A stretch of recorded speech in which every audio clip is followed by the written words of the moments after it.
Okay, so are we all ready to go? I think so. Anyone? Anyone gonna have a disconnect now? No? I think we're fine. Nibbles. Okay, now I'm ready.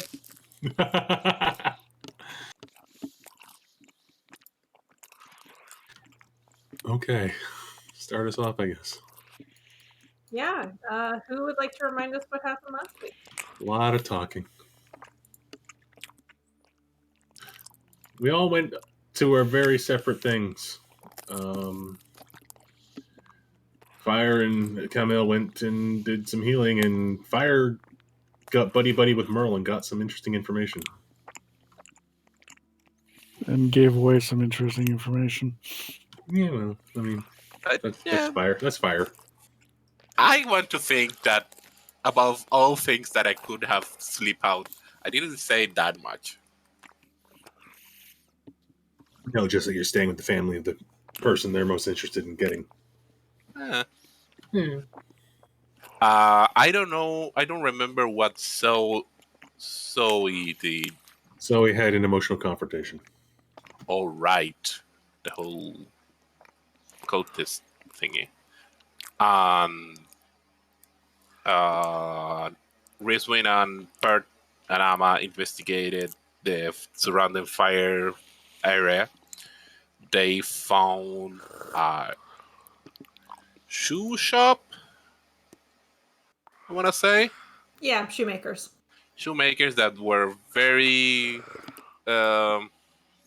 edgy and Seems sus. So we decided that that could be a good place to check tonight. We convene at home. We talk together about what we're gonna do for a bunch of time. Yeah, we somehow decided that Zoe's sister would be involved in this because she's lived in the city. Yep. I think we decided that she was involved in a little bit, and then she was there when we start talking about other things. So let's screw it. Let's talk about all the things. And we decided to let Nicholas also know all the thing that happened, and it was a bunch of info dump on him. And we're kind of sitting on a powder keg of something bad's going to happen, and the most of the people in the city, one way or the other, are going to have a bad day or 5. Yeah, that's almost inevitable. And I don't know what ended that conversation with Nicola. Like, he thought I need to think about this, I think. Yep. Yeah, they need to think about how to best proceed with this. And we decided to go off and investigate this meeting that we heard about. And we found out that, surprise, surprise, it's at the shoemaker's shop, which had an alarm spell on it, which I dispelled. And then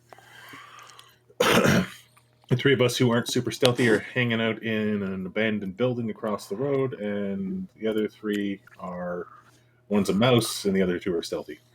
And they're about to enter the building. This is where we left off, I believe. And we started going inside because you all saw someone getting in. Yeah, we sent you the signal via owl. Woot woot. For thoroughness' sake, it's also necessary to point out that Rizwan had an encounter with death. You mean the Platinum Army? Yeah, same thing. A near-death experience.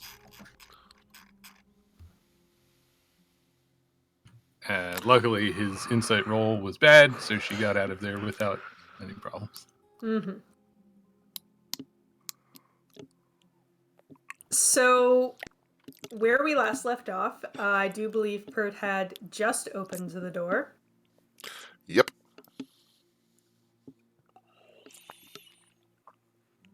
To be clear, the both parts are not making any sound, right? No, they are. I hear them. I just have them really low. Ah, yeah, I hear it now.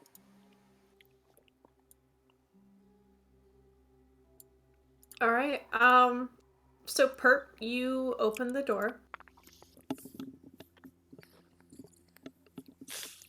Inside, there's a staircase immediately to your right, leading up. Straight ahead through a short hallway, you can see the storefront drapes covering the windows, the little desk that sits empty. You hear footsteps.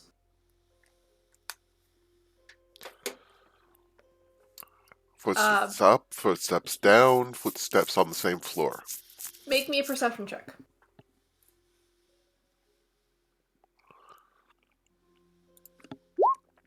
Footsteps on the same floor coming in your direction. Ignore the +3. Thank Okay. you. All right. Is there anything I can hide behind, inside of, whatever, around the door?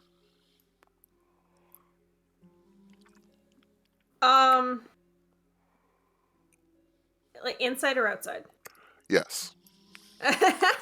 I mean, there's a few barrels outside of the door that you could maybe hide behind. Also, if you wanted to be inside, you could hide maybe under the staircase. It's not like great cover, but you're pretty stealthy. All right. With the noise of someone coming towards me, yes, Pert will dive under the staircase. I don't know if Amalus is going to follow, find a different hiding place, or close the door, but regardless, Pert dives under the stairs and hides. Which room Where's is near the stairs? Sorry, Mist? Okay. Who is Fire with? I mean, Pert's pocket. Okay, and is the owl coming?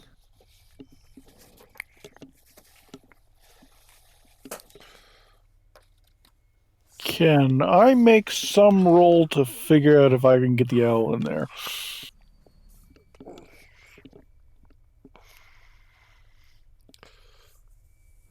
What would you propose? Because you can just do it, but I'm trying to figure out if it's a good idea or not, and I don't know.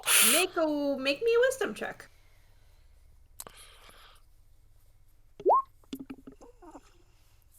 I think it's a great idea. So the owl's gonna be with Amma, I would assume? Yes. Okay. So Amma, there is an owl perched on your shoulder. Just be aware. Okay. You see everyone. Pert. Sorry, Ty. I'm sorry, everyone. That fucking owl. It's useful. You see Pert very quickly dive behind the stairs, and you can also hear footsteps of somebody inside the house when you do. Does it look like there's enough room behind the stairs?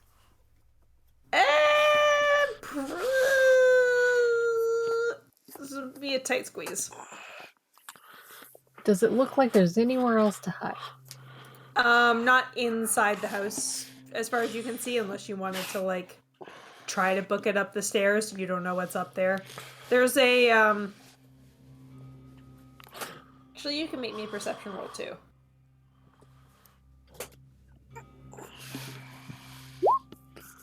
Just immediately glancing in the house, it's not like super clear where the footsteps are. They're not up the stairs.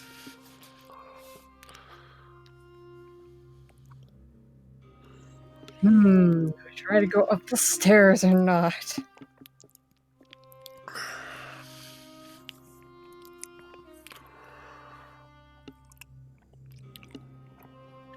Let's try up the stairs.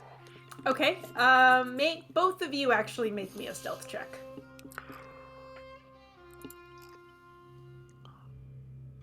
What would have passed without tracing?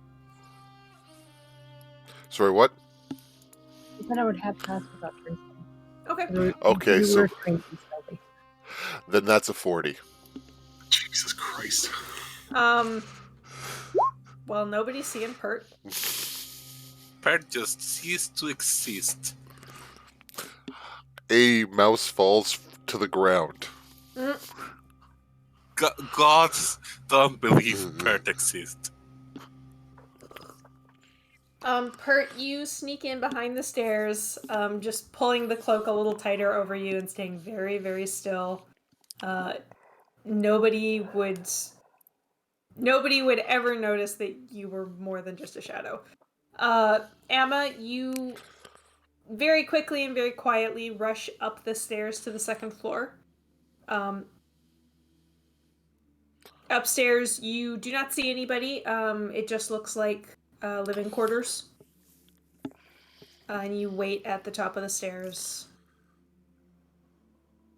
You both hear the footsteps kind of come towards you and then turn away. Pert, since you're still on the ground floor, you see movement or you see like the shadow of a person kind of come out what looks like from like another room or another space inside the hallway and turn away from you, going into like the storefront area. Okay. Amma, all you can tell from upstairs is that the footsteps have gotten quieter and then they stop.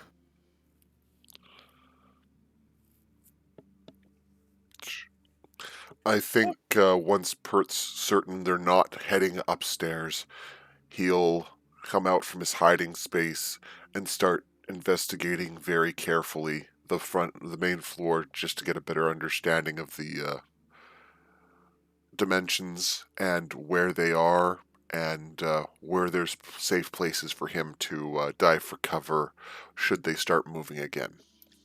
Okay. I assume somebody closed the door behind them.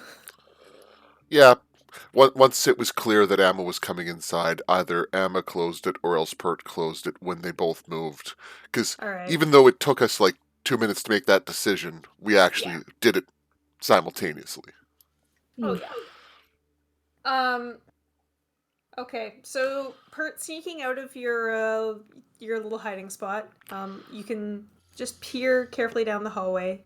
You see a short, scraggly-looking man chewing on what looks like a piece of jerky or something, who's sitting in a chair facing the front door. And is just that like lounging back and seeming like he just seems to be watching the door. the person I met when I knocked? Yeah, probably. You didn't get like a great look at him, but it looks like it could be the same person. Getting a bit of a better look at the house, there is within this short little hallway, there's a space to the right, which as you peer down, it's a small kitchen area. Okay. Down there, near the kitchen, there is like an open storage room as well.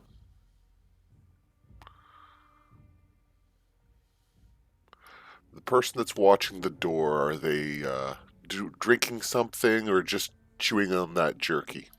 Just eating jerky. And is there a bag with the jerky? No, he just has like a couple pieces in his hand. It would make sense to Pert that he came out from the kitchen. You see hide nor hair of the man that he let in.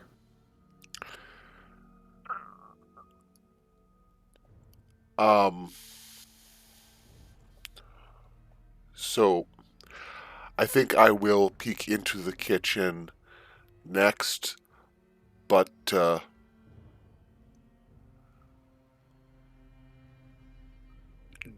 does Pert feel like the basic contact irritant that he has is strong enough to inconvenience someone for a couple of hours?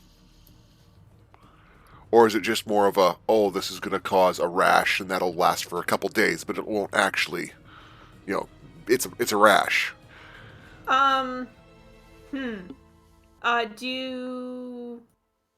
Do Do you have more information on this, or is this something that I gave you? It's one of the ones you gave me. You called it a basic contact irritant. Have you done its... Is it just in its raw state? It was one of the ones that I worked into a paste, but that's about all I've Okay. done. Okay. So you haven't refined it at all. Not much, no. Okay.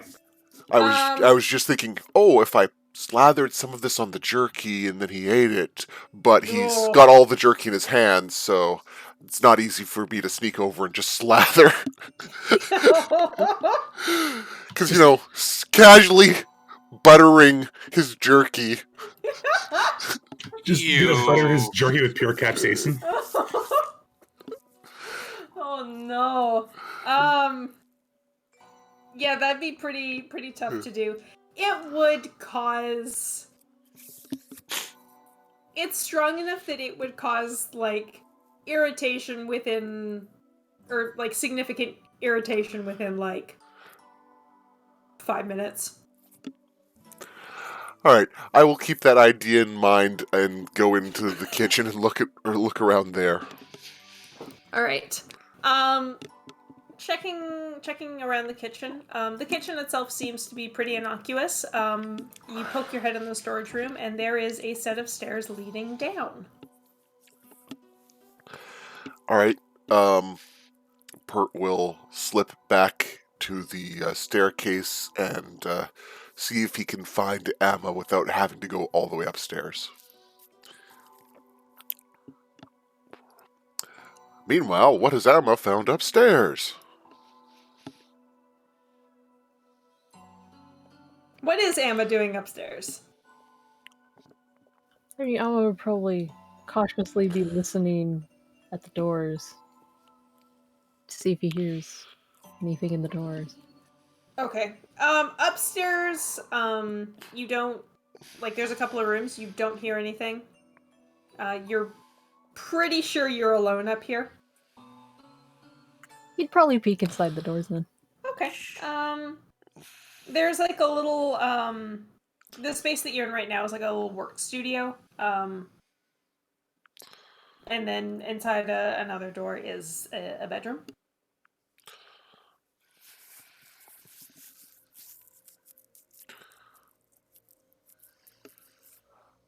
You can go poking around if you wish. There's nothing that immediately pops out as, like, dangerous or suspicious to you. If nothing jumps out at him, Alma wouldn't poke around. Okay.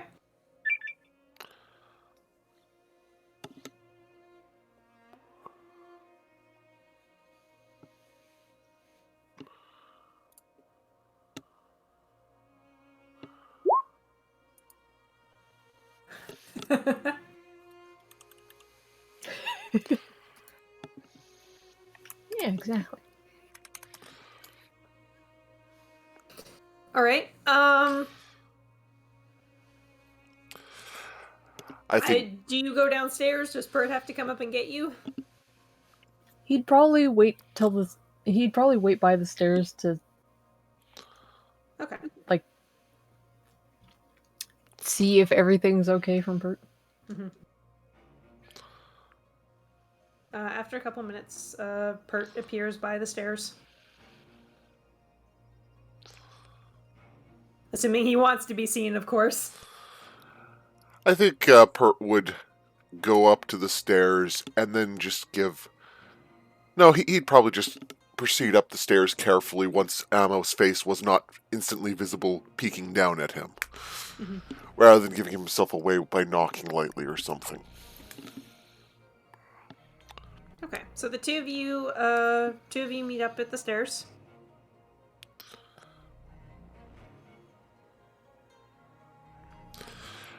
And Pert will gesture towards the kitchen and communicate through hand gestures that there's clearly a door to the basement. Alma will nod in understanding. Pert will look to the owl to make sure the owl understands. The owl blinks at you. Zoe, are you inside the owl? Yes.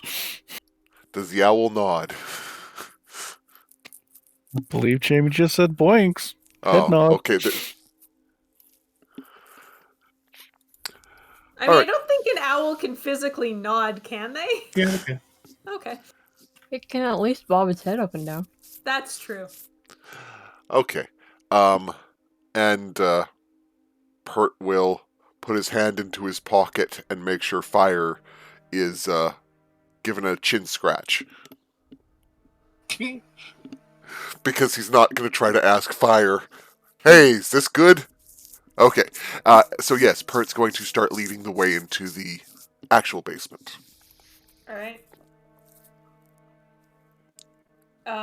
This is a pretty narrow staircase. It's going to be single file. Pert's going to smear the door handle to the basement with the contact irritant. Okay. Spew. It's not so much a door as it is like a hatch. Yeah, but just so that way, if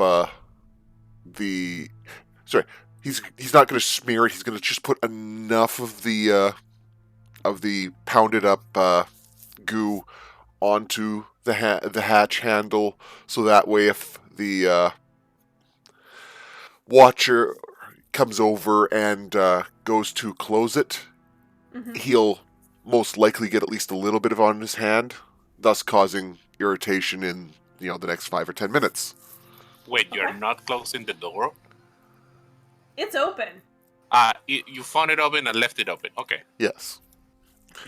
Yeah, so Pert just takes 2 seconds to smear a light covering on the handle, and then heads into the basement. Okay. And Emma's following behind. Oh, right. Is Malice with us? No. Okay, good. I wasn't. I couldn't remember for sure. Alice has learned sit and stay.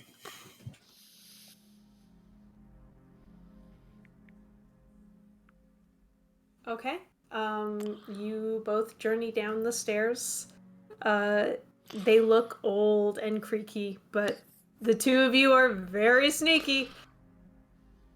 And you manage to make it down without much noise.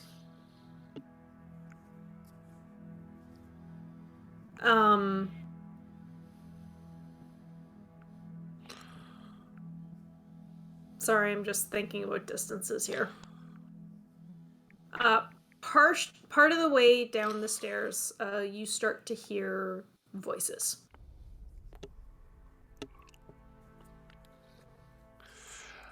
Do we recognize the speaker from the artifact? Not immediately. The first voice you hear, still kind of faint. It's a woman, but doesn't sound like the same person that you heard. A nervous voice says, "Are you sure it's safe to meet like this?" Somebody else replies, and this does kind of sound like the voice that you heard through the crystal. If Antares was able to kill us like the Master, we'd be dead already. You hear a third voice, a male voice. Are you sure about that? After what we did to his church? Yes.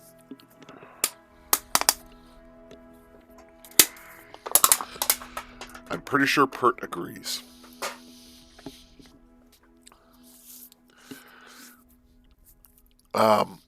Is there any convenient hiding places in the basement this just immediately visible? You can see from where you are, you can see like the foot of the stairs. The room seems to kind of like there's a little landing and the room opens up to the left that you can't really see right now. There is light from coming from in that room. So you might be able to hide at the foot of the stairs, but there's not a lot of space there, and if somebody comes in that area, you're Pretty visible. probably going to be in trouble, yeah. There's nothing in that space for you to hide behind, except for like maybe the stairs, but both you and Emma couldn't fit. Yeah. So Pert will keep advancing towards the light. Worst case scenario, Pert can do something ridiculous like try to cling to the ceiling and hide. At least that way Emma can be safe under the stairs. Spider Pert, Spider Pert. Okay. So yeah, Pert's going to keep looking for a safe hiding space while listening and advancing to the opening so that he can see if there's any other advantageous hiding locations. Okay. As you head down to the bottom of the stairs, you hear a little bit of shuffling. There's the sound of a chair scraping along the floor. As you get to the bottom of the stairs and can kind of peek into that room, I'd like you to make a perception check. Sure. Not an advantage, but still a 26. Okay. Emma, you are right behind. Yep. And Fire, are you hidden in Pert's pocket, or are you poking Yep. out and looking? I mean, I'm poking, looking, like my head is out. Mm-hmm. Okay. Then you can also make me a perception check.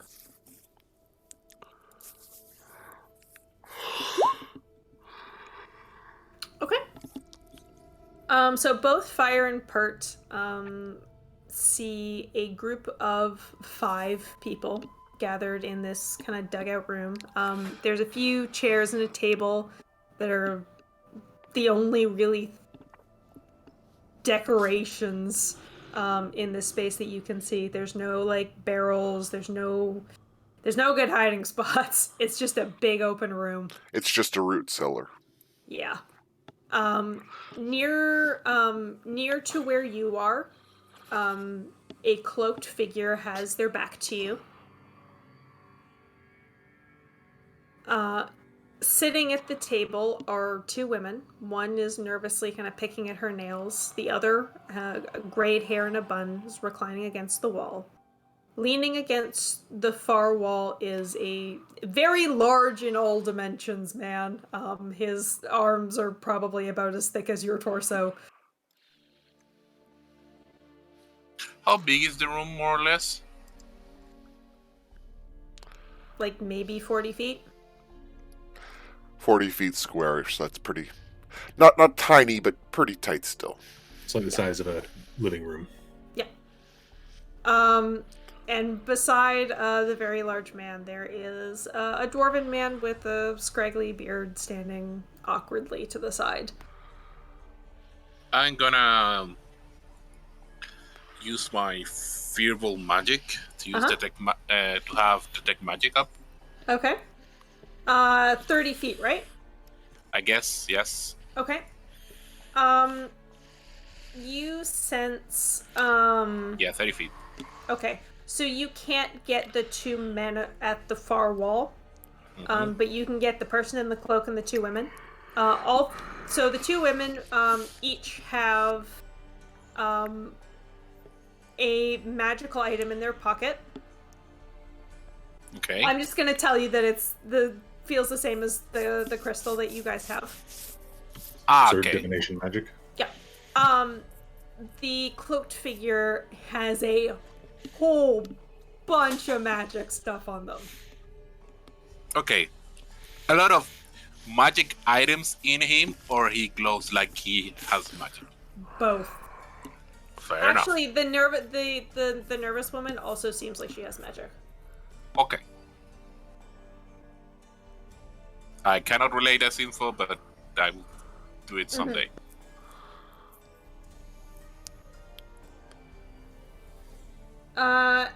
Emma and Owl Zoe, what are you doing?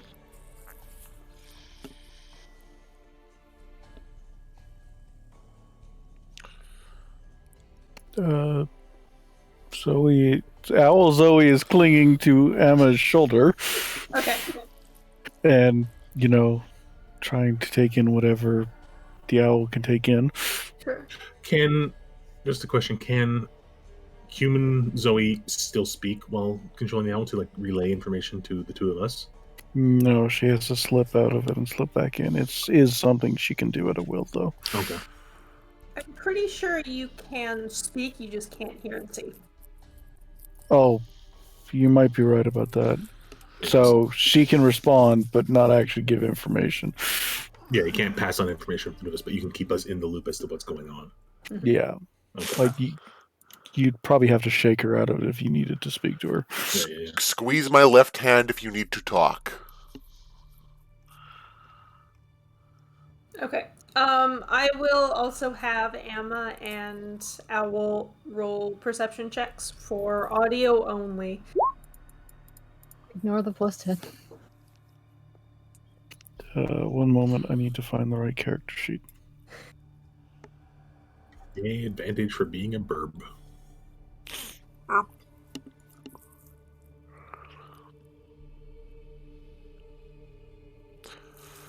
Yeah, I'm pretty sure Owl has advantage on perception. They do. They don't. They should. Not for audio, I think. Perception checks that rely on hearing and sight. Oh, never mind, I was wrong. And they have a better perception than Zoe does. 15. Okay. So you'll be the owl will be able to hear just about everything else that that everybody else can hear. If there's anything that doesn't come across, I will let you know.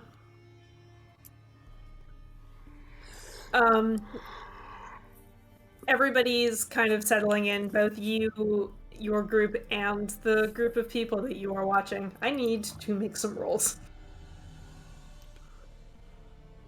Can Owl please roll stealth with a +10?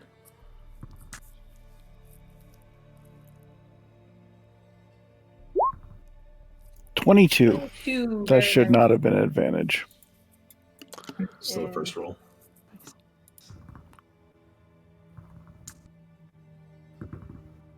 Okay. Oops. Fuck.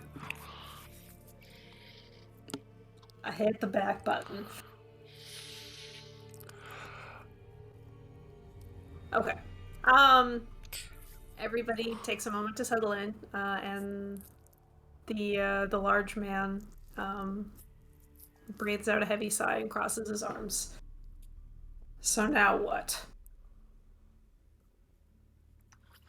The dwarf clears his throat. We have to strike back. You see the nervous woman say, "Is that really wise? So soon after the fire? Everyone's terrified." The common people are terrified. We should go after the nobles. The only reason he can get away with stuff like this is because he makes their lives better. If he can't protect them, the older woman interrupts. It's risky. And the Dwarven man continues. And breaking into his house wasn't?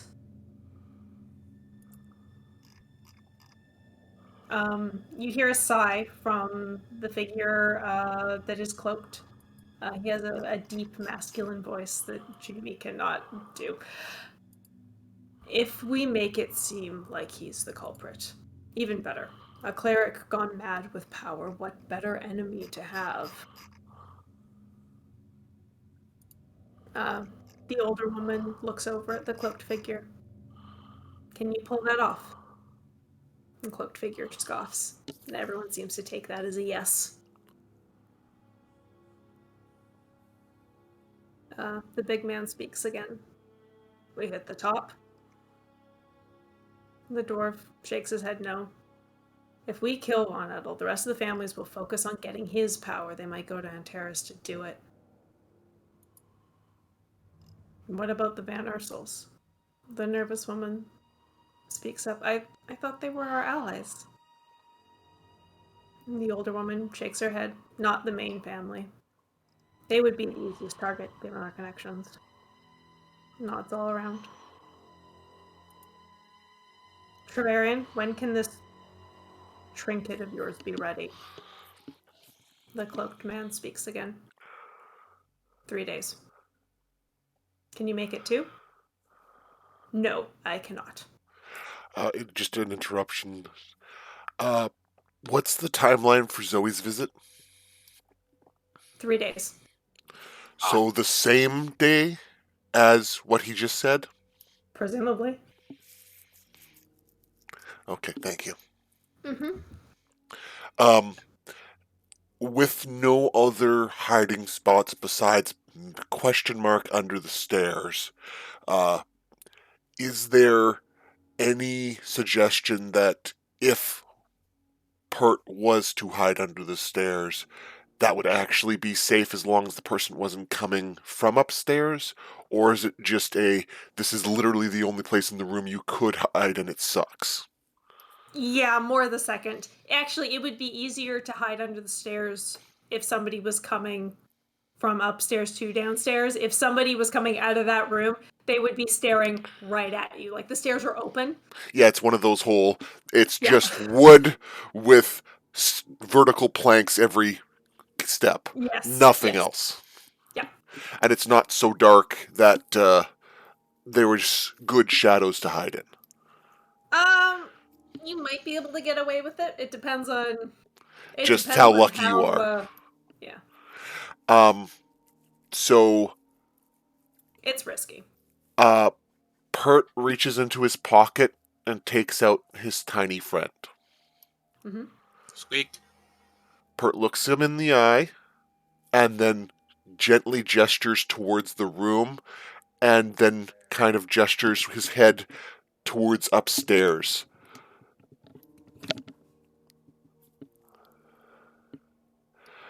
Basically, he's asking if you're willing to risk sneaking in and suggesting that he might be trying to get himself an Amulus to go to somewhere that's better to hide. Yeah, little rat nods. Okay. Rat Pert very gently bends down and releases the mouse onto the ground and then turns to Amulus and gestures for him to head upstairs for better hiding spaces.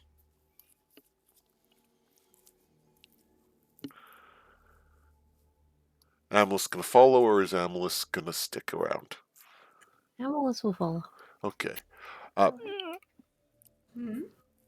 Atai? Owl is trying to peck and be placed on ground.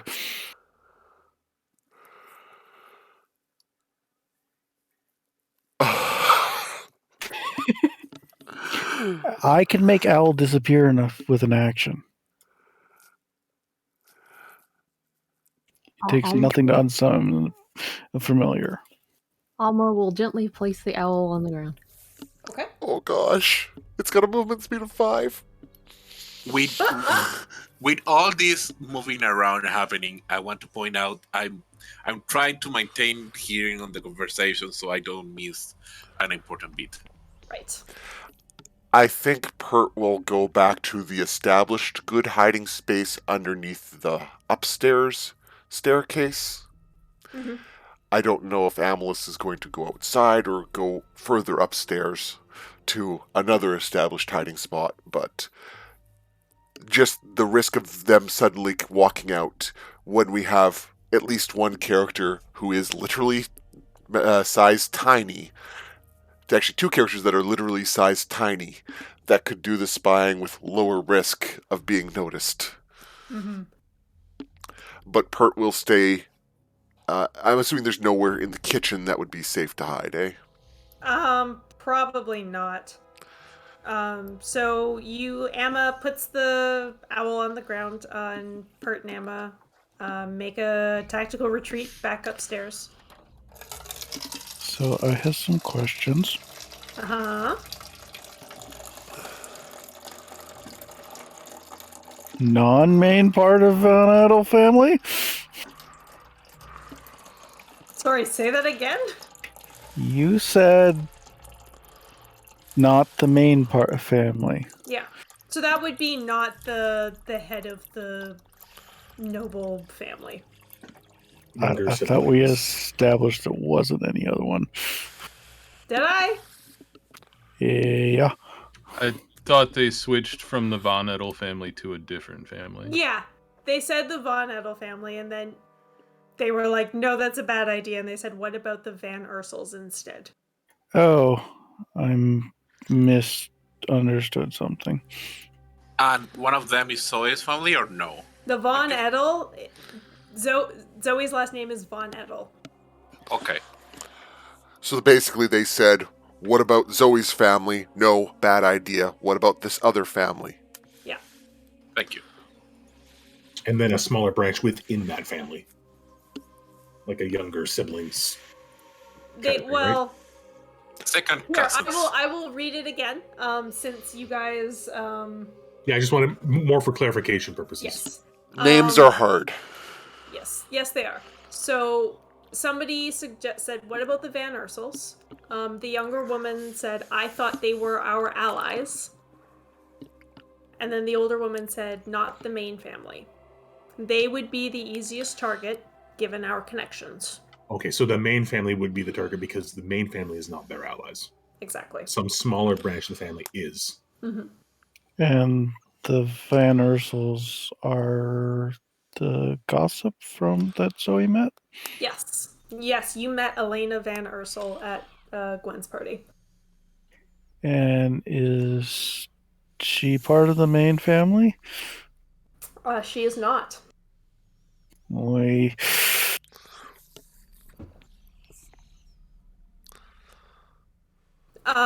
With all of the shuffling, I think Fire's the only one that gets the next bit of the conversation. The older woman says 3 days will have to do.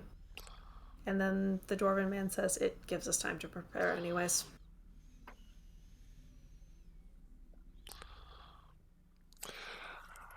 Can Fire sneak close enough to see whether the other two have magic?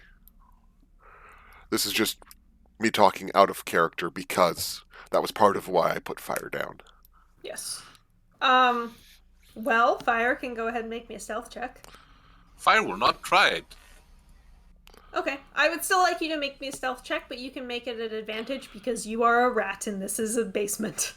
And you technically still have Pass Without Trace because you're an ally of Amalus, right? It's only within 30 feet, so as Oh, soon yeah. as Amalus gets farther away than that, that goes away. Yeah. I need normal rat's dex modifier. Oh,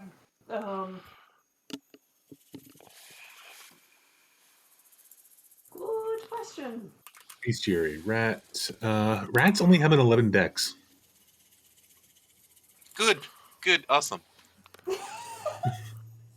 Advantage on perception, but smell only.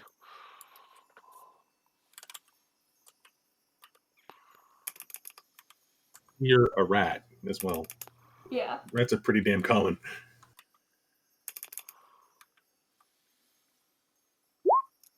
Advantage.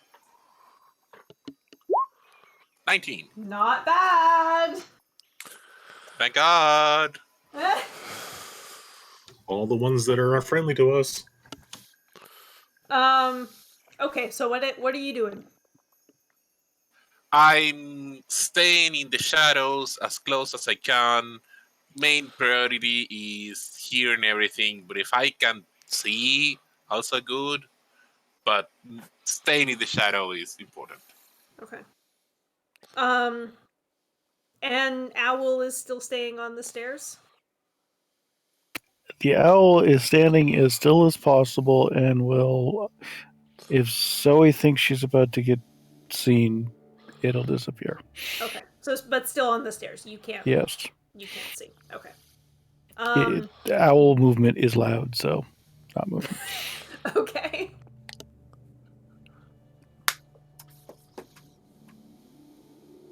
The conversation takes a bit of a turn. The man in the cloak says, "You seem comfortable calling the shots, Fedrilla." Picks a stray fiber off his sleeve. "Does that mean you're taking over?" And the older woman sighs. "No. While I am aware of my importance with the children, I can recognize that I am not leadership material." The big man says, "You're leading us right now." She chuckles.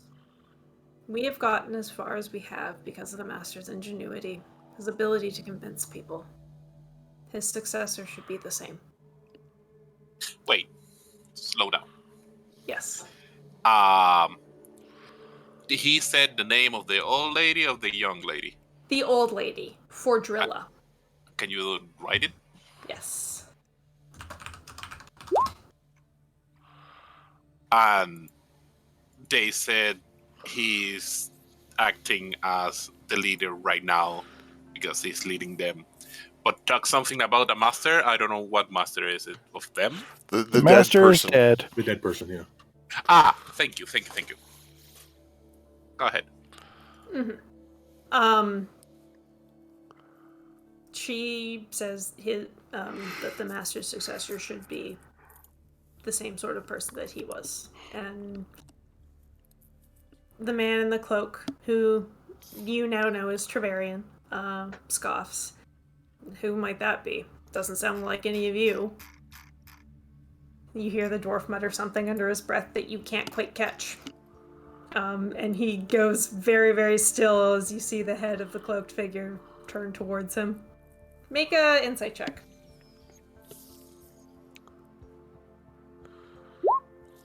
Oh boy. Oh!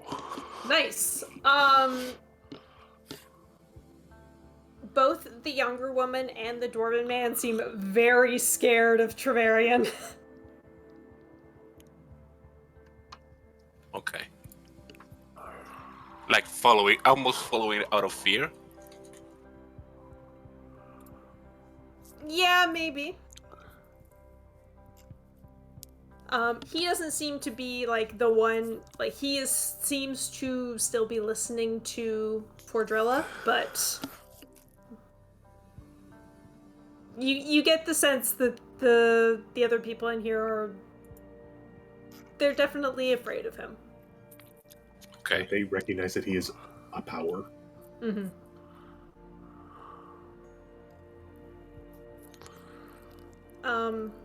There is a beat of silence, and you see the nervous fidgeting from the younger woman gets worse.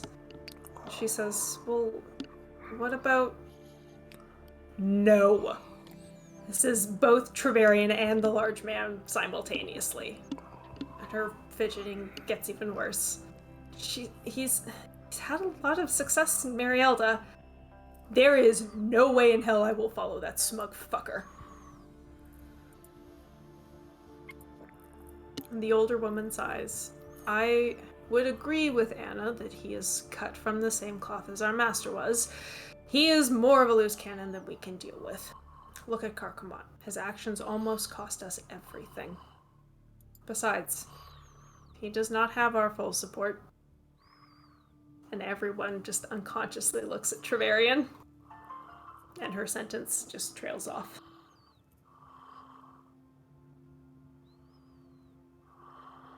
"We do not have to decide tonight, but we cannot put this off for long.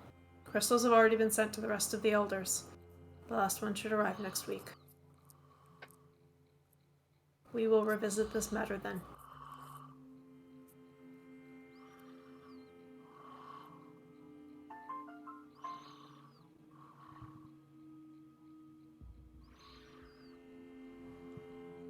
There's little nods from everybody.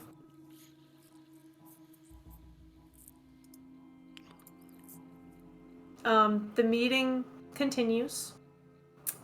There is a discussion of finances and resources. The younger woman, whose name is Anna, she's the one who is to make contact with, you hear the name Eloise Van Ursel.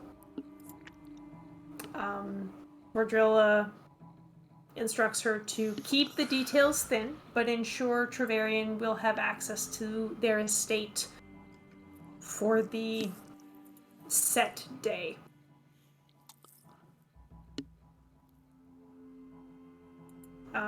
She asks if They can be any more specific than that, and Trevarian says, sometime in the evening.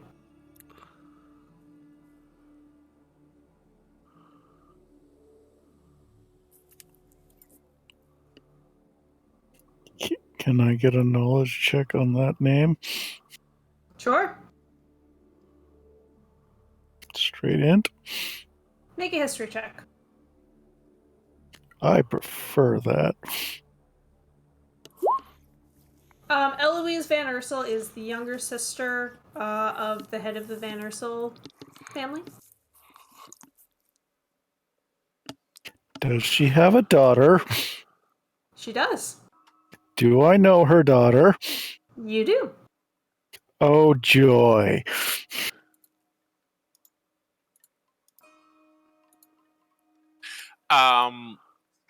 Abstracting a little bit of the word by word conversation, Mm-hmm.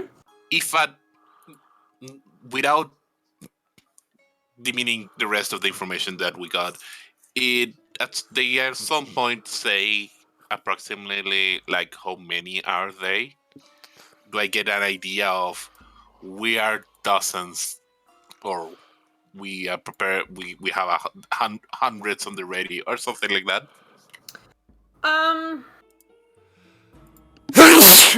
It is not.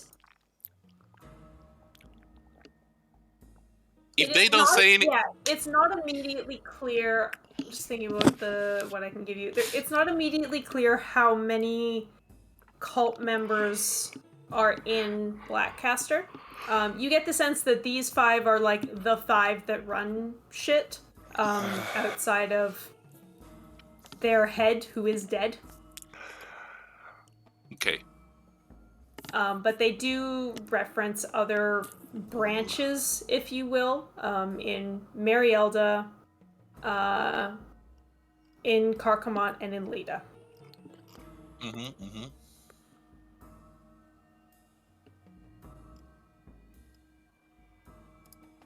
Wait a minute, you guys didn't clear out your city? Who, me? Yes, you.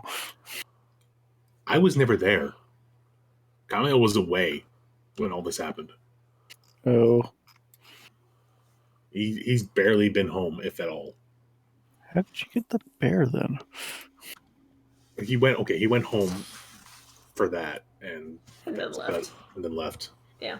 Because kill. Do you have any other questions that you want to try and find the answers to, Quasta? I don't have to talk to myself for an hour. Can I just interject, Quasta, just because I was answering Ty's question, just had a thought. So from what the information you give, Quasta, it sounds like these people are sort of the cell in Blackcaster, like the ones who are of any consequence or power. The rest are just kind of low-level dupes or idealists. That's the idea that I got. Jamie? Like yes, if that's it would. I mean, you rolled a 29 insight. It would sound to you like the master was like the head of the entire thing, but that there are separate cells in different cities. Mm-hmm. Oh, they kill not the master of Blackcaster, the master of the whole thing. Yeah. Oh, wow. Yeah. Yeah, so the Antares luckily cut the head off the snake. They just need to find a new head. Mm-hmm. I want to make a point of giving a good look of each one of the faces, so I can recreate it later of the ones that I can see. Yes. Also, Fire, you would recognize the name Anna. That's who Merle said taught him magic. Yeah, I know. And they say, who is Anna? The nervous younger woman. Ah. Also, just because no one sort of asked this, but I don't know if it would have been inferred with that 29. Does it seem like Trevarian is hip deep with the cult, or is he just kind of hired muscle?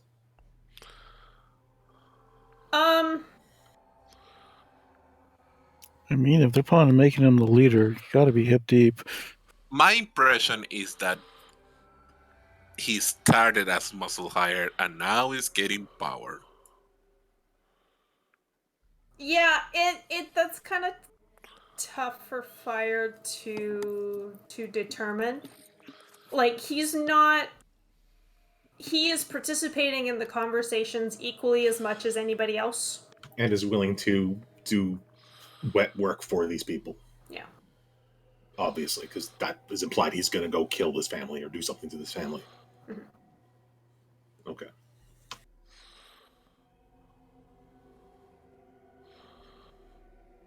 So I just want to make sure we have all of our ducks in a row with the knowledge we were given. Yes. All right. That's all I have to say. Then I guess back to the scene. Okay. Quick question. Mm-hmm. 2 quick questions. The person that we met in Marielda, who was the friend of Caffriel, his name started with an E. Ezra. Thank you. And then so we have Treverian and Anna. Did we hear the names of any of the other 3, I believe? There's an older lady, a big Yep. man, and a dwarf. The older lady is for Drilla. Oh, You did not hear the names of the other 2. Okay. And it's the normal spelling of Anna, NNA. Yep.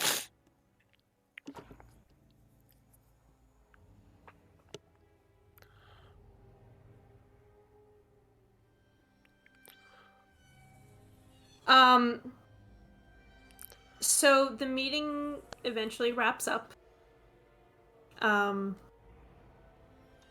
The large man kind of pushes himself off the wall. They all have their marching orders, and it sounds like they're just waiting for Treverian to finish making the thing that he's making. Okay. Do they mhm. all leave by walking? The dwarf and the larger man, they start marching towards the stairs. Owl disappears. Okay. I am now out of this. Jamie, if I need to point out, and I don't know if Fire would be able to, but if I could point out, which one do you think it would be the most perceptive of them? Ooh, that's tough. Like maybe the one who seems more inclined to look at corners where some sound is made, or who I see that have a keen eye or something like that. Right. Anna seems like a very nervous person and is constantly like looking around. That doesn't necessarily mean that she's going to be more perceptive, but you do get the sense that she's more anxious. Mm-hmm.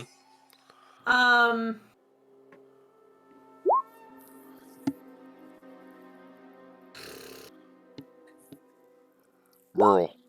You get the sense that Fordrilla is pretty sharp. Okay.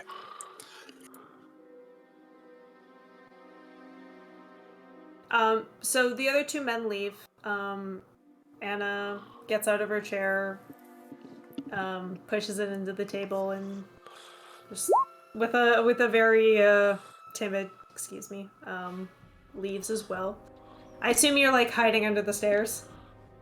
Yeah, in a very dark point, and when I see Fordrilla, yeah. Fordrilla to make her way out, I'm gonna do also hidden step to also be invisible for a little bit. Okay, she does not immediately make her way out. If she does, I'm gonna do that because I have one shot of that, and it's better to be sure. Okay. After the other 3 leave, you hear in a conversation between Fordrilla and Treverian in kind of hushed tones. They don't seem to want the others to hear.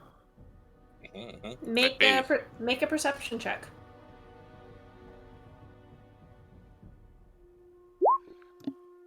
Good, decent. You hear Fordrilla say, "I heard the Von Edelchild was back in Blackcaster." Trevelyan replies, "Oh yes, she's coming to visit me apparently." "What?" "Looking for enchanting, I think. And she's going to leave as well, I hope." You see, Trevelyan seems a little taken aback by that. "Drilla, what is wrong with you? Think of what we could learn from someone like her." She shakes her head. "We're in enough hot water as it is, Trevelyan." He sighs and looks frustrated. This is why we're here. This is why we're doing this. And it's not going to do any of us any good if we're dead. Have some patience. There'll be time for this later. You can, hear him gritting his teeth. How confident I am that he's not gonna do something or try to do something. With a 29 insight, he does not seem to be happy with being told no. And this does not seem like a person who takes no for an answer. Yeah, okay.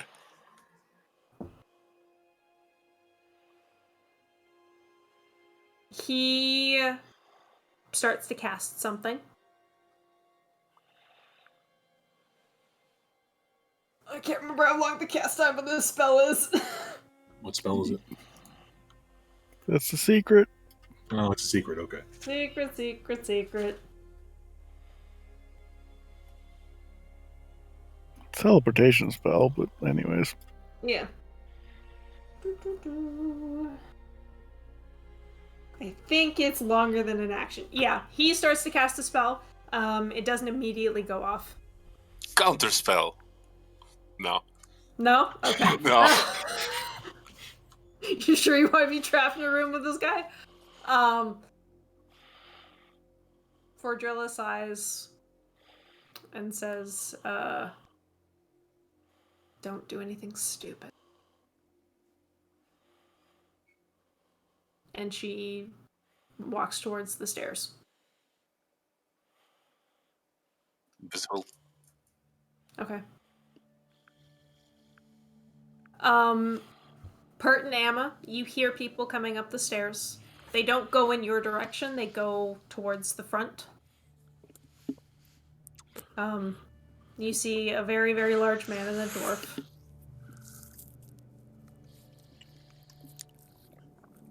And then, maybe 30 seconds later, a younger woman. So at this point, the outside group can see the front door and can watch them leave, right? Yes. Does Anna go in the same direction as everyone else?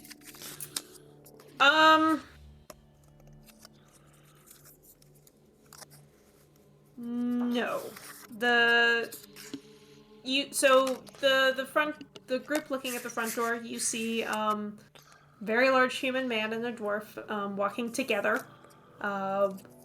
They turn down to the right and just keep walking. 30 seconds later, a young woman comes out the shop and turns to the left.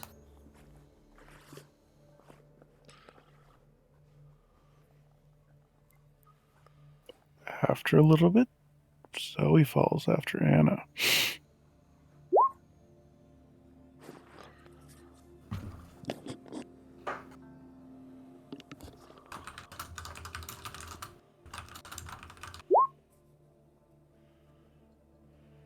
So the situation in the underground is that the mage is finishing to casting the spell, and the old lady is walking out. Yes.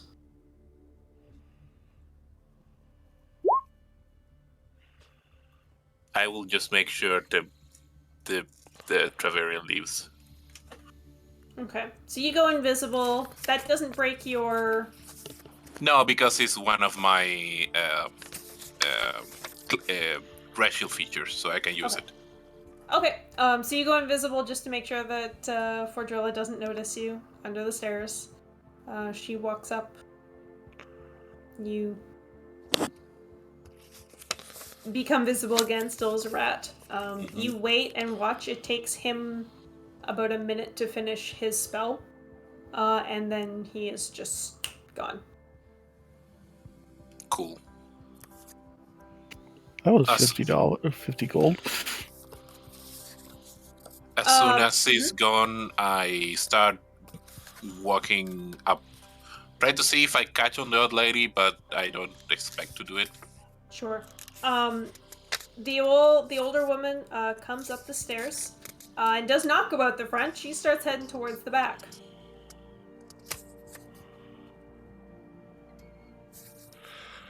Did any of them touch? Hear... Did any of them touch the handle? No. Okay. No, it's still open.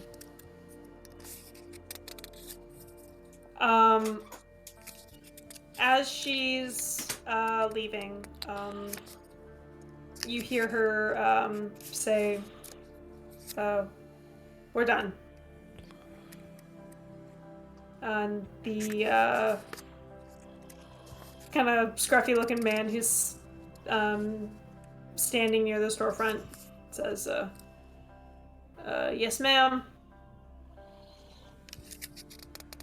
Where are you two hiding?" Pert's under the stairs again. I don't know where Emma went. Oh god, I thought that was her asking that. Oh, sorry. Oh, wow. My heart just jumped. Emma? Ah.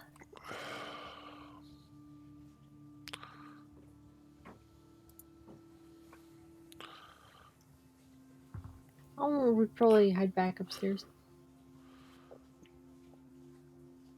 Unless it seemed like going out the door would be the better idea.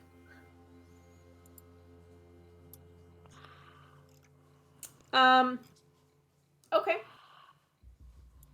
Where do you want to be?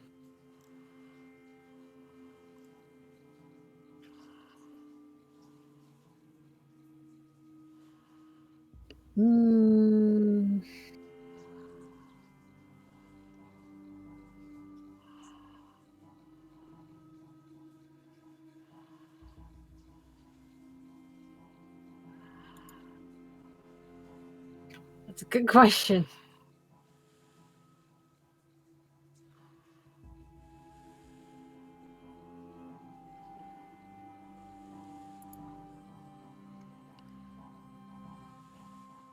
How many rooms are there? There's 2 rooms upstairs.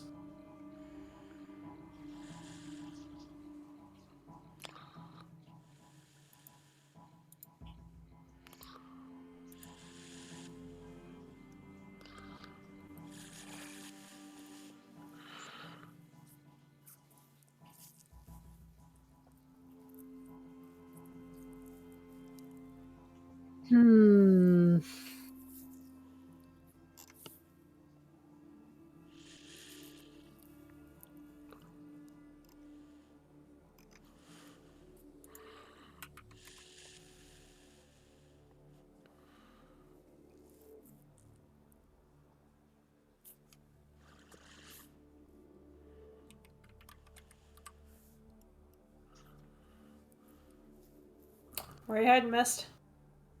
Yeah, that's a good question. Just pick a spot. Worst case scenario, it goes bad. Then we have more story to play. If you pick bad, we just kill one of them right now. That'd be good.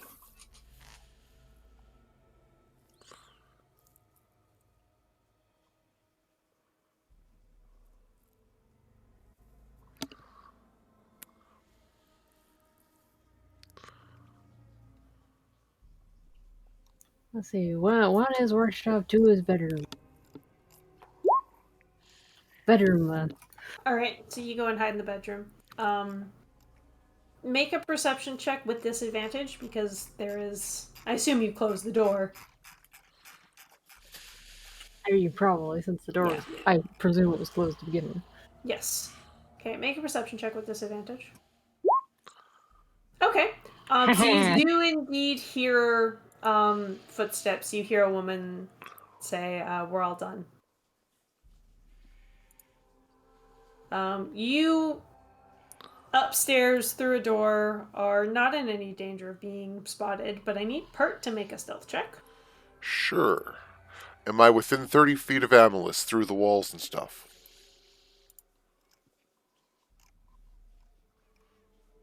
Honestly, probably. Okay. Just for That the was the hilarity. most begrudging probably I've ever heard. Stupid spheres, stupid 3 dimensions. Just for the hilarity.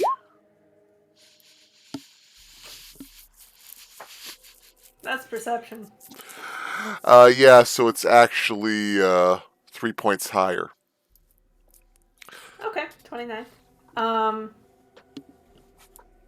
She walks towards the back door, opens it. She just pauses, tilts her head like she's listening for something.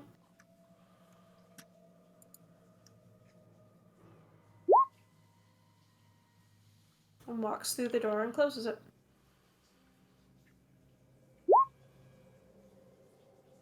Did Pert get a good look of her face?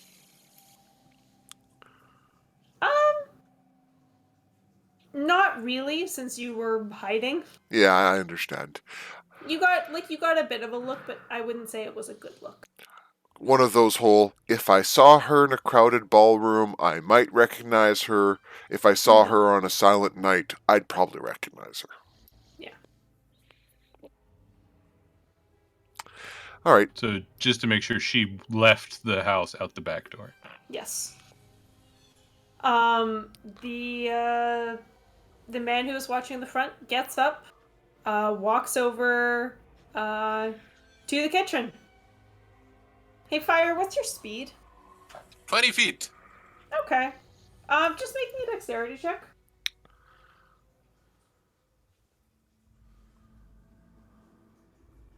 Wait, no, never mind. It wouldn't matter. Because you waited to see if, Tremarian finish casting a spell. Oh, yeah. So as you start to walk up the stairs as a rat, you see the light at the top of the stairs start to dim. There's No a problem. person there who is, closing the door. No problem. I don't mind. Okay. The trap door shuts. You hear a latch.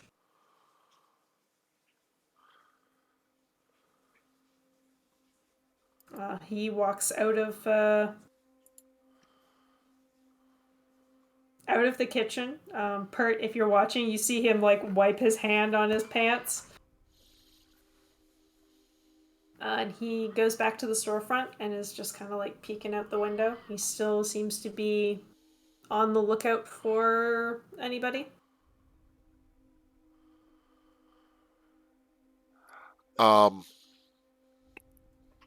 Pert will slide out from his hiding spot and sneak back into the kitchen and just using one of his thieves' tools, unlatch the trap door and prop it just open like an inch so that the rat can get out. Don't worry about me. Squeak, Hey, squeak, Pert. squeak, squeak. Yeah, squeeze quick. And Pert kind of lifts an eyebrow and then lets it slide closed again and reinserts the latch and returns to the staircase. No. If you open it, if you actually open it, I go out. Okay. Yeah. Then Pert will repocket you. Mhm. And after repocketing you and relocking the basement latch, he will slip over to the staircase and get Amalus. Sliding up the staircase to try to find Amulus's hiding spot. Mm-hmm.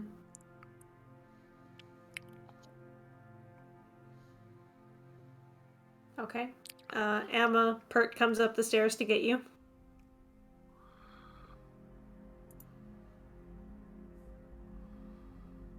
Mama comes out of the bedroom. All right. With your combined crazy stealth rolls, you go out the back door. The older woman does not seem to be anywhere near here anymore. Close it. Are you able to re-lock doors with thieves' tools? I believe so. Okay. You're just resetting the pins. From everything I know about locking doors, it's easier to relock one than unlock it. Yeah. Okay. And you go rendezvous with the rest of the gang. I assume.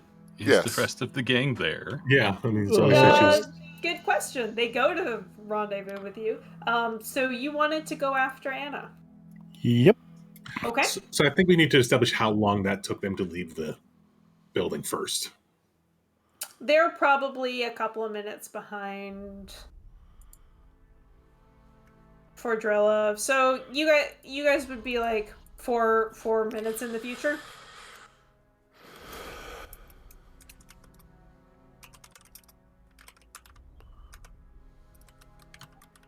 Okay. Or you would have like 4 minutes. 4 minute head before. start on them leaving the building, the curtain. So- That leaving one. the building. Yeah. Presumably, does Zoe just take off or say something quickly, or how does that work? I think she's like that one. I don't think it's a good idea to have two burly people following me. Which burly person do you want following you? Of the two would be Rizwin. Late at night, I'll wait for the others and catch up to you. Okay. giantly burly man is gonna weird things out more than burly female. We'll be coming, so you have enough time. Well, wait a couple minutes so you have enough time to let her know that your friends are behind you.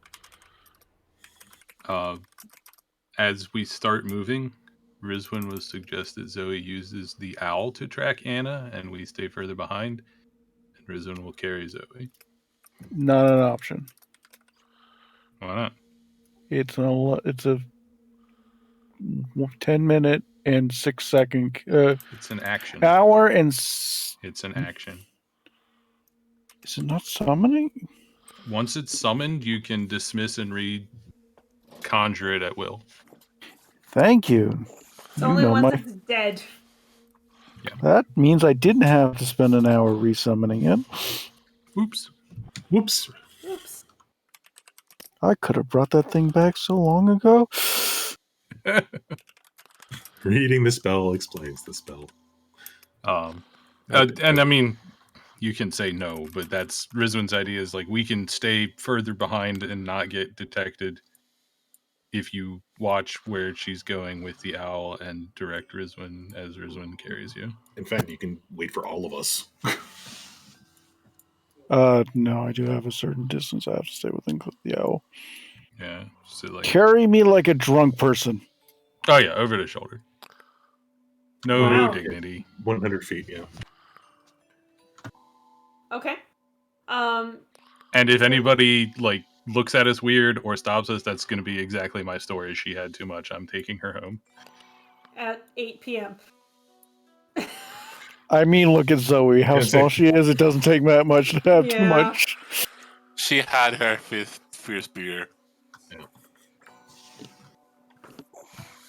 Those Shirley Temples really go to your head fast. Okay. Yeah, go straight to your temples. So you resummon the owl. Owl is following this younger woman, Anna. She still seems very nervous. She's looking around. Anybody that passes her, she's like, her gaze lingers on them. Watches them until they walk past her. Owl can make me a perception check.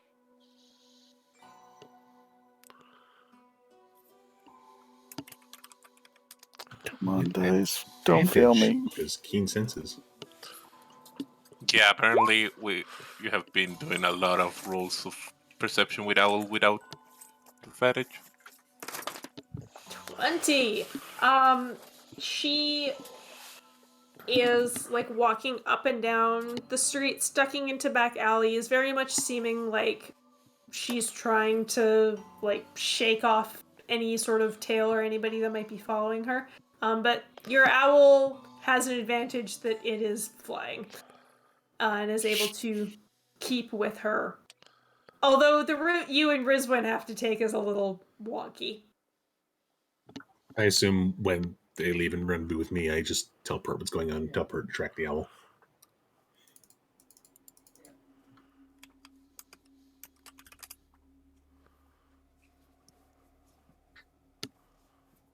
Okay.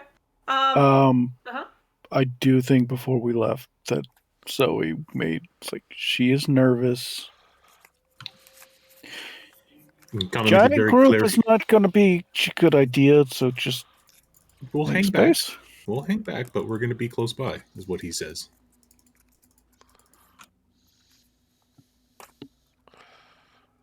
From what you relayed to me, it seems like she's not horrible, unlike the rest. And at the very least, the weak link. Hey, why are you pointing out why I'm going after her? Because we all thought it.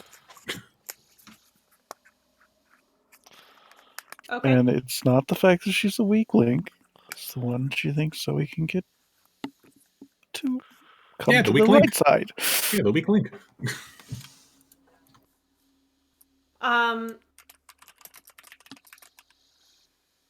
It takes her about half an hour of doubling back and ducking down side streets before she comes to a set of apartment buildings that are sort of like at the south end of Dryden. She pulls out a set of keys from her pocket and opens one of the doors on the first floor. Walks in, closes the door. This might be the dumbest idea everybody has that I've ever had, but I'm thinking just walking up to the door and knocking on it. Oh my god. I don't want to scare this girl. I want to be friendly and welcoming and inviting and have a conversation with her.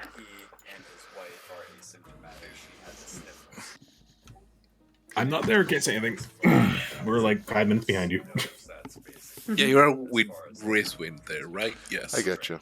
Yeah, Zoe and Rizwin are together.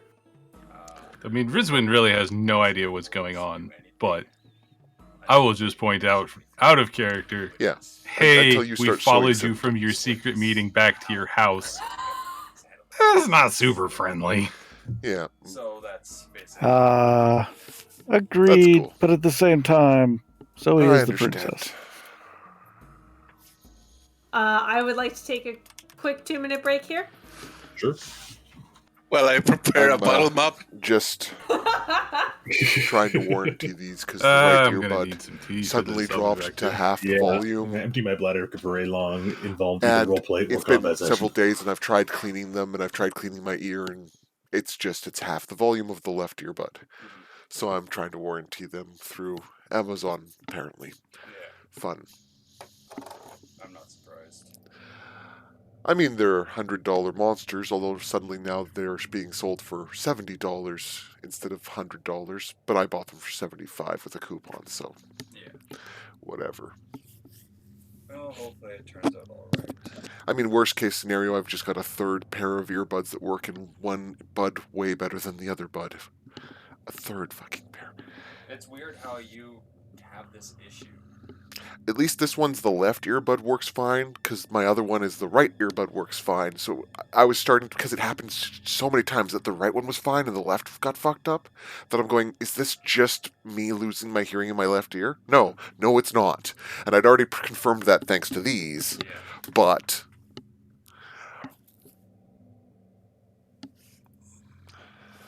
All I know is I'm fairly glad I sat and waited until I found a pair of those Jabber Elites for $55. Hi, Mittens. You a chirp? Mount?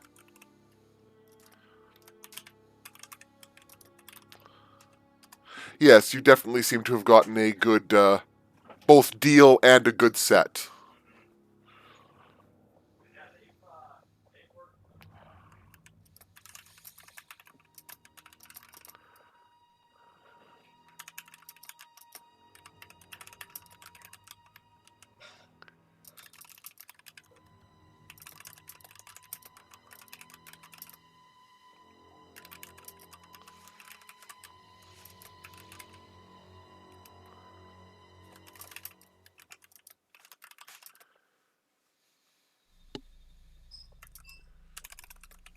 Back.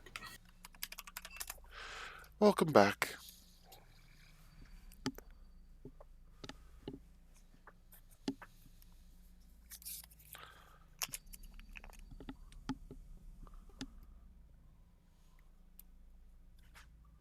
So how much do people hate the fact that they have to deal with an annoying teenager?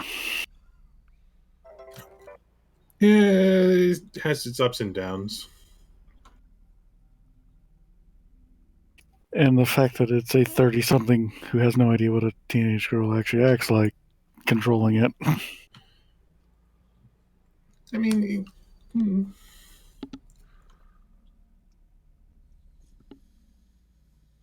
mean, who really knows what teenagers act like? Teenagers? I did like 30 or 25 years ago. I don't think even teenagers know what teenagers act like.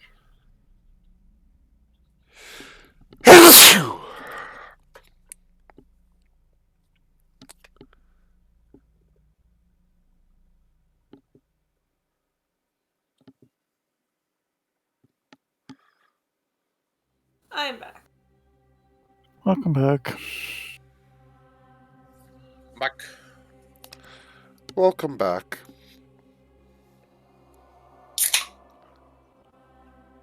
Somebody's cracking open a cold one? Yeah, a cool Diet Coke.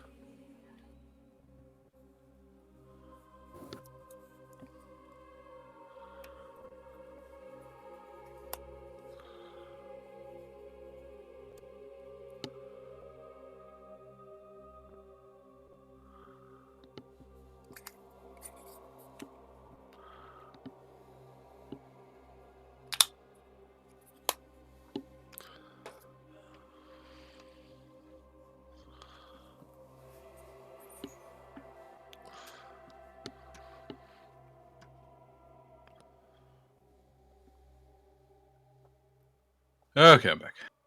Welcome back. Do you have your tea? Yeah, I highly recommend against inhaling chocolate chips.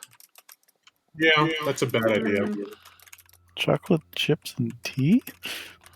Well, I had a cookie, and as I was eating it, my mouth and throat malfunctioned.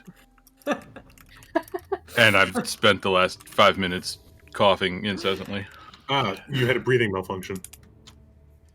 Yeah. Who decided to put the food tube and the air tube beside each other? An asshole. The That's at the other end of the same tube. person who put... You know what? Never mind. I see what that's going. Yeah. People either know the joke and will laugh, or not know the joke and be better off for it.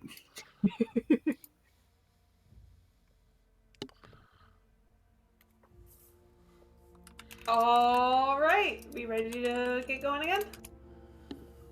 Let's let Zoe do her bullshit. Okay, before we go into this, does anyone have an issue with this bullshit? I mean, the character might have some thoughts, but player, no. No, I- this is about players having issues. I think it's incredibly dumb, and I support incredibly dumb ideas.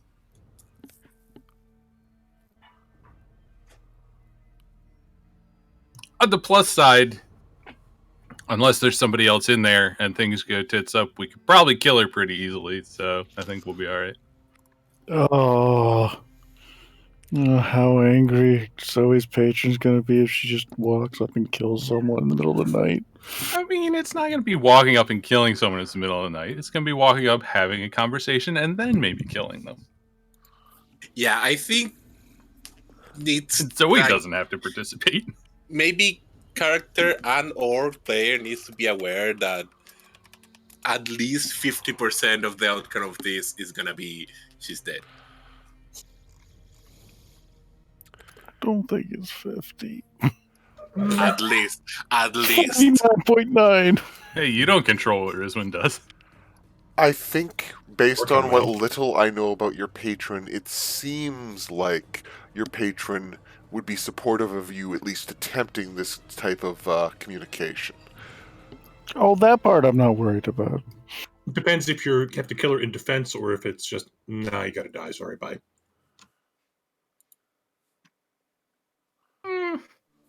I think the scenarios in which it's no, you just have to die are fewer. Just, I mean, I see. Before there's knives gotta die, I think it's, oh, you're coming with us for the next 4 days. We'll see what happens. Okay, so Rizwin and Zoe are relatively close to this set of apartment buildings. Zoe saw which one Anna went into. Can Rizwin have physically sized her up just from the brief look we got? Like, assuming any magical bullshit, Rizwin shouldn't have too much trouble, right? That's correct. Okay. I think Zoe comes out of her fugue, Mm-hmm. gets Rizwin to put her down, and heads for the door. Are you Before explaining Rizwin puts Zoe down, what's the plan here? We're gonna go have a conversation. Okay. What's the goal of the conversation?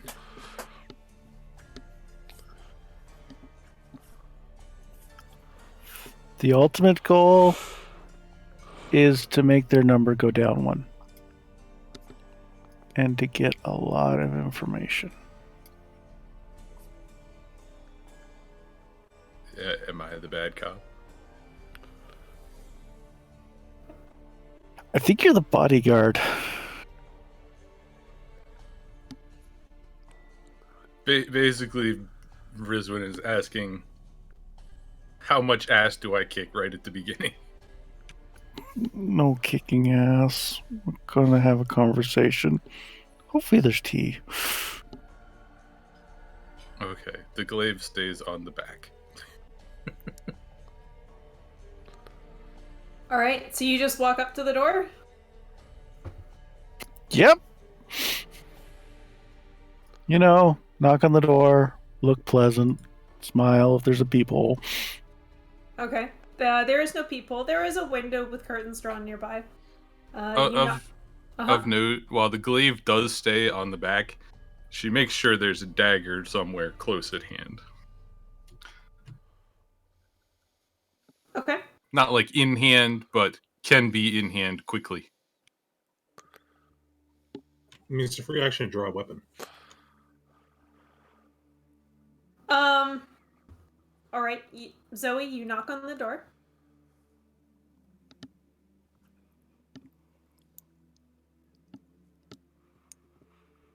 Nothing happens.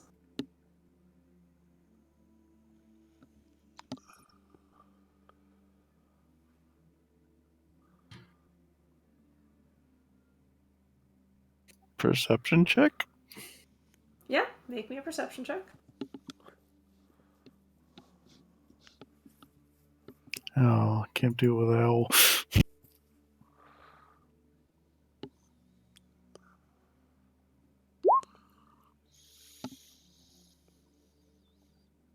I think Zoe hears her own heart pounding.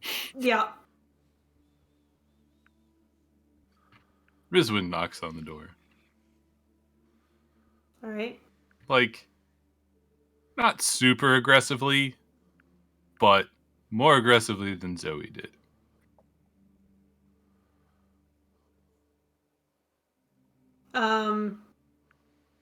Rosewood, make me a perception check.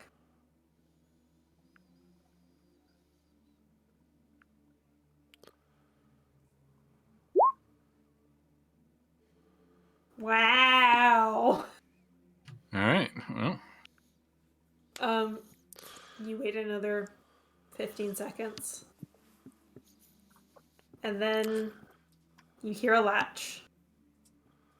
The door opens and you see this younger woman, dark brown hair, kind of a mousy face. She opens the door like maybe 6 inches and is looking directly at Zoe with wide eyes and an open mouth. Zoe goes, "Hi, I am Zoe Von Edel. This is my friend Rizwin. We would like to have a conversation. Do you have any tea?" of note, did she say Zoe or Abigail? Abigail, sorry. You're... Yes, please come in. She opens the door. I assume at this point we're somewhere near-ish by and we see them go in. I think so. I don't think you're that close yet. There is an owl outside to mark the location. Okay. I'm not rat person anymore, by the way. Okay. Oh, my pocket's a lot heavier now.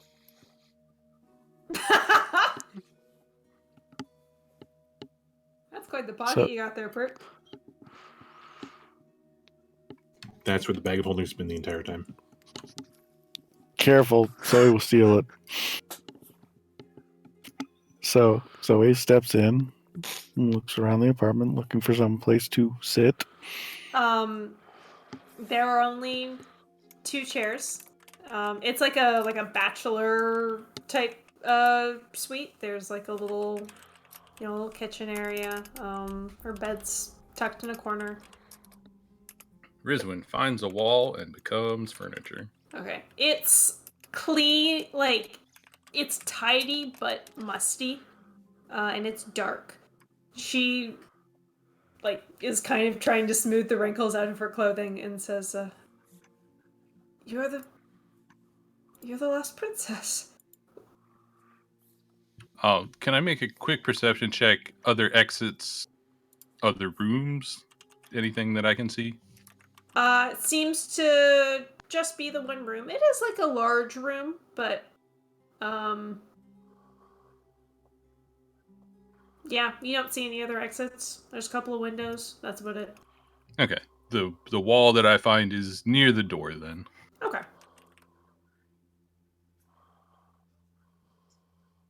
Zoe manages not to yell out, "I am not your princess." So I keep getting told. Could you explain that to me, please?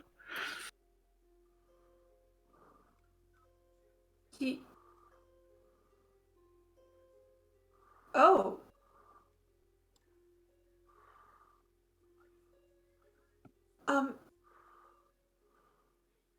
Of course. Just give me a moment. And she pulls out a chair for you to sit. Zoe takes a seat. And she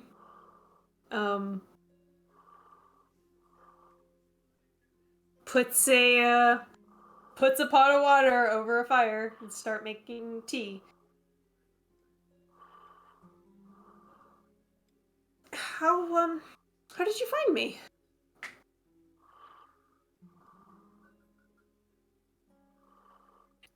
I've heard word that there were people.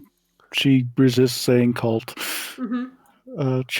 People of the children in the city, and I've heard reports about Anna teaching magic, and I managed to find you.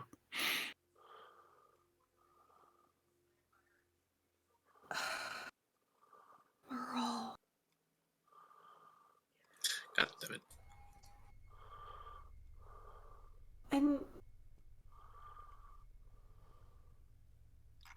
And you came to me. Well, the only people I've heard of that know magic in this city are a very angry cleric, a very old man, and a young lady. The young lady seemed the easiest one to talk to.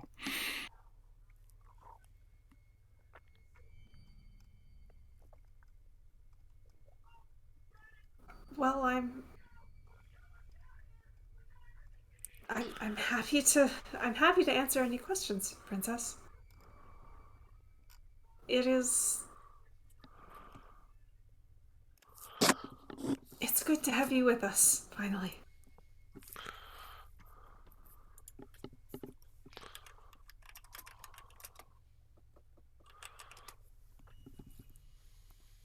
Just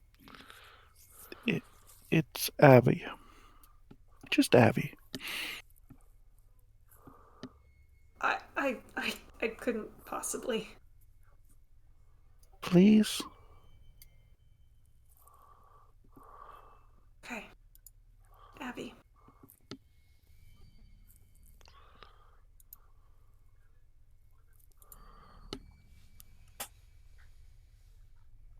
So, she sits down beside you.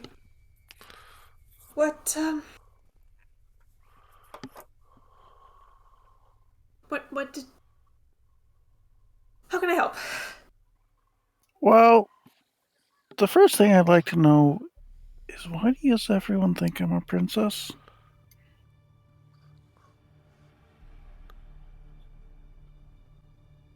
Well, you're of the blood. And she kind of gestures towards your horns.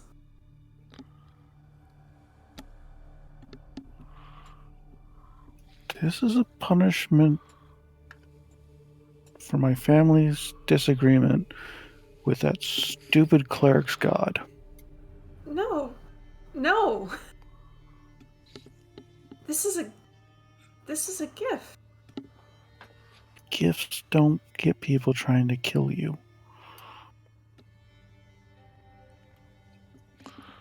The lost try because they do not understand. The powers that you were born with.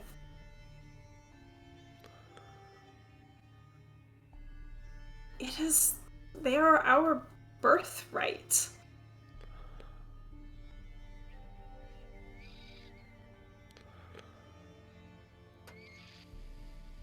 She thinks for a moment. And one moment. Reaches forward and taps something on the table, a cup or something, and casts light on it. Do you mean this power? Oh. Yes. Can you do that because you were... I was not born with that. But you were born with some. There is magic in your blood.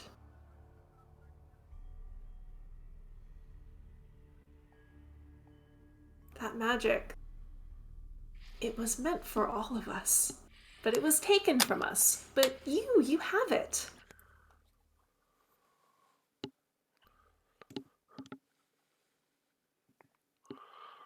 That is why you are a princess.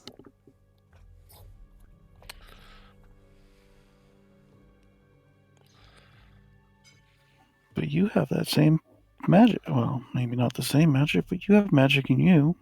Doesn't that make you a princess? Like you said, you learned that spell. And she touches her cup and it lights up. So did I. It is not the same.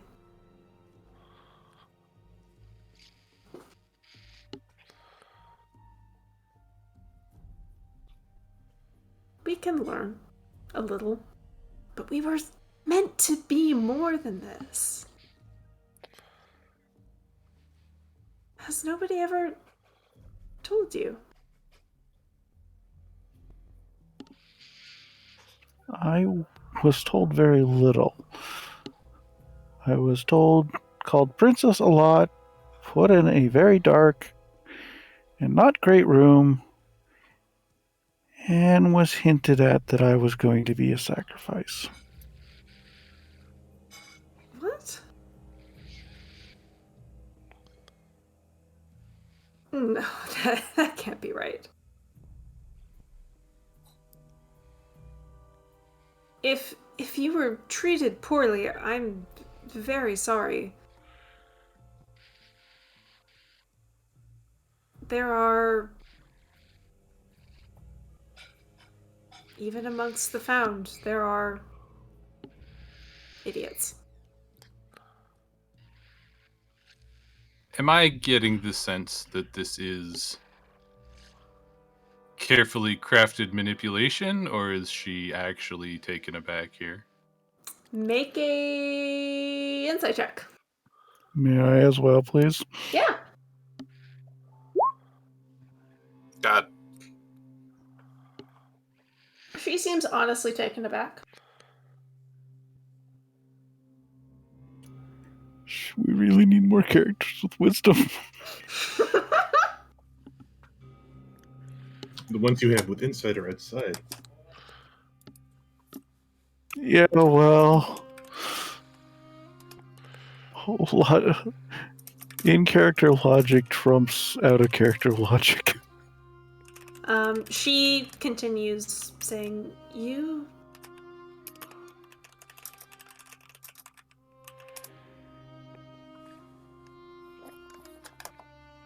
are special. You belong with us. You belong leading us.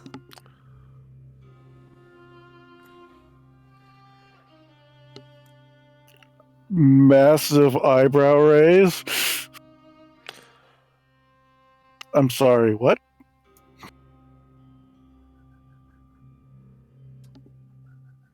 So that we can be like you one day.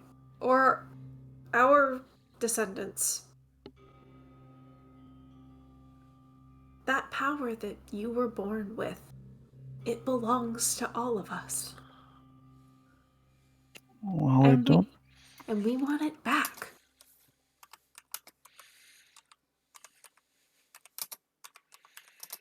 Do you understand how scary what you're saying sounds?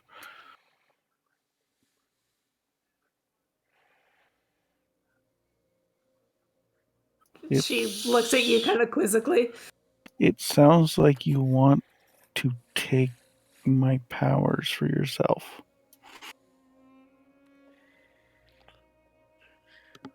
And that is what it sounded like when I was a prisoner. Oh. That's not what we want at all, Abby.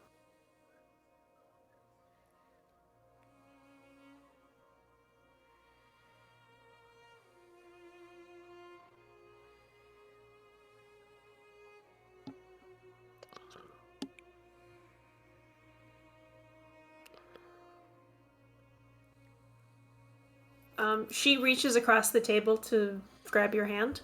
Steps forward. So he holds up one hand to try and calm Rizwan down while letting her take the other. Okay. What drew you here? To us? I wanted to come home and see my sister. Not to Blackcaster. Here, to me. To the children. Did not. This city is in a very bad state right now, and I am trying to find some way to stop it. There is a war going on, and innocent people are being hurt. Yes. And we need to do something about it. But it's not just the war that's happening today. Generations upon generations of us, we've had our futures stolen.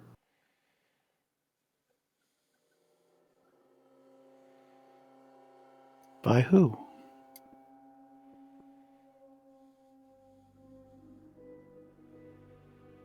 The angels.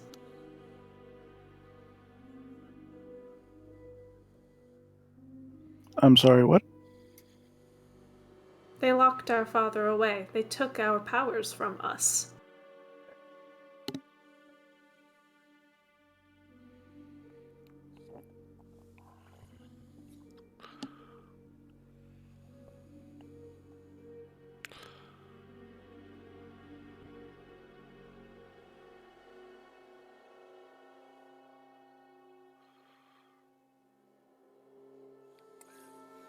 Who's your father? Have you not heard our name? The children of Kiral. Just making sure I have all the information. Tell me about Carl, please. You're welcome to just dump text, Jamie. She seems a little like kind of like I am now, trying to like Get together her thoughts to how to explain this person. yes. Kiral is, well, we would call him a demon. The father of demons, I suppose. But also the father of us. He granted us, humans, and elves and dwarves, and all of the sentient races, the power to choose our own destinies, to shape the world as we might. And at that time, there were still angels walking the earth, and they did not like that very much. They wanted to be the ones in charge. And they ripped our powers from us. Some of us they locked away in another dimension.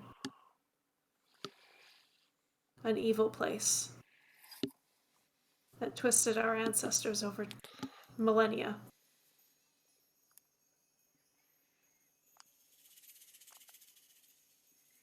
Have you ever heard of an angel with its wings cut off?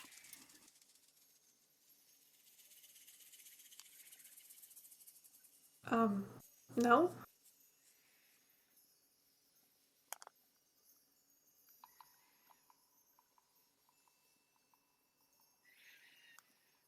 Okay.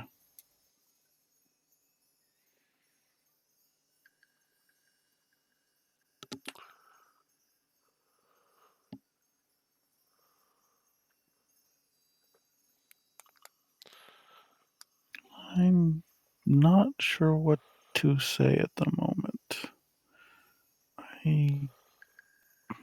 It's all right. I understand that it must be a lot to absorb all at once.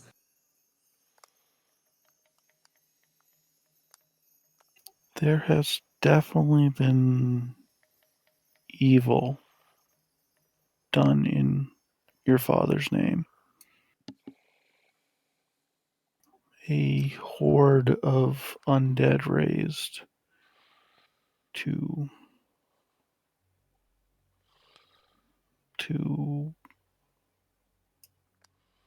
Hi, I need some help here. To seize power. Yes, to seize power. This is not good. Also, the whole city being ransacked by demons. Yeah, well, we also have heard that these people do not trust that guy, so. When you both- say the undead, the raising the undead army, she seems a little confused. That is not a power that any of us have. You heard of the undead army that attacked a city I cannot remember the name of. Astoria. Was it Astoria? Yeah. You heard? Yes, everybody's heard.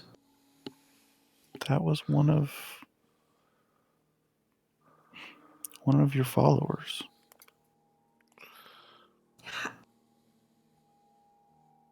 You say that, but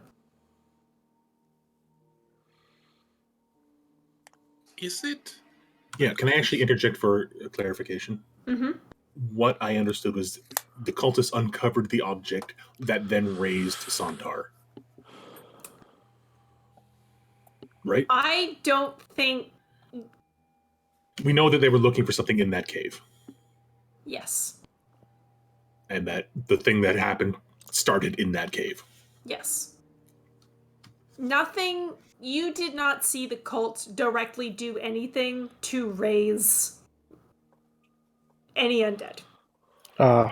Okay, I'm sorry, I was remembering wrong. It could be that you so want to tell the story like that, but I wanted to make sure, like, is that fact correct? It has been Sh- 2 years. She is not actively lying. Okay. I mean, it makes sense if you're looking at it.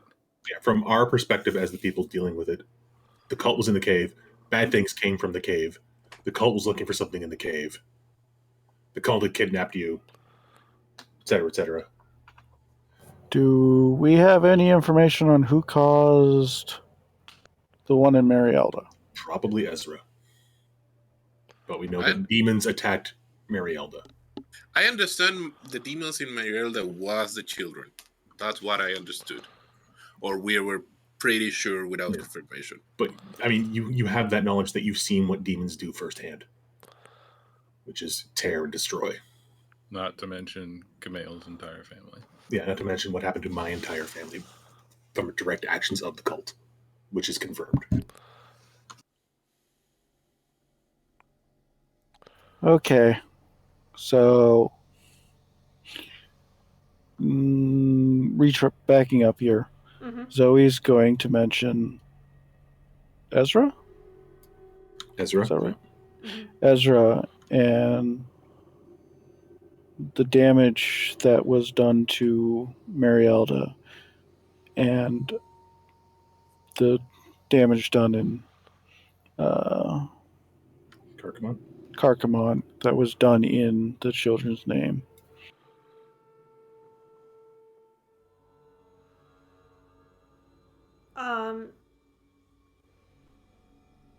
She kind of sighs and shakes her head.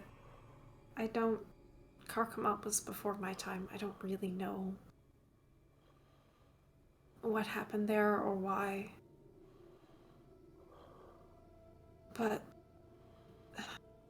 Children were killed without reason.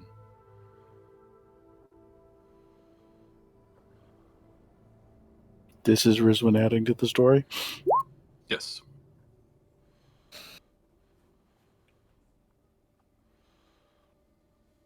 she glances over at Rizwin and turns back to Zoe. The events in Marielda were. They had an unfortunate conclusion. But I do believe that Ezra was just trying to release our brethren. Oh, he did. They are trapped in a terrible, unforgiving world. It's not their fault. They don't want to be here.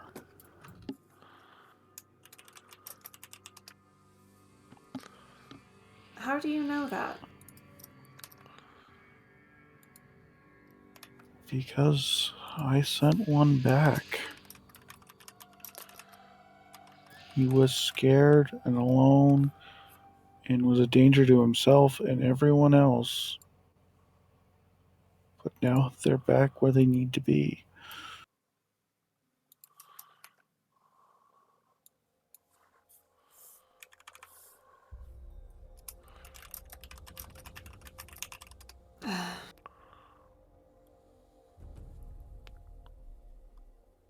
Just because a home is familiar doesn't mean that it's good.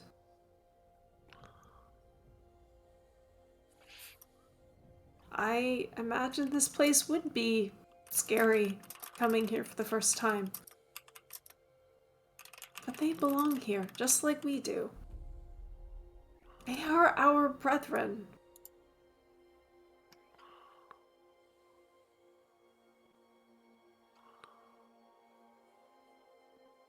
And they have been tortured for thousands and thousands of years just for wanting to be free.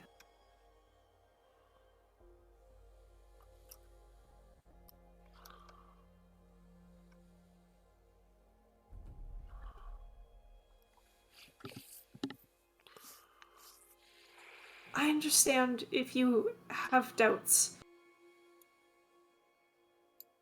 I'm sure that all your life you've heard only negative things about the beings that look like you.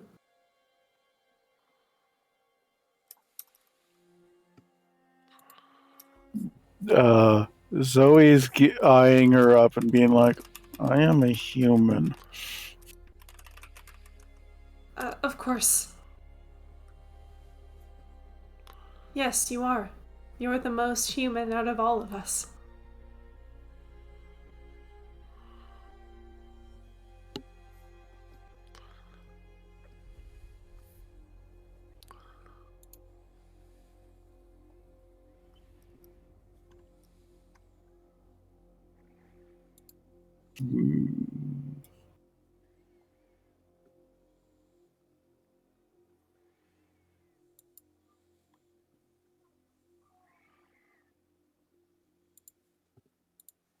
I can't condone what's happening with this city at the moment. Innocent people are being attacked, hurt. We have not done any of that. And Terrace does not like the idea that somebody else in the city might have power instead of just him. I don't disagree at all with what you're saying. But was there not a better way than a golem sent at him? The golem did not kill anybody, at least as far as I'm aware. Is that No. true as far as we're aware? Yes, there were a few people that were hurt. Most of them in the stampede of trying to get the gold that the golem threw everywhere. Hmm.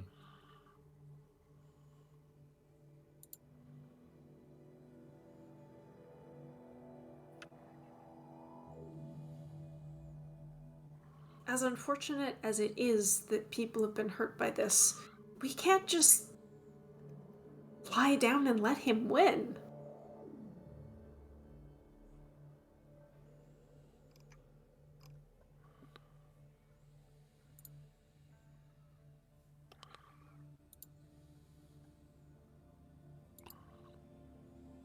I'm sorry, I'm thinking.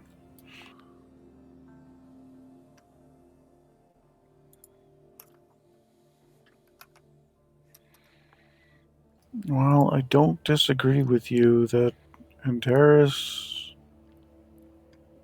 is a problem. I'm not sure I can condone violence or a massive disruption of everything. Because he's just going to keep stepping up with every time you do. And he's not a weak person. Or, well, he might be weak, but he's got a very powerful backer. So do we. We would be even more powerful with your help. We could get rid of him from the city once and for all. What happens then? Then the people aren't afraid anymore.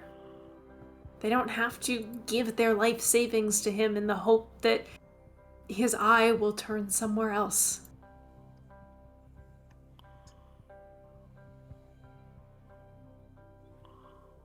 Hi, everyone. I'm kind of on the side of the children at the moment.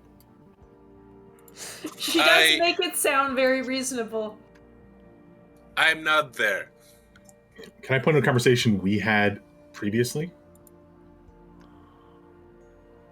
Let's save all that for when y'all are together. Okay, I know it was just something that Zoe might remember that we talked about, that's all. Speaking of that, Jamie, have in mind that we are going there at some point, so Yeah. you can say when we knock on the door, I guess. Yeah, I pretty, by now you would have,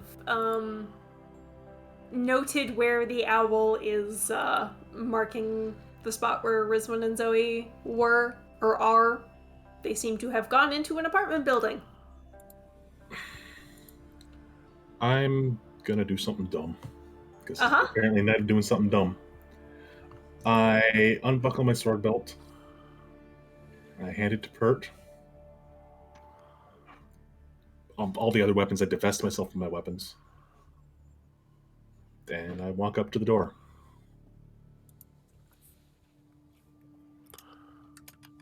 Are you intending to walk alone? Because I would go with you. He agrees. Stand back. He say, you can come fire, stand back. We don't want to overwhelm this woman. And we are two very large opposing people.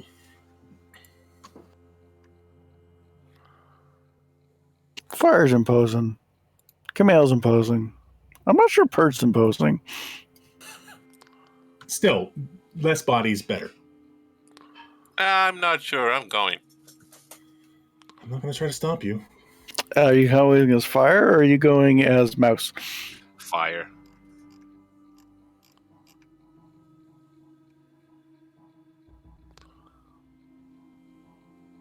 Okay. Are you knocking on the door? Or are you just barging in? No. I'm not being an aggro boy. I'm just knocking on the door. As soon as that sounds, I look at her, at Anna, to see if she is surprised by this. I'm trying to judge whether or not she has called someone. Okay. Yeah, she jumps a foot in the air when the knock on the door comes. And I think it's important to make clear, is Amma and Pert coming with us, or they follow Camel instructions and stay back? I mean, I didn't directly tell them to stay back. I said I was going. Pert will hold the belt and stay back.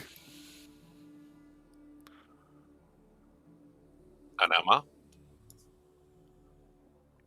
Alma would probably stay back. Alma isn't well versed in things.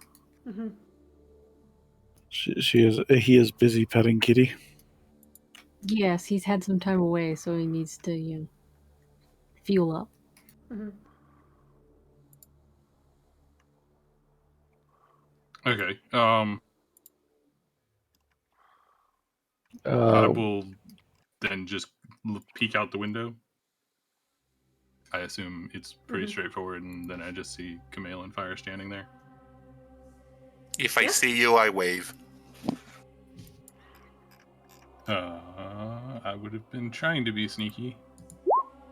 You probably see me. Yeah, you see the curtains rustle. Is it our friend's one? Yes. Perhaps What? a different perspective might be useful. I'll be outside. And she just opens the door and walks out. Wait, Hello. she is starting to look very cornered. I like raise my hands gently. I'm a friend of Abigail's. She looks at Abby, and they can't come in here.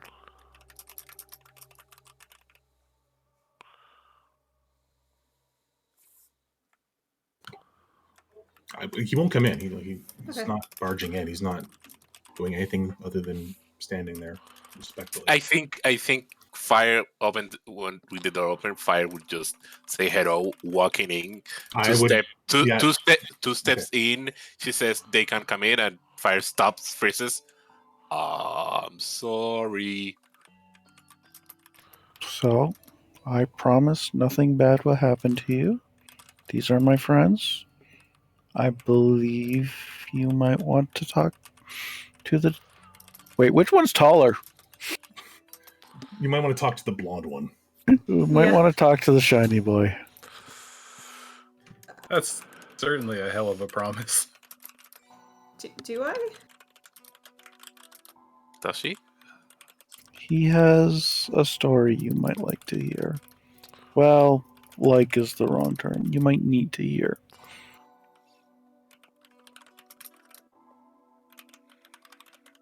May they please come in? Make a persuasion check with advantage.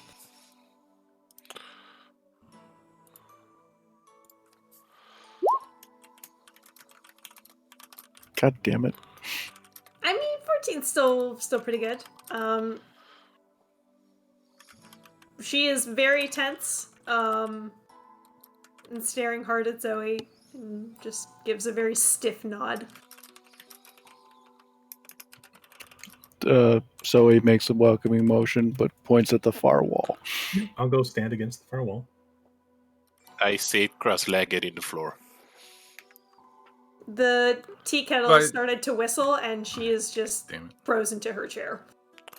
Fire. Zoe makes her tea while Camille tells story. Okay. Hello, Anna.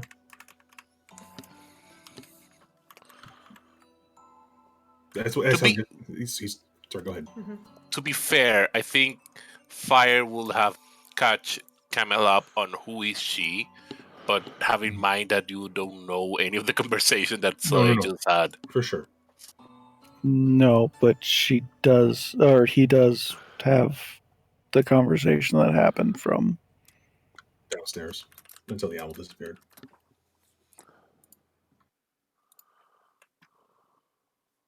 And he starts up just, hello, Anna. My name's Camille. Hello? I don't mean to frighten you. I apologize. But I thought it was important that we talk. I don't know how much Abigail has told you about what's happened with her.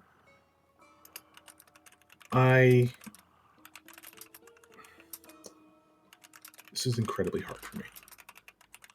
And it's terrifying. I'm from Carcamont.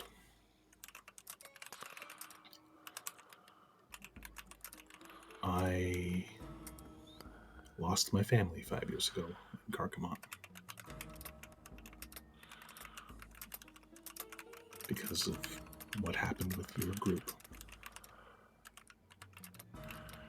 I got a letter one day telling me that my father and my mother, and my two brothers and my little sister were gone.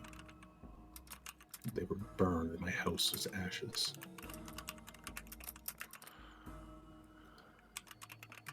And I went on a quest for information. And I found some guidance. Kind of smirks at that. And in that, I ended up at a cave where I was told some children of the group I was following were holding someone. And I entered that cave, and I helped that person escape. Those people had unearthed a terrifying artifact that raised the dead and were responsible for the suffering and deaths of many people. We stopped that. Gestures at my friend, gestures at everyone. We traveled for a bit longer. We came to Marielda. We were there when the demons attacked. We were there when we saw firsthand these creatures rip and tear into men and women and children and kill tens of thousands.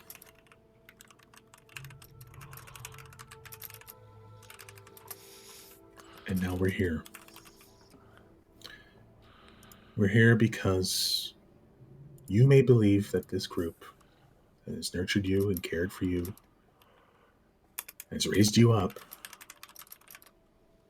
is a protector, a benefactor, a place where you belong. It's not. Their message has been tainted by so much suffering.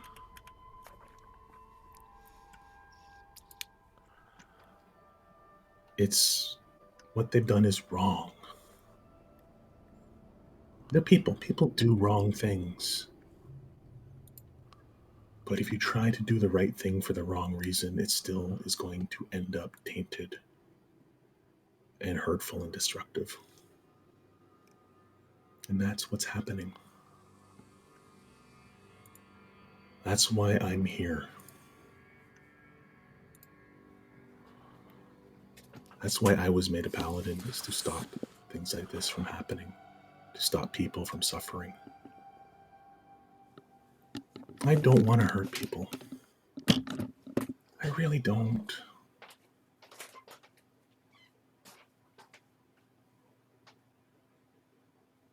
He just kind of stops it for a moment and just lets that sink in.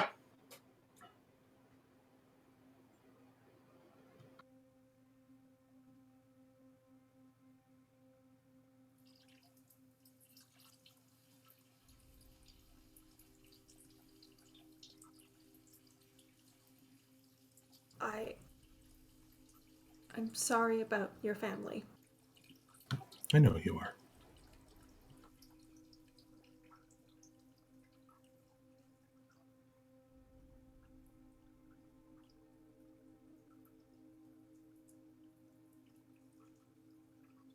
And I cannot deny that things have been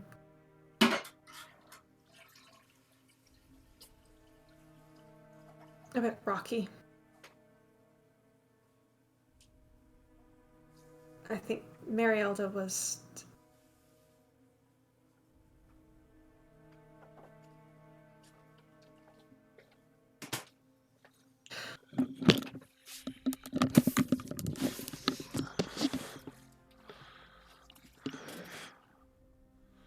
But we are not wrong.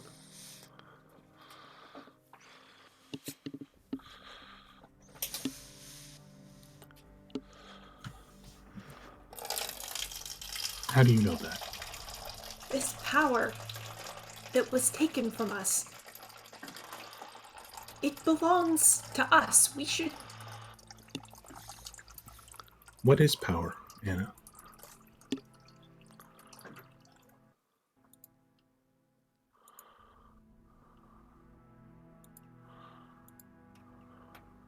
The magic that we were gifted.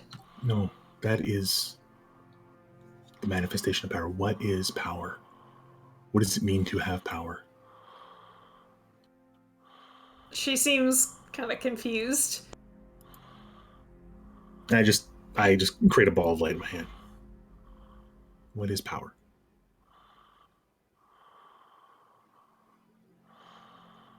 Power is a responsibility. Power is a burden. I have seen a paladin who could do so much good, be reduced to a walking bandage because everyone goes to them for every single woe and ill. What is going to stop someone who gets this power from blasting a hole in the chest of the person who they disagree with? People already will just stab someone for money, or kill, or rape. Power is dangerous. Power is responsibility. Power is a burden. Would you give every single man, woman, and child in this city a crossbow?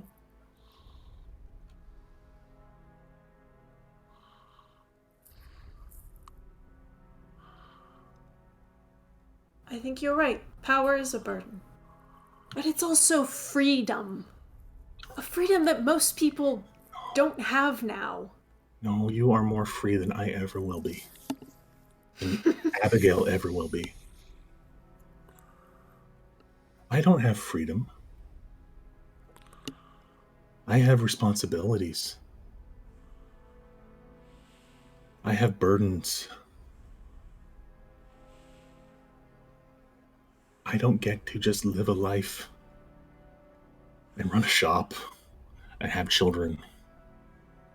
So you think that the people here who don't have magic, who don't have those burdens, that makes them free? It makes them a different type of free. Free to pursue life as they see fit. Free to laugh and cry. Free to not be worried that they be called upon to defend people and put their lives at risk. You are asking that everyone in this world be given the power to do as they see fit.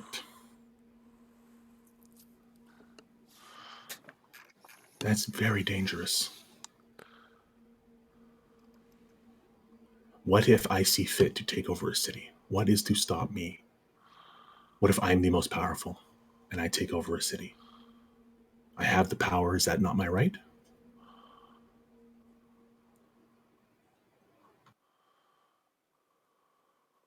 Maybe it would be. I raise my hand.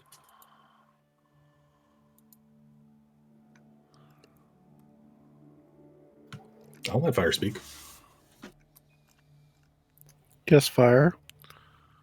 Hi. Fire. So I don't understand how is to live in a big city. I see a lot of walls put in between people and telling them what they can and cannot do. And I think that's a pretty shitty, and it would be good to be solved. I don't know if people having magic is the answer to that. I for what I'm hearing, you as humans don't have magic, but you think you were stolen that power, right? Would Fire know that? Because you weren't privy to that conversation. Okay, fair enough.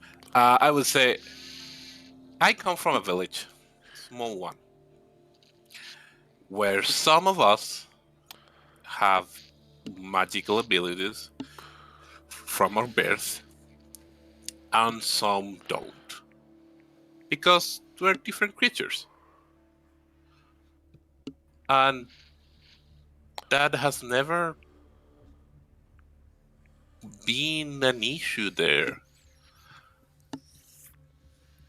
Some of the most powerful beings in that town are creatures without any use of magic. Because it's just another way of express your own will, and they have a lot of will.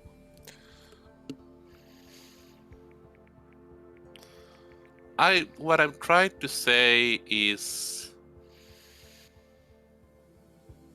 I'm hearing a heart that wants better from the world, but also I'm hearing a heart that have only experienced one face of this world and not everything.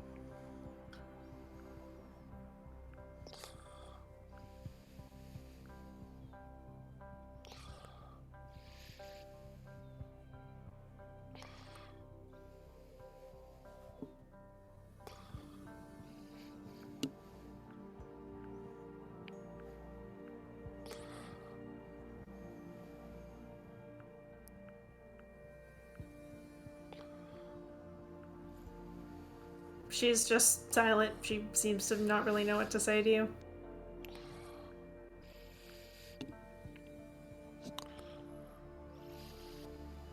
I honestly have no idea what Fire just said. I do. I think what my friend is saying is you've lived in this city your whole life. It's all you know, it's all you've experienced, and you are not part of the upper crust. You are not the privileged. And I understand that feeling of resentment,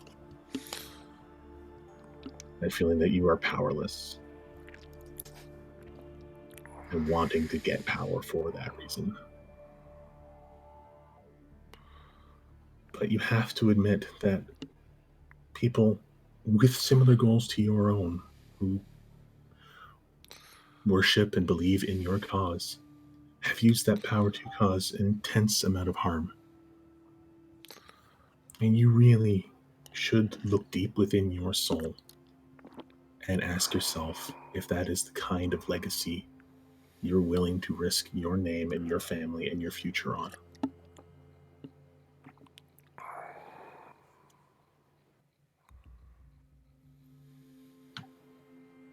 That's a legacy that will be built on blood and tears and death.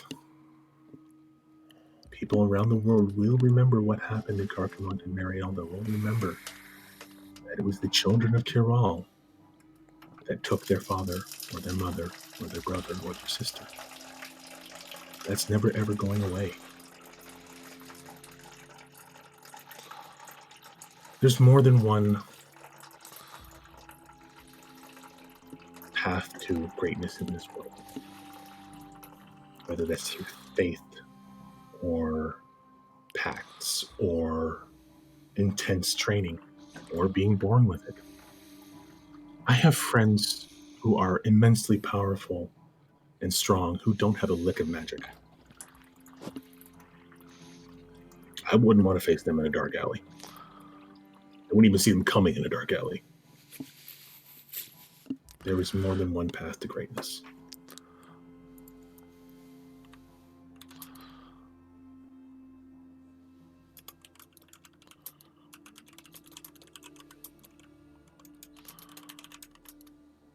She is looking down at her hands. She says, "This isn't about greatness or personal power. It's about taking back what was stolen from us by your people."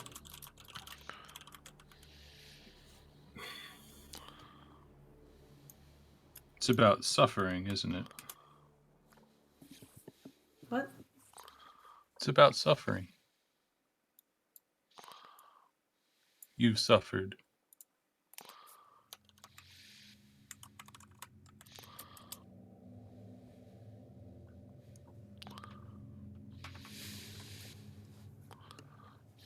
And you feel you're owed something because you've suffered?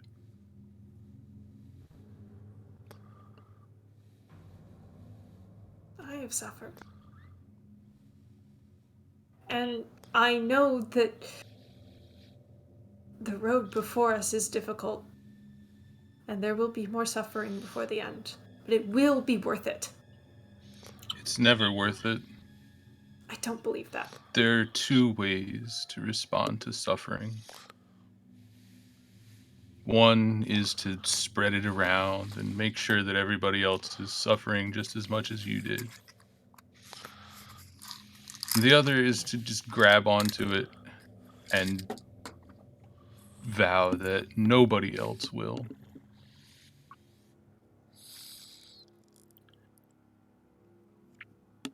I've made this decision myself. As have I. And how has that gone? I haven't been spreading suffering around. I've saved thousands of people. I've healed the sick and injured. I've protected my friends because I chose to suffer for them, took burden away from them.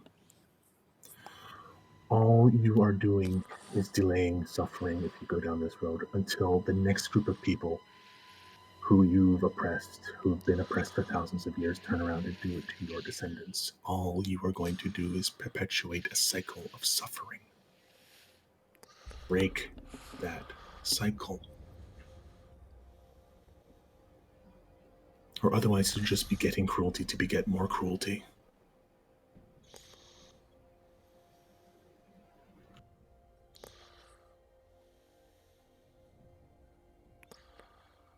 We will break this cycle. As you're talking, she's... You know, it's funny, she's become less and less nervous and more... Like, as you push, she's hardening up. Yep, we'll push too much. She says... And Terrace is going to be the next to go. And that will make everybody's lives better. At the cost of how many innocent lives? Well, if you're so powerful, then you do it. That's not a bad idea.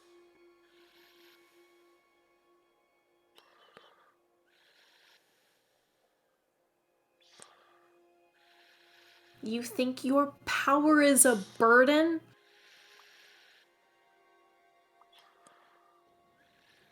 Every single day, I would give it all up to be able to hug my sister again.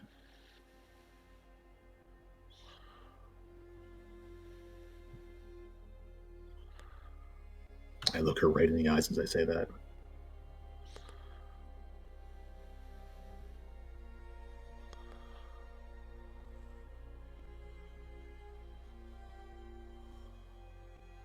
Well, if you can't do that, why don't you go do something good with it?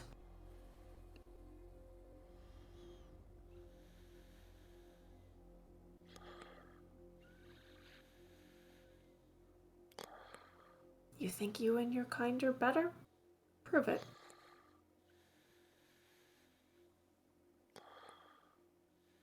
I kind of give a glance at Zoe.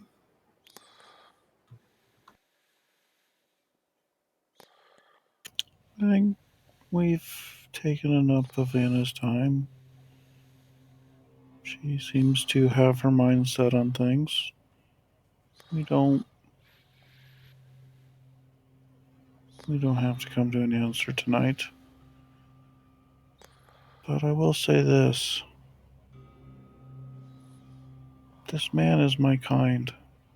He's looking for good in this world and trying to do what he can.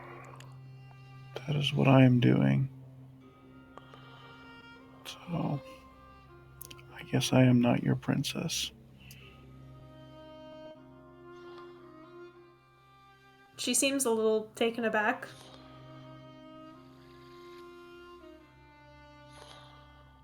It's not what we are on the outside, it's what we are on the inside. Thank you for the cup of tea.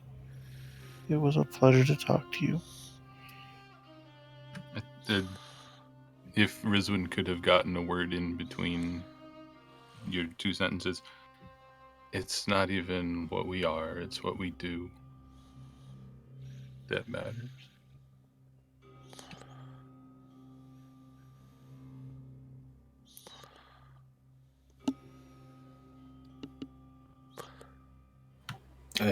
Last word he'll count says, I beg you to reconsider. I beg you. I don't want to see your light or your friend's light snuffed out. Please.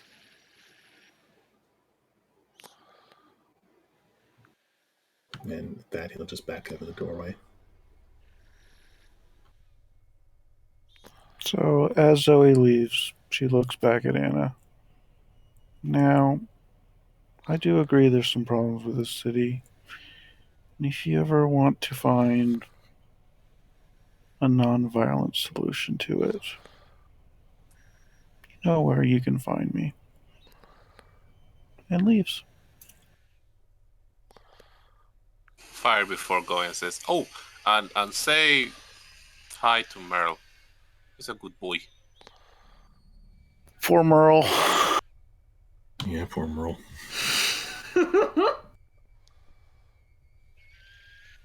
We need to maybe go find Merle now.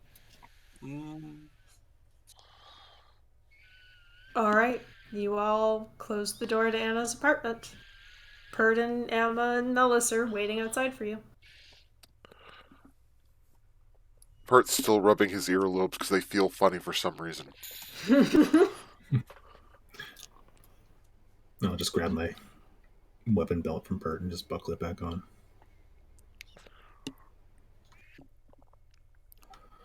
Hey, Fire, do you know where Merle is? I think no. Jamie? No. I have no idea. You might want to go fly around as an eagle in the morning and find him, and give him a bunch of money and tell him to go to Astoria. No, send him to Marielda. They'll teach him how to be a wizard. That's actually a pretty good idea. You can even give him an introduction to Zoe's friend. I could try. I don't know if I succeed. The fact that we just spoke to one of the 5 means that my possibilities are reduced. It was a calculated risk, and from what Zoe relayed to the conversation inside, it sounds like some of them are incredibly arrogant and believe they're all powerful. Some of them, she looks back at the apartment, are deluded.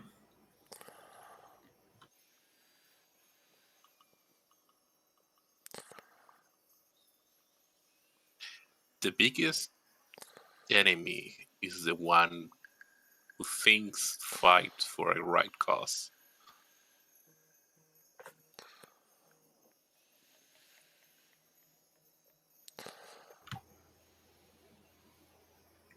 Sorry, get that to me again. The biggest enemy is the one who thinks that he is fighting for a right cause. We all fight for causes, though.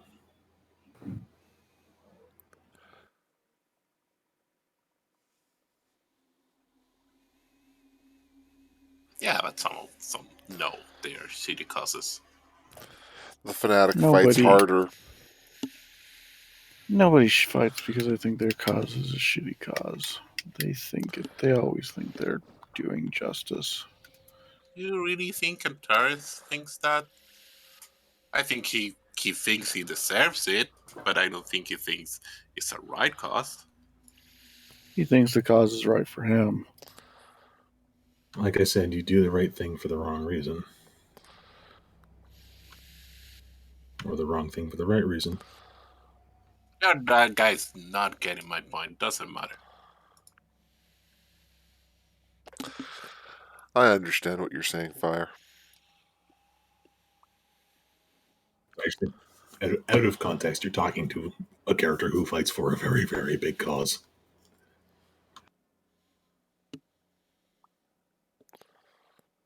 I was hoping that would go better. You tried. You tried. We tried.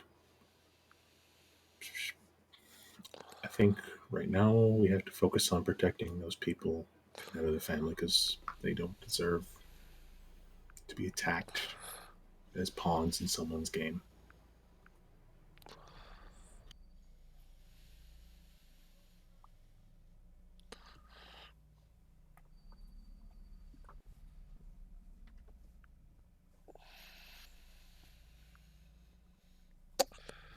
I'm sorry, Zoe. I don't know how this is going to go without people getting killed.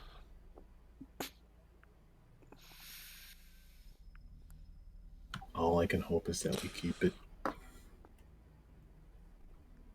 contained.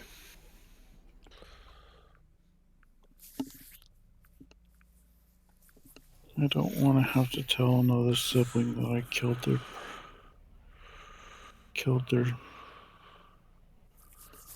their family member.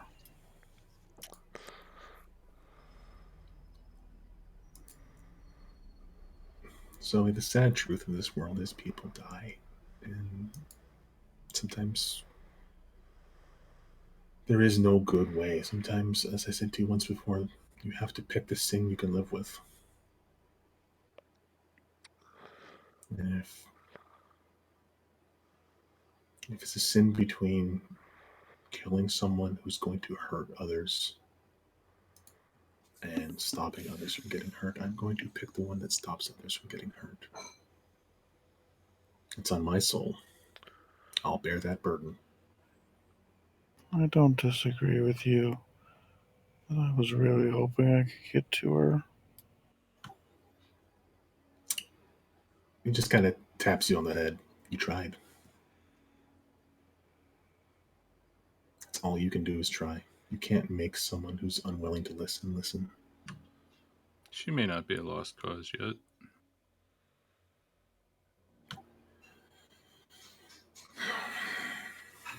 %90 of her issue is with Antares. Mm-hmm.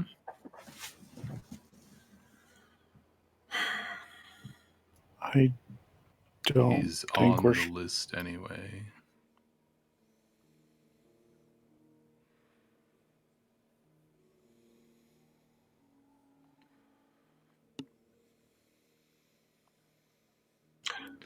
I think at this point we're probably just walking back towards Zoe's house. Yeah. Mhm. So what do we do from here? Do we go after Antares? Do we stop Travarian? I think we should inform Nicholas about what we hear and who was there. Maybe he can trace out and maybe even arrest some of them. Yeah. That would reduce the number of moving parts. I have their faces burn in my head. I can do an imitation of them, but only once a day. Gonna be a while. It's understandable. I think you're asking the wrong question, Camille. What's that? You're asking if we should go after Antares or Oh, sorry. First. Travarian. Okay. Yeah. And I think that we know the timetable of Travarian. And I think there's only a group. I think, let's be perfectly blunt, we're the only people equipped to deal with someone of that magnitude in the city. I think the children is a more pressing issue. They're more aggressive, and their aggression will lead slumber the cleric onto the aggressiveness too. So it sounds like you're in favor of stopping Travarian from killing these people. Dismantle the 5 of them. And then go after Antares. Yeah.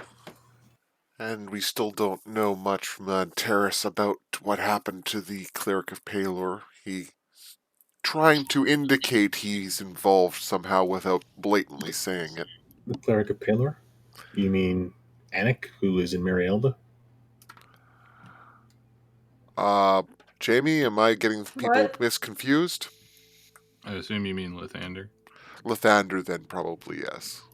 Isn't he just traveling? Yeah, they're traveling. The Paladin of Lathander is currently not so much traveling as conquistadoring. Oh.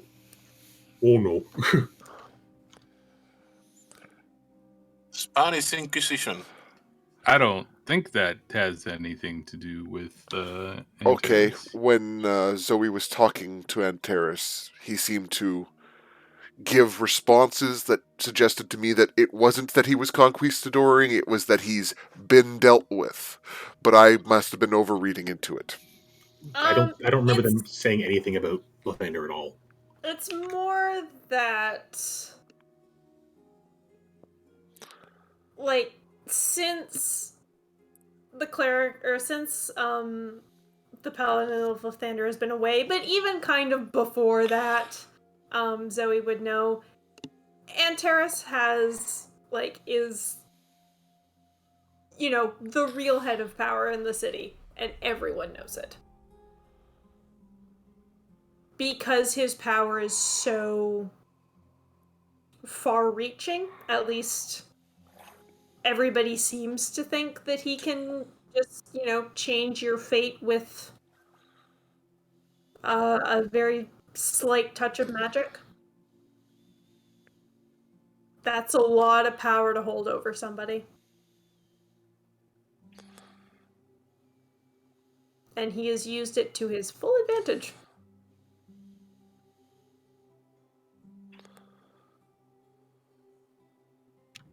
Would removing Antares kind of take remove a leg from the children's table, as it were?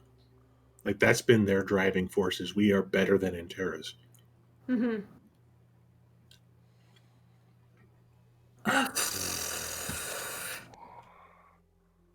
Like, I could ask you to roll something, but even then, like, it's subjective. it's very difficult to say one way or the other.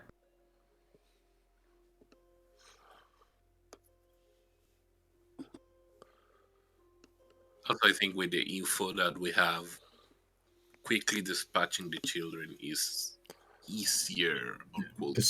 Dismantling this cell, at least, is probably top priority. And then dealing with Antares after, and hope that the next investiture of power from Bashaba gets the picture. I have a quick question. Yes. Because I think there's something in that conversation that I expected to get a reaction that didn't, and I think it might have gotten missed. Okay, what's that? Not from when you were talking with Anna, but listening into the five of them.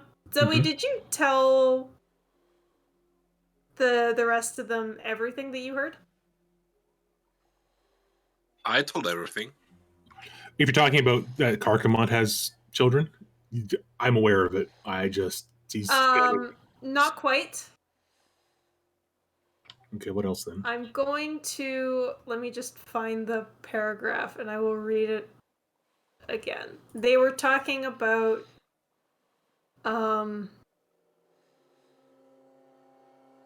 they asked if Fordrilla was gonna take over be the head of the children, and she said no, I'm not leadership material, and that we've gotten as far as we have because of the master's ingenuity, his ability to convince people. His successor should be the same.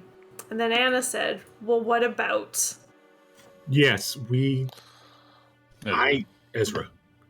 And to that point, Fordrilla said, I would agree with Anna that he is cut from the same cloth as our master was. He is more of a loose cannon than we can deal with. Look at Karkamont. His actions almost cost us everything. Do we know that name? Do we know that name? Yes. What, Karkamont? No, Ezra. Ezra, yeah. He's the friend of Caffrey. They didn't say Ezra. We're just assuming. We're just assuming. Sorry, what did you say, Whoever Shammy? they were talking about, it's heavily implied that they were involved in what I happened don't. in Karkamat. Yes. I'm not Yeah. sure Okay. who is Asra. Okay. Hezra, do you remember the Asimar in Marielda who was trying to rile people up in a pub? Yeah. That's Ezra. He's a friend of Ah. Capriel. It would be Yeah. very easy, for instance, now that Camille's heard that sure, Karkaman would gladly accept another Asimar back into the city. Very little questions asked. Which would give him access to all this. So yeah, Camille is very much in his head, but he's also let's deal with the task at hand before other things. All right. I just wanted to make sure that didn't get missed. No, that was it's very much in my head. So wait, I think I missed something here. Ezra's as an Asimar? Yes. He has very black hair, very blue eyes. Asmar are generally very blonde, but Not all of us are. Fuck, I would have made a comment about you have an issue with my friend, but you wanted to follow a leader who is the same? no, you all are blonde. Well, we all All are the blonde. Asmar are blonde. But I got the impression that he was. Yes. I'm And confused. The only legends I have of Fallen are literal legends, right? Yes. Okay, then I would relate the legend of Fallen Asimar to, but that they are basically the boogeymen, that they don't exist. They're an Asimar who let their inner light go to darkness.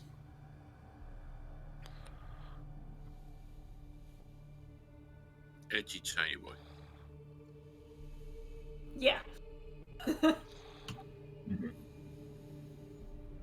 And like Camille is aware of it and is starting to put two and together, but he can't do anything about it right now because one, he has to get to Gargamont and find out what's going on there, if there is a cell there, deal with being the Exarch of Gargamont, and then maybe eventually getting back to Marielda and having a very long sit down with Caffriel. Yeah, like that's stuff that happened in the past. Not stuff that's gonna happen.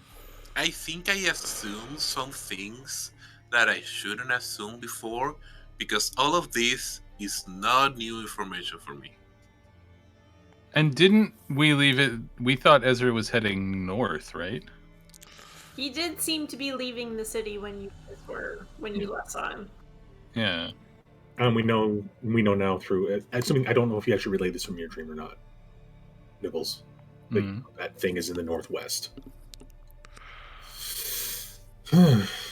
I will just clear up any misconceptions right now. The thing that Rizwan saw in the dream, that is related to Fire and Ammo's story. Yes, but also it would be a useful tool for, say, a murderous fallen Asimar.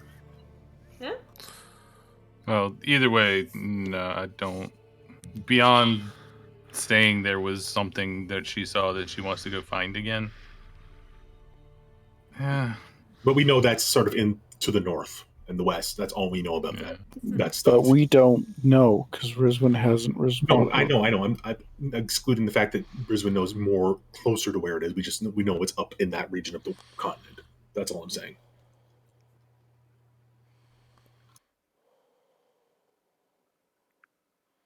Can you show us the continent map again real quick? Sure. Can I? Here it is.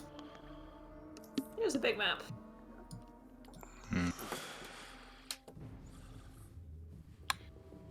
Is this Alcalara? Yes.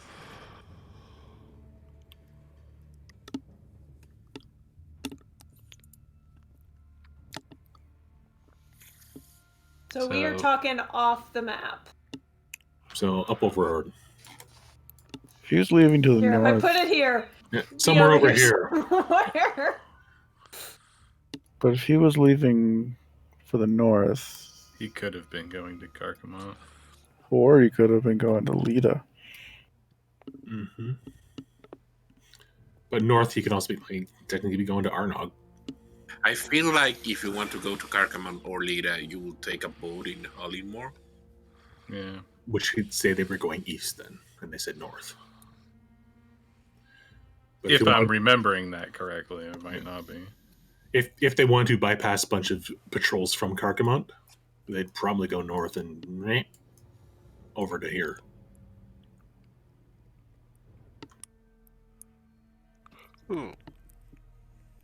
But that's getting ahead of ourselves. Let's keep in mind that we are dealing with. Well, that's the question. Maybe it's not getting ahead of ourselves. Maybe we're getting distracted. And while we're Doing the here, work. Go ahead. while we're here, Jamie, which was the other city that we discovered there was a cell in? They said that there were cells in Blackcaster, Marielda, Carcamont, and I think they just said Lita. Yeah, one of they the said three later. cities.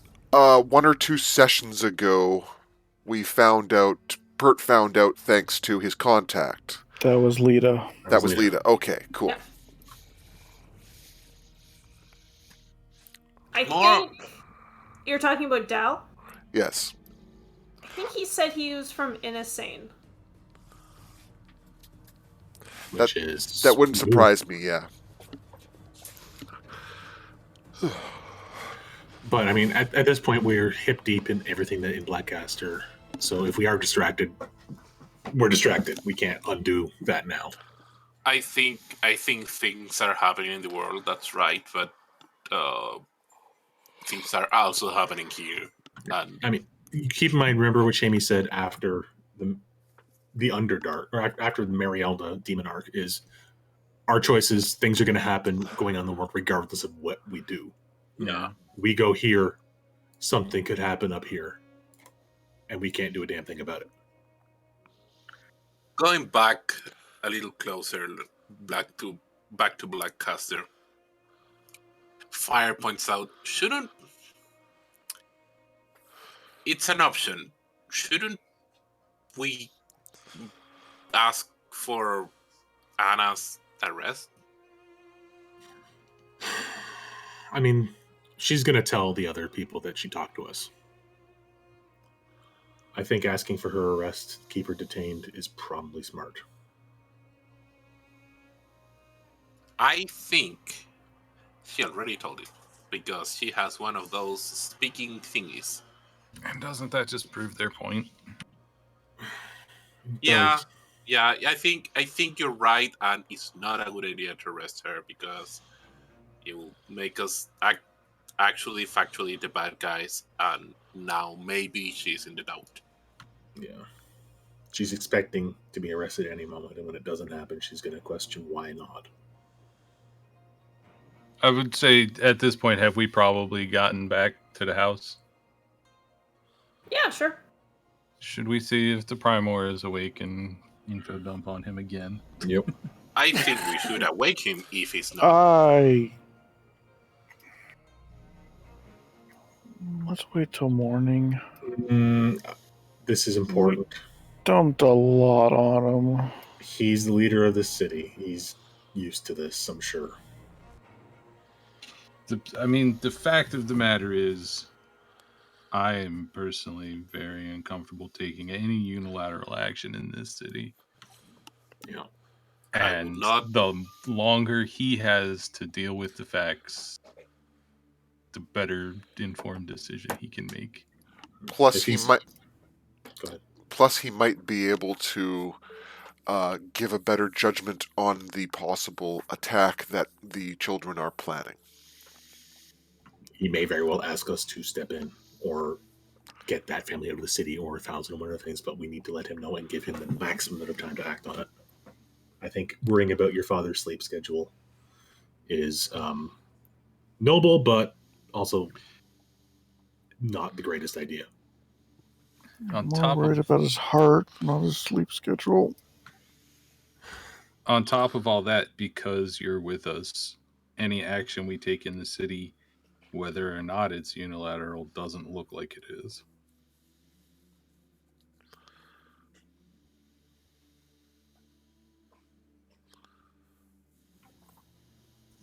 Your dad's the man in charge.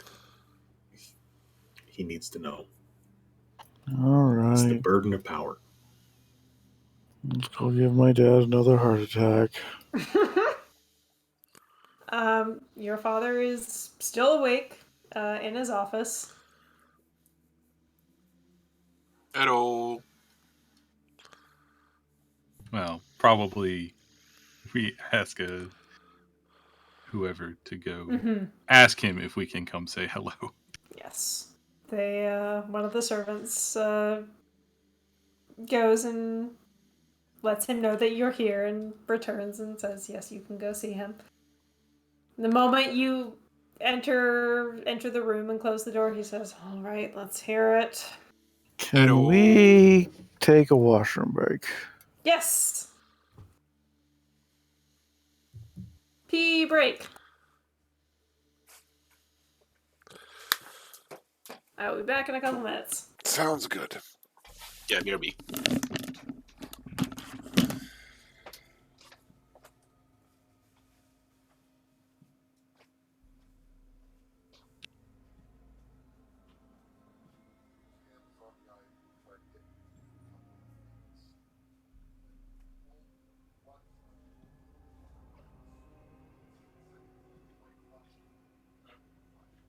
Yeah. So finally gave me a link to their website and their phone number, which is a Chinese internet website that won't load, and a Chinese phone number. So I'm like, is there an alternative besides? That's the seller that sold the monsters? Yeah. I'm guessing it's a third party clearing out older monster stuff because monster happens to be the deal of the day today. And I was looking at the exact same set that I have on the deal of the day, and they have a couple of minor features mine don't have, like wireless charging for the power case. So I put my power case on the wireless charger. It did not respond in any way, so I'm assuming mine is just an older version of the same device or a Chinese knockoff of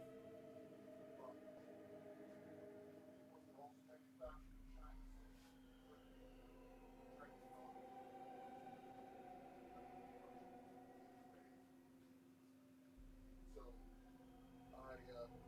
put in a warranty request for Amazon's system contact the seller, and we'll find out in 2 to 6 days if they are going to respond and warranty it or not. Fun.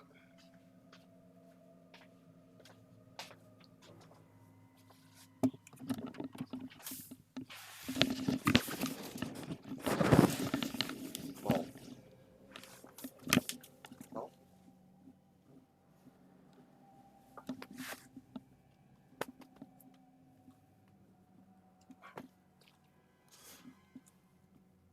Good girl.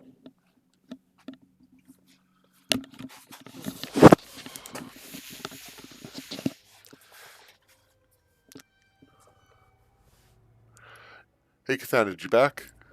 Aye. You ever tried a TENS unit for your back? No, I have not.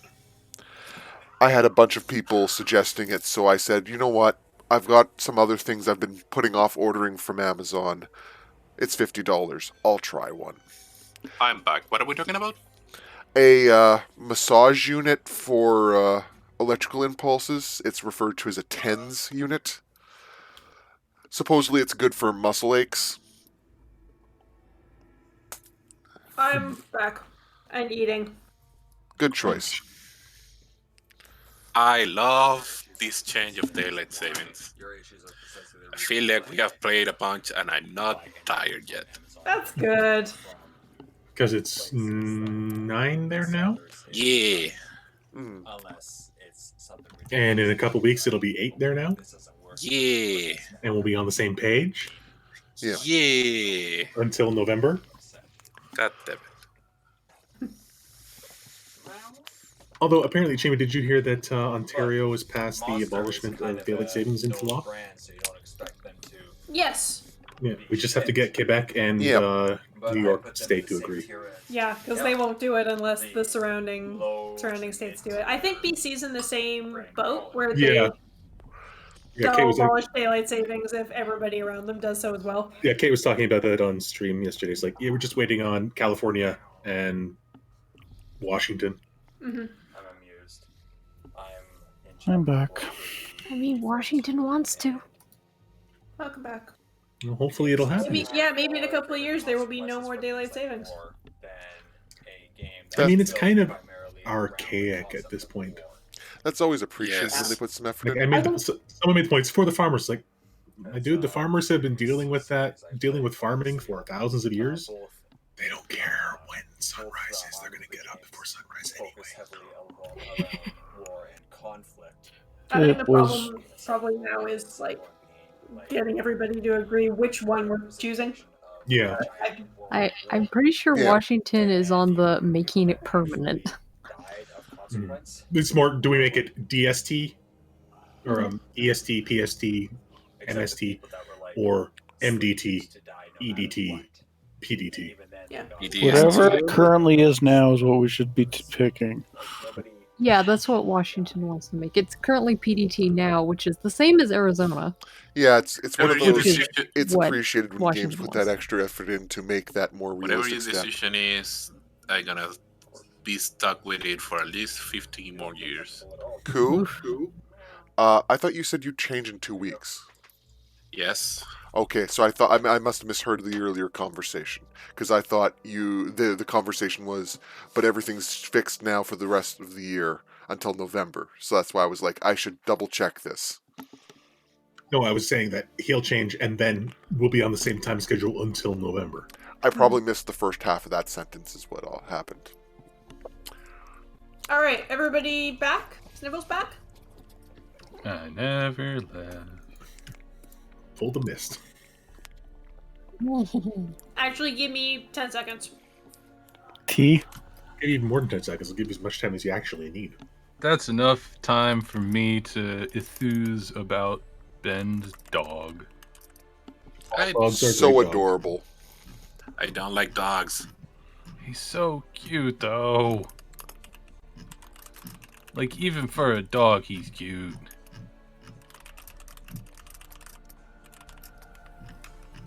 This trying to scratch his ears.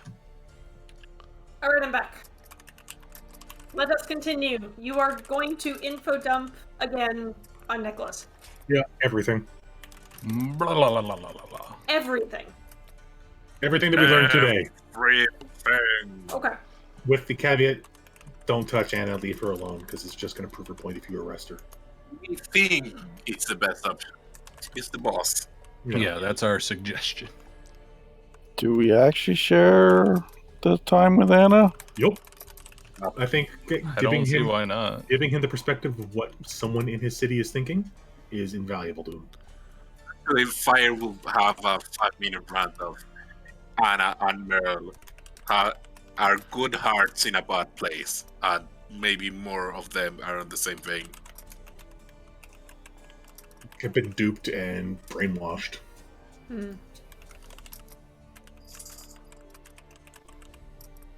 Okay. He seems a little less overwhelmed than he was this afternoon. Well, he knew Probably something because was he's coming. expecting it, yeah. Yeah. He nods and thanks you for the information and says, I still need some time to decide. But at least now we have a timeline. I'll just reaffirm if he needs us to step in with Travarian.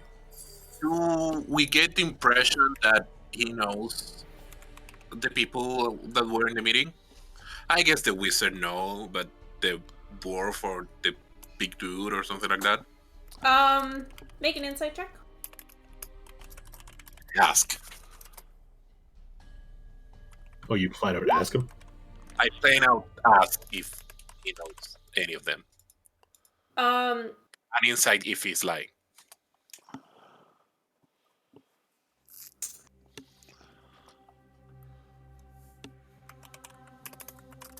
Would he know?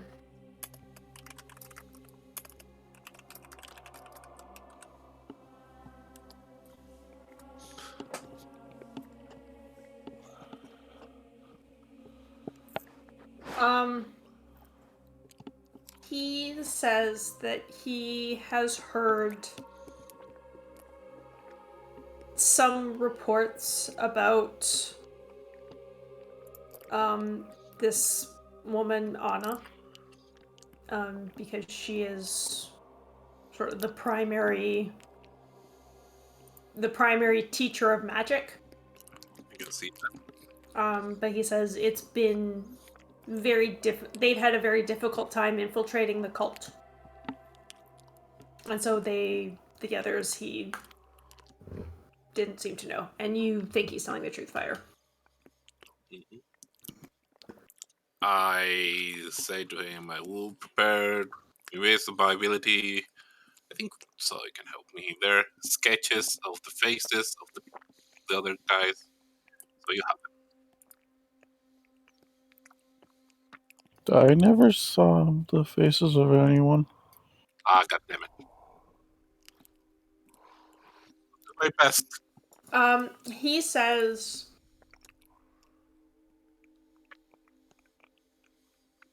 I will confirm with you tomorrow. But right now, I think our best plan of action is to strike at this Trevarian while he is attempting to apparently assassinate a member of the royal family, or one of the noble families.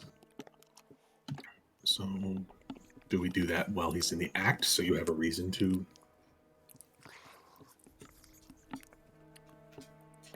deal with him?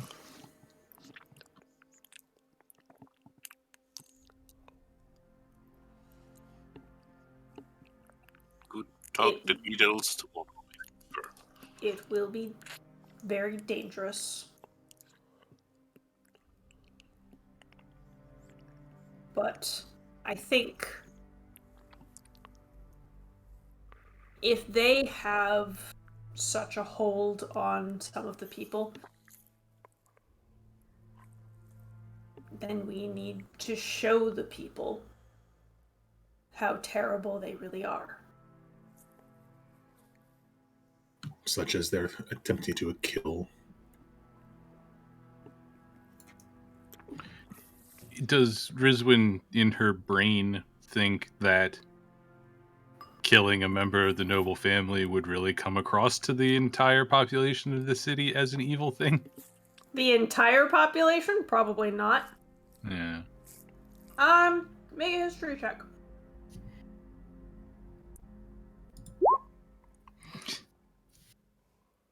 You are unaware of... So the Van Ursels, their sort of jurisdiction is like craftspeople and farm workers and like more of the common people.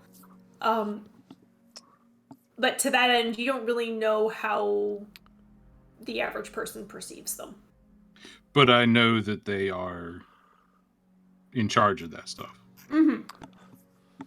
I would just either straight up ask him or Zoe or both then.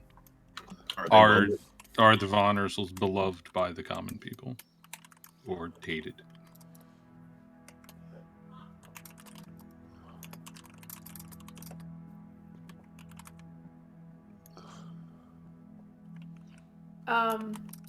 Nicholas frowns and says, there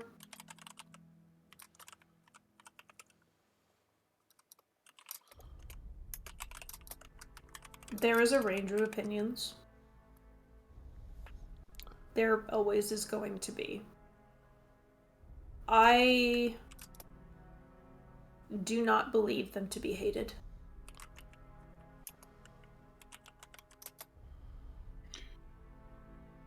Yeah.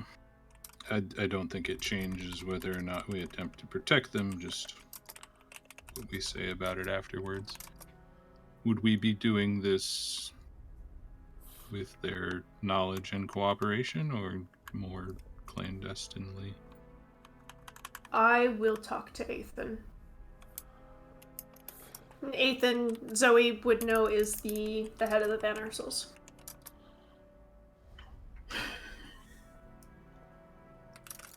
thinking if we could get an invite there to dinner that night, it would put us in a very advantageous spot. To that end, I think it best, Abigail. Wait, did you tell him that that Abigail has a meeting with Trevarian? Was that something you communicated to him? I believe it was. Okay. Oh, well, I will. It was. Okay, because I was going to say, I thought we were only talking about stuff that happened tonight, but if that gets added in there, BB? then sure. Well, we It mentioned that was last said session. before because somebody was trying to get him invited to dinner. Oh, right. Yeah, okay, so he already knew that. He would say, "Do not go to this meeting." Mm-hmm. Yeah, for what I got in that secret meeting, they told him to not do anything, and I don't think he agreed at all. And he was gonna do whatever they like. Yeah. Also, I have to point out, maybe you have it in consideration, but in case you don't, we're talking about a wizard. An assassination attempt by no magical means can be tricky, but with magical means, the imagination is the cross line. Like, could be from far away, could be something invisible, could be something he was talking about a device, so it could be remotely activated and no one is there at the moment. But he also wants to make it appear like it's Antera's doing it. Us being there could be the possibility that it's nothing we could do at that moment. Like, maybe at the moment it's already too late.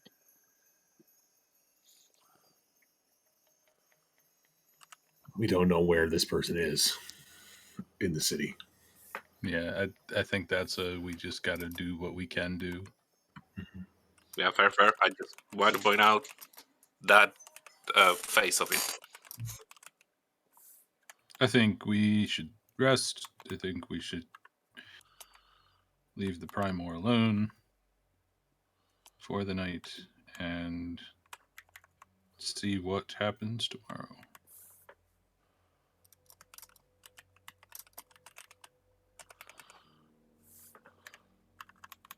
Yeah. Sleepy. And someone's going to try to have a heart-to-heart with his god tonight. See if he can get some answers or guidance or something. So, at some point, Zoe's going to go try and have a conversation with Camille. Sure.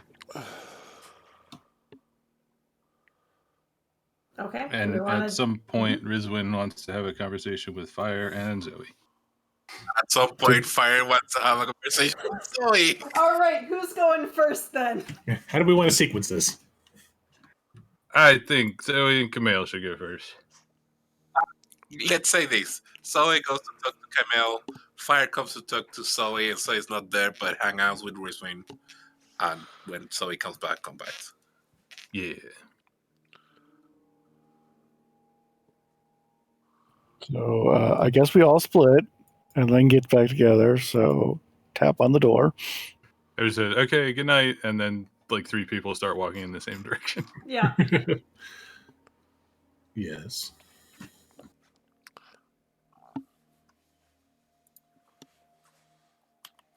I need to tell you about a dream I had a year and a half ago at this point. Uh-huh. No, Wait. actually closer to 2 years. Wait. 2 years in Sorry, game? that was me being out of Okay. was out of character.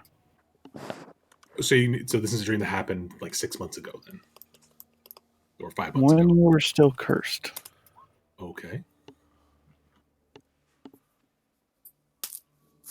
So we were in a forest and there was a werewolf pack. And then you were there as well, beside me. You're running through the forest and things are passing like a blur, and I hear a howl, and then everything changed. Instead of you as a werewolf, there was a dark, hairless hound with red eyes running towards me. I'm able to stop him, block him with my body, just like the werewolves controlled you when you were transformed. It kept trying to run, but it finally settled in beside me. And then everybody surrounded me, but they were like the werewolves surrounded me, but they were more monstrous. They had horns and hoofs, leathery wings and claws, and we were moving together.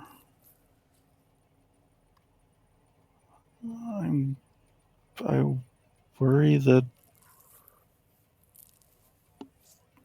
I am the princess. You very well may be the key to their goal. But you're still you, first and foremost.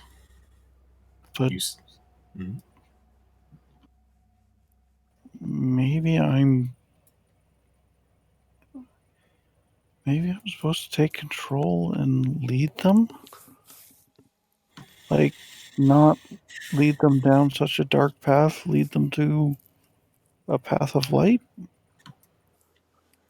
maybe. I don't have all the answers. I don't know a lot about demonology or celestial history. Those I haven't had access to that information. Like, Anna was saying that I should be leading them. And from her perspective, that may very well be what she sees, that you are the chosen one, that you are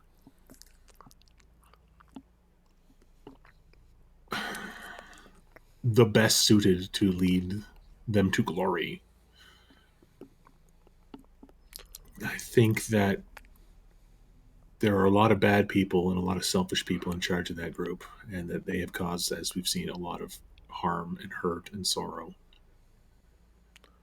And removing those people is important. And you saw the demons in Marielda. If they are in any way related to us, that relationship is long since changed and devolved. They're not the same anymore. And I don't disagree with you. They have their home, we have our home. But at the same time, there's a lot of prejudice that goes around in this world, and we need to stop that. I know. And I hope that when we get to Karkamut, I can get some information. Stepping out of character for a second, Jamie, how much Karkamut history am I aware of, like the angelic graveyard and things like that? Is that stuff that still exists outside of what we did in one long year?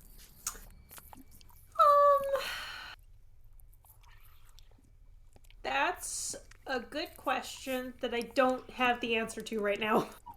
So it would be fair to say at this point that there is information in Karkamut that may be relevant. Yes. You know, whether that's history. Especially if she's talking about angels.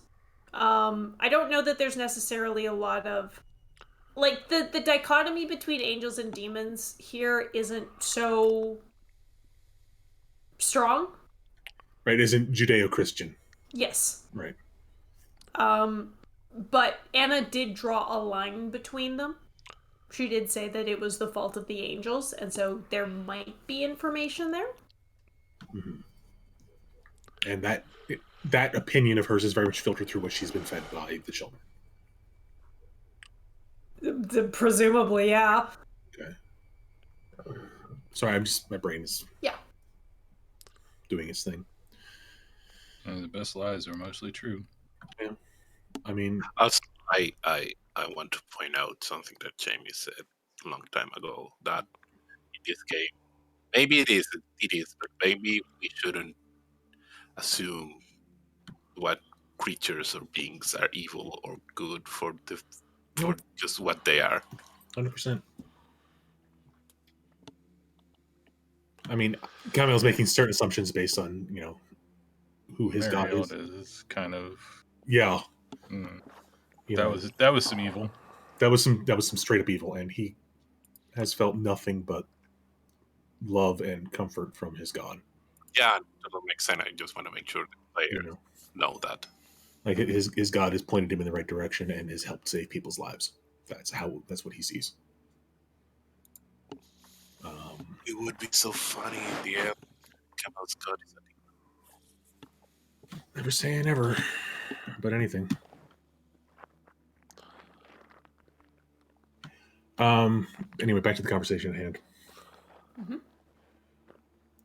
We may be able to get more information when we go to Carcammon, and I think that is still where we need to go in the future once we deal with the present situation. Your powers are divine in nature, as are mine. Carcammon has one of the biggest repositories of celestial knowledge anywhere.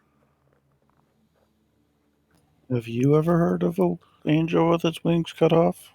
Have I, Jamie? Make a history check.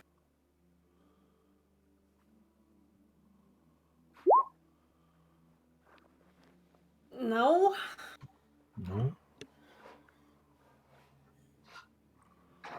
I mean, is it a metaphor, or is it a literal angel with their wings removed? I don't even know. It was a dream, but it felt more than a dream. Mm-hmm. And I think I saw something I wasn't supposed to. And dear God, did it hurt. So again, for the dream, the one wolf, was that meant to represent Camille, or was it something else? Different dream. I get a lot of dreams. Must be nice.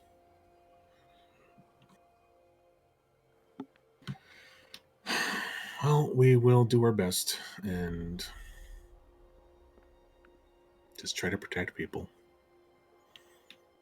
and live with what burdens we had to take on.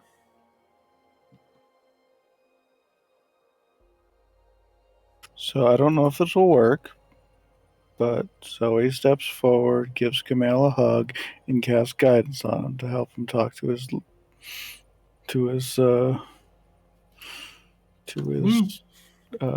my god tonight. Yeah, I don't know if it would even last that long. 1 minute, I think. Yeah, something like that. If you're there, like, I can just pray now. Like, if he knows what you're doing and you explain it to him. That was more just like I wanted Zoe's hug to give help. I mean,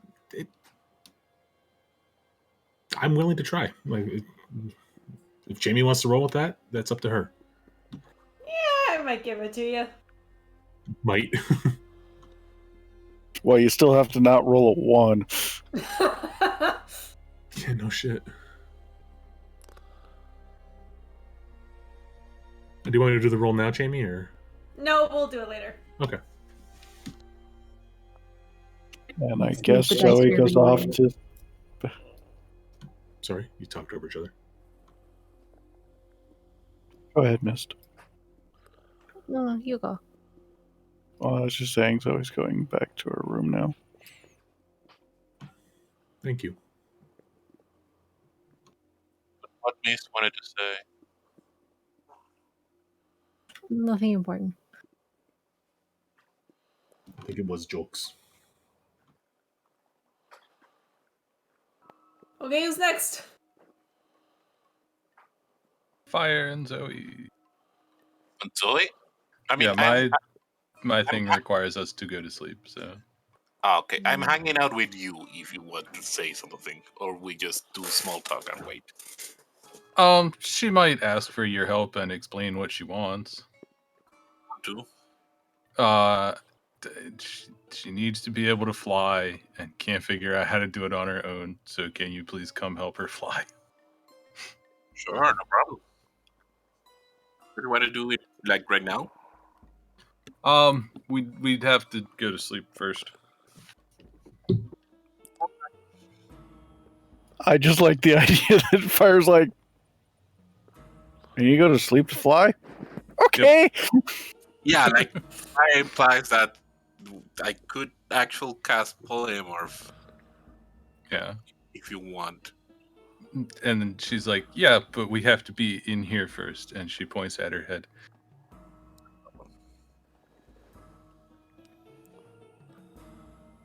I don't really understand how it works. It's something Zoe does. Okay. So I has 2 questions. Yep. Actually, has 1 question. Can I try and dream of the fallen Asimar? Who, Ezra? Yeah, I couldn't remember his name.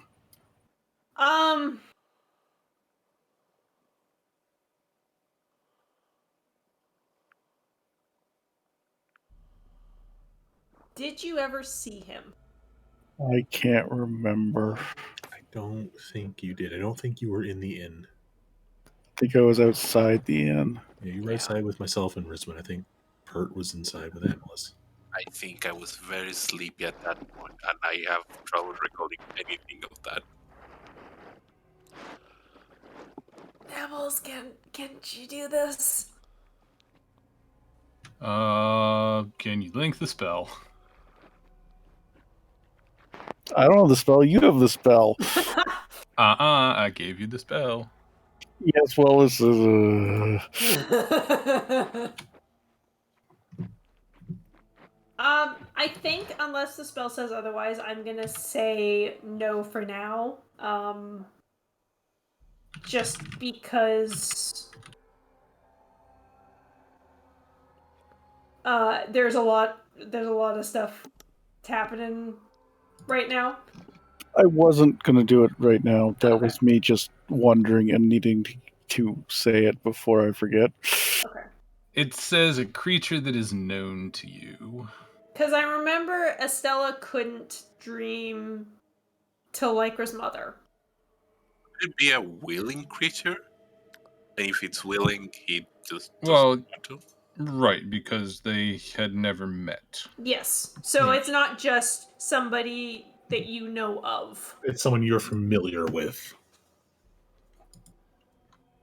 Or at least like a passing familiarity. I assume just seeing someone is not enough. I think it's probably not enough. Yeah, creature you are familiar with. Yeah, like you are familiar with Istria. You can describe her, and you know she is approximately this tall, wears this color of clothing, her eyes are this color. You're familiar with Cat. I think if you're okay with this, Jamie, let's just rule it now that like a basic introduction is required. Like you have to know each other's names, kind of thing. We have to have talked together. Right. I'm Even okay if with it's that. just like one sentence. Yeah. I think that's enough. Or to know them in another way, like Estella knows her patron. Yeah, they've communicated. Yes. She doesn't know its name. It might not even have one. Oh, that was a bad thing to say. Was it? Why? Wait, what was a bad thing to say? Because I was going to go try and talk to Zoe's patron. I thought that's what you were getting at when you Yeah, that's what I first... thought you were going with. Yeah. That you could probably do. No, I was going to try and go up to the roof and try to see if I could get him to talk. Now I'm going to dream him. And now I've suddenly got the thought of Zoe trying to talk to Estella's patron for some reason. Hey, Gravity. And What's Estella- up? and The Estella's sky just patron- drops down. Just Yeah. "Hmm." And Estella's patron is a Firbolg because he doesn't have a name. Oh no. Stella's patron is Fire's great-great-great-grandfather. He's his missing father. Okay, so Zoe comes into the room and is being like, Risbon wants to go into Fire's brain? Well, Fire wants to talk first, I think, but I think it should be Fire going into Rizwin's brain.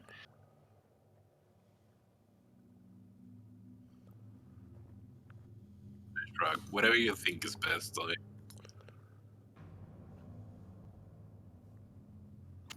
Did you want to talk to Zoe? Because she's going to probably be out after you get out of that. Yeah, I wanted to ask. I have the spell prepared that you wanted, but why do you want it?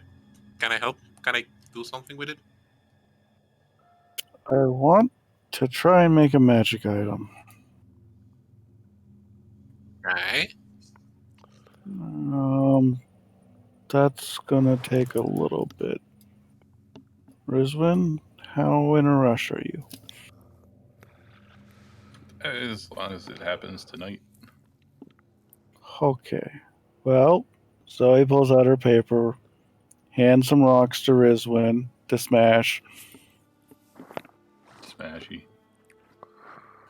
Alright, you grind them into a pulp. Aren't geodes cantrip level items?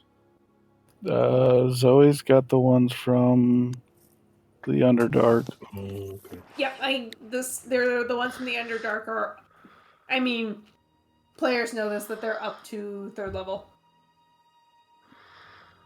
How many we have of them?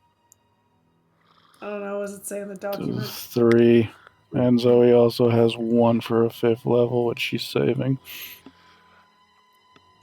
Pert technically has half of one, but that's memento.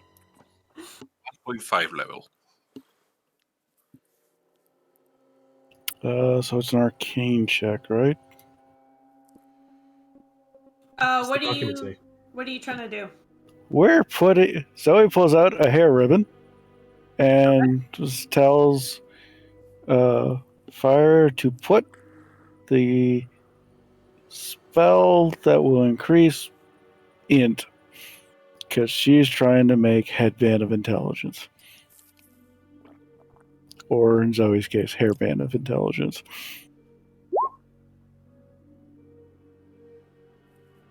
Is the headband of high enough quality?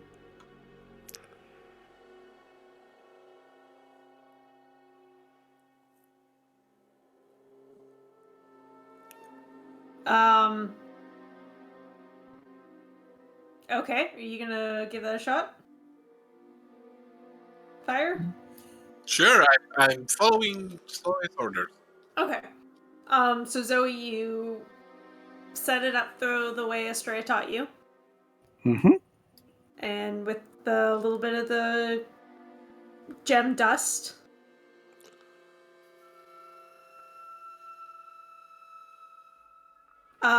And Fire, you cast the enhance ability spell on the ribbon. And I can't remember exactly how I described it the last time, but you see like a little bit of a glow from the runes and from the dust, and you feel the spell get absorbed into the ribbon. And then there's a very loud pop. Ow, my ears. It's kind of like one of those little cherry bombs just went off. That was different. And the ribbon, it looks like somebody just blew a hole in the middle of the ribbon, and it's now in 2 pieces. I'm sorry. I'm sorry. I don't know why that failed. Fire is trying to fix it. It doesn't have mending.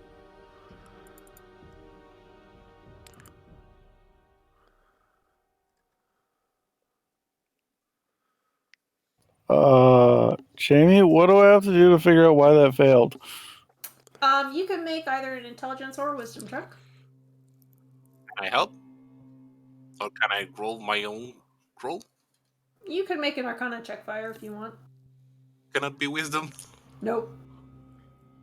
I'm gonna just roll and count it because it's the same as mine. I don't have any skill in it. Sure. You think you remember Estrella saying something about the quality of the materials scaling up with the spell? It's one of Zoe's ribbons. This thing's probably freaking high quality. Mm-hmm.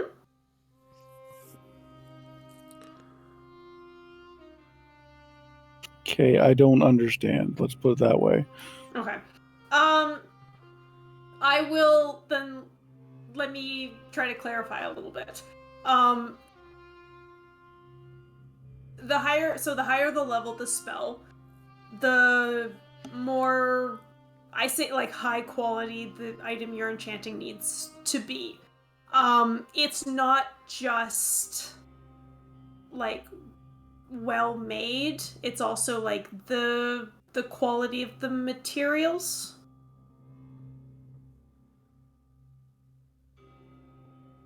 Like if you want to enchant a weapon, it would need to be a masterwork quality weapon, like inlaid with Yes. precious metals and things that are relevant to the spell you're casting.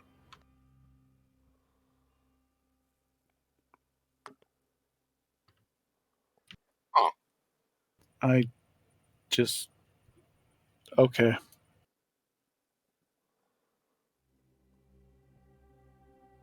A fancy silk ribbon is not high quality enough, is kind of what we're getting at, right? Yeah. What would be. The problem is, I don't know what would be qualified as high enough quality to make a headband. I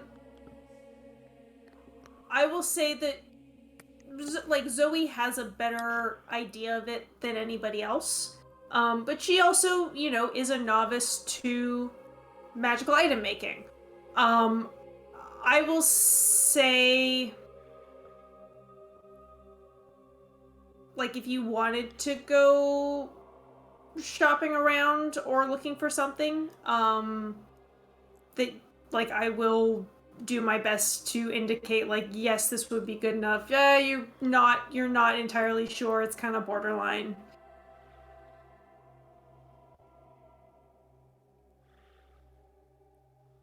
Is that okay? Yeah, just. Sorry, I'm. I think I understand the idea, but it's like it's a level 2 spell. It's barely above a cantrip. But we're in Zoe's room. She will look through her items. And Is see, there okay. anything that she thinks would be more appropriate? I have a question. Mhm. Could it be maybe not a direct correlation, but maybe an indication of the quality of the item would be how much it's worth? So, for example, a actual headband made out of gold with some gems set into it would be worth a lot more money than a silk ribbon kind of thing. like something woven with platinum thread, inlaid on the finest silk. Yeah. Metal tends to be more resistant than silk.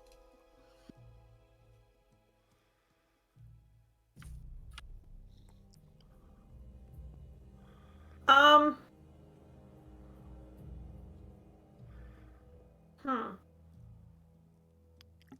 Zoe, I would guess that Zoe does have something somewhere in her collection of clothing that would be like woven with gold thread, has some gems on it, is very expensive.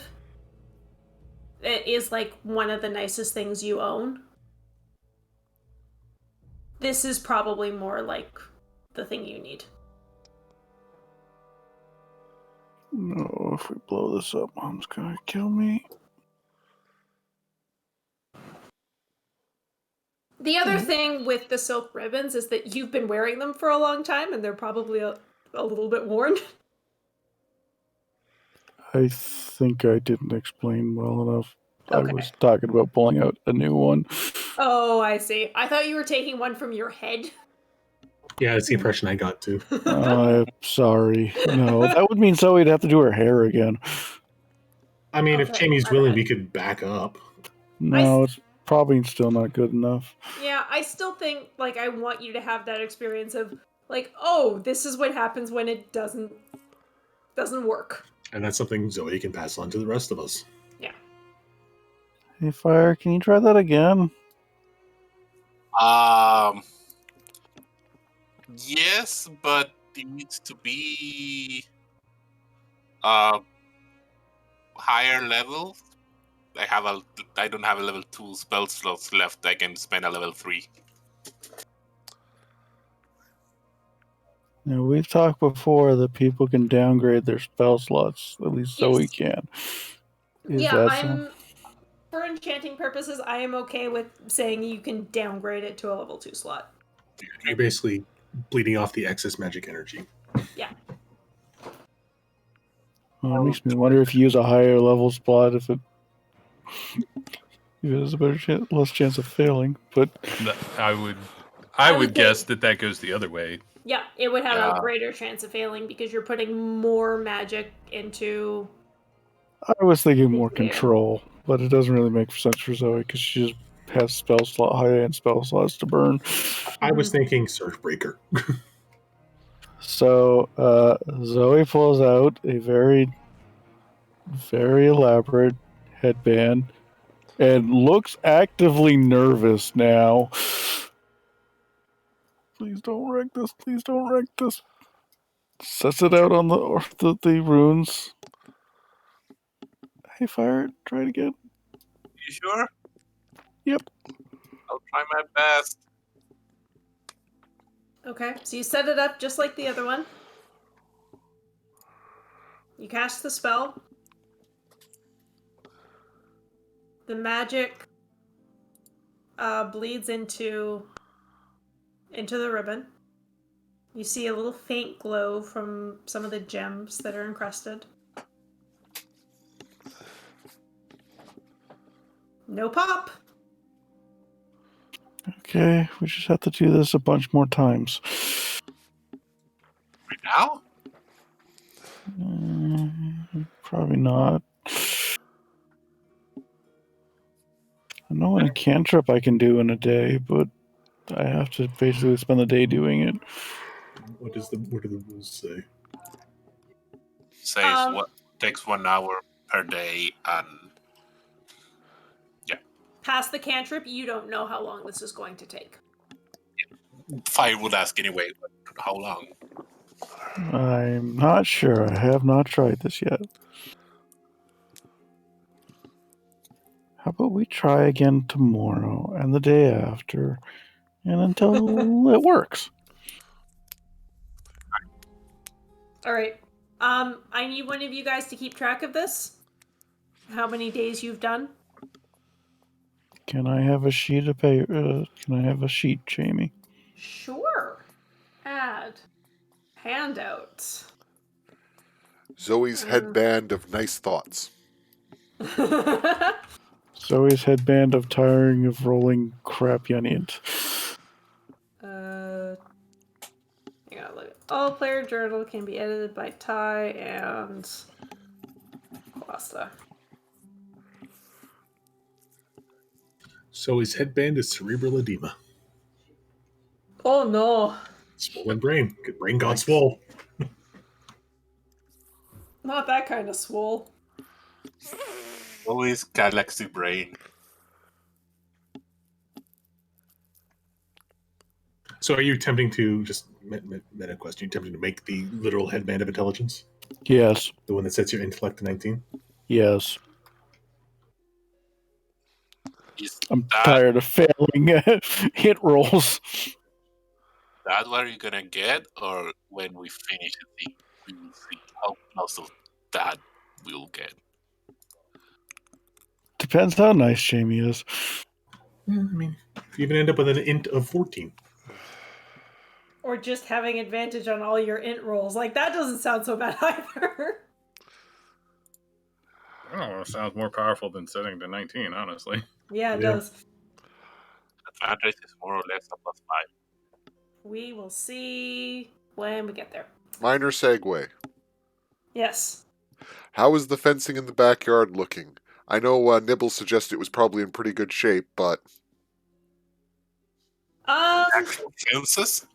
no, Nibbles made a joke when I made a comment about what Pert was up to, and I didn't respond earlier, so I wanted to make sure that Nibbles Yes. knew I saw his joke.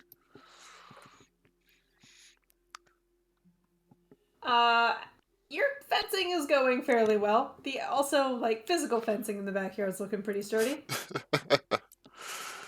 That's good. While you're out there, you hear footsteps on the grass. And you see Gwen just sitting out and watching you. Pert probably continues for another 5 or 10 minutes, and if she's still watching, he'll eventually put his rapier down and pull out his old rapier, or at least a secondary weapon. Mm-hmm. This just no. Okay, do not have an old rapier. He pulls out one of his 3 daggers and wanders over to her side, crouching down so that way he's not towering over her, and pops the dagger around in his hand and holds the handle out towards her. Have you ever had to learn to use a weapon? No. I mean, it's fun to watch, but And he smiles gently and places it into her hand and gives her a proper grip on it. I don't mind you watching. I'm happy to keep letting you watch, but if you ever decide, ask, and I'll happily at least help you know that you're safe if you're ever cornered by someone. Okay? Gonna give that poor girl a fit. okay. And Pert smiles and resheathes the dagger but leaves it in her hand and pats her on the shoulder and then goes back to his fencing. She leaves, but she has a smile on her face. And she takes the dagger? Yeah. Good. Cool Uncle Pert. Zoe will kill you if she ever finds out. Will Zoe kill him if she ever finds out, if it's after her sister saves herself from someone because Pert taught her to fight? Maybe not. I know there's a lot of conditionals on that, but good to know. Anyways, back to the dreamers. Mm-hmm. So is there anything else anyone wants to do before nighty nights? Just the prayer stuff. Can I before we close the other thing, can I have one of those ruggy thingy you used? Sorry, what? One of the ruggy thingies you use for the enchantment thingy. You get some of the rock. Thank you. Just a real quick thing. Can we say while they were doing that, I assume it took about an hour. Yeah. Can we say that Rizwan took that hour working on one of her small diamonds? Sure. The note I have here says that it would be worth 25 gold if cut well. Okay. What do you just want to, what? Yeah, give me a Jeweler's tools, jewel. dexterity? Yes, please. Not strength? No. Not smash diamond, cut diamond. And if you want diamond dust. Nah, I don't. I need diamond dust. 14.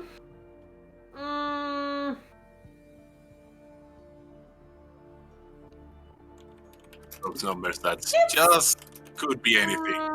I'd say your diamond's worth about 15 GP by the time you finish.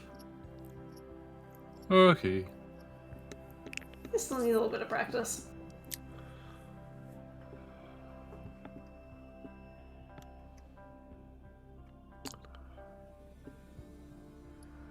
Now I'm just picturing Rizwan going to Pert for lessons on how to handle things better.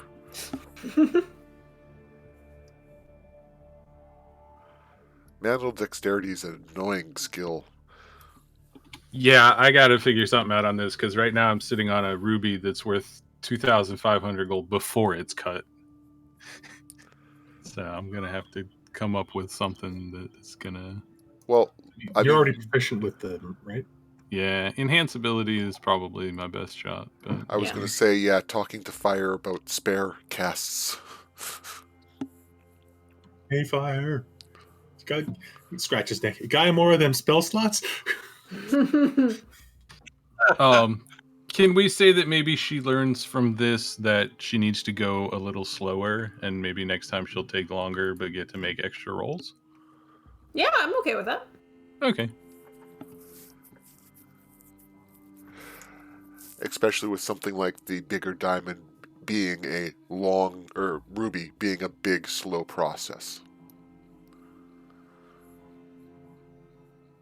Kind of like making the artifact, it would take days of work. Mm-hmm. Okay. So with that out of the way, we have 2 nighttime things: Kamel's prayers and the dream. Yeah. Technically now 3. I would like to hold to my 1 dream per night rule for my own sanity. That's fair. Oh, I thought that was 1 dream per night per person. No, just Yep, that's fine. Okay. I would like a wisdom check from Kamel. Just a wisdom check. Yes. With the guidance. Oh, with the guidance. Okay. D4. Yeah. I don't have that set up, and I'll roll the d4 after. Because I don't give people guidance that often.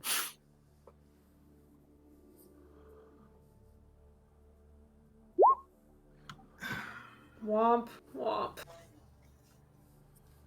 Like he's putting as much emotion into this as possible. Like, I need your help. I need your advice. I need your guidance. Mm-hmm. Please. You get a little bit of something. Make an insight check.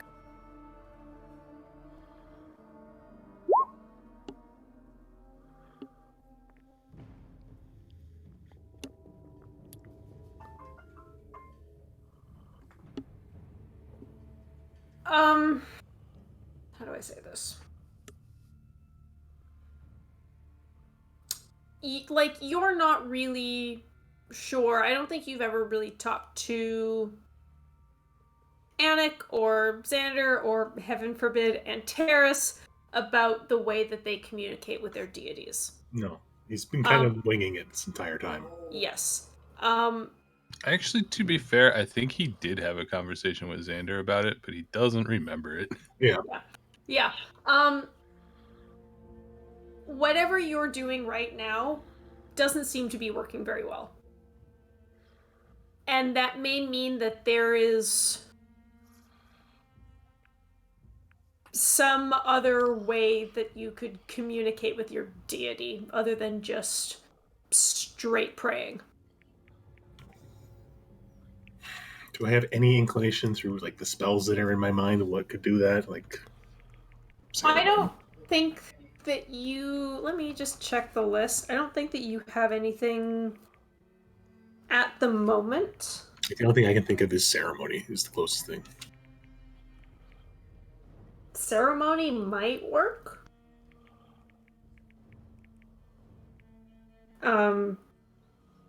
But this is me, the DM, telling you, like... Not yet. It's like, you're... Maybe start looking at a different angle. Because this ain't working for you. The problem is I can't, like, the player is having a hard time thinking of another angle. Yeah. Like, You also might be able to get help from someone. I mean, technically, Asimar do have a conduit to their angelic ancestor. I could try asking them. We've just never gone that route before. Yeah, I mean, there's a reason I haven't gone that route. I don't know that I'm that. Ready to go there? Yeah, it's complicated. I mean, Zoe's communicated with hers a couple times. Yeah, I could. I think he'll just get frustrated after and just politely knock on Zoe's door and explain the situation. Because he's like stonewalled basically. Like he's just not not getting anywhere. I don't know what I'm doing wrong. So the best option I can think of is they pray together and hope they dumb luck into a advantage. Vision quest? I will just tell you straight up, like, without some sort of magical help, your presence isn't going to give Camille anything. Can't dream because Zoe doesn't know the target. I have to save a lot of spell slot every day, apparently. I could save one more for Camille.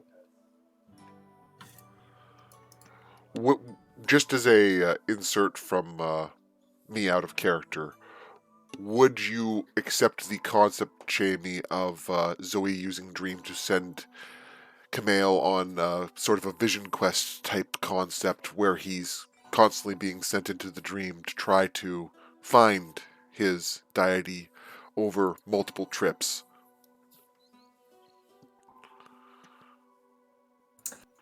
That's an interesting idea. That is actually that I like that idea. I like the idea of going on a dream quest too. I do too. It's not like the way the spell is supposed to work, but it's maybe something we could explore. Fire would help the truth on that trip. So Zoe could target Camille into his own dream? Into his own mind? I think so. Nibbles, if you have anything to add to this. First of all, yes, you can just target yourself into yourself. That's fine. I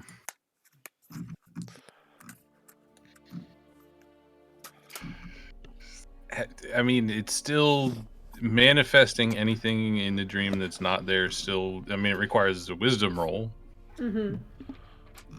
which you're still running into the same problem That's true. that you have right now.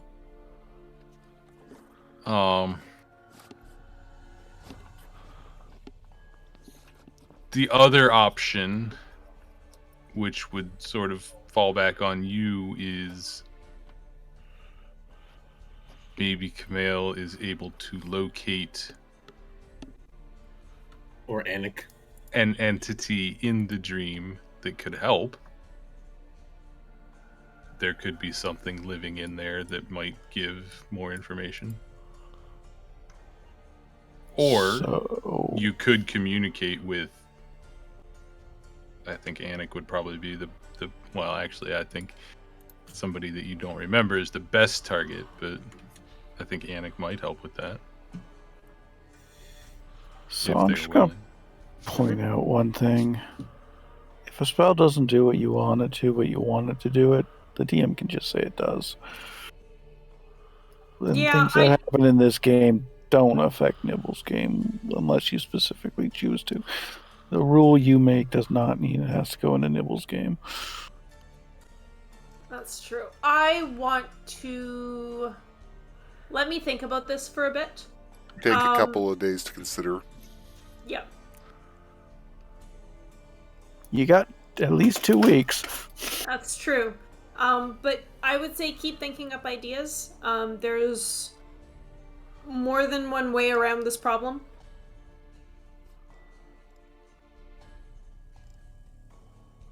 I just Cameron's brain is being a thick dummy right Yeah. now. But I would like Camille. I think is at the point where he's realized that he needs help with this. There's the alternative: go to fire for lots of mushrooms and eventually get the right hallucinogens in you. Yeah, you could do like an actual just drug-induced vision quest. Option. I guess go to fire or pert for the right drugs, but either way. By the way, is the shoe keeper having a nice leisurely sleep right now? Oh, I'm sure he's having a grand old time. He scratched his eye after closing the door. Oof. Yeah, the problem is a lot of the baseline paladin spells don't deal with communing. Yeah. I want this to be a challenge for Camille.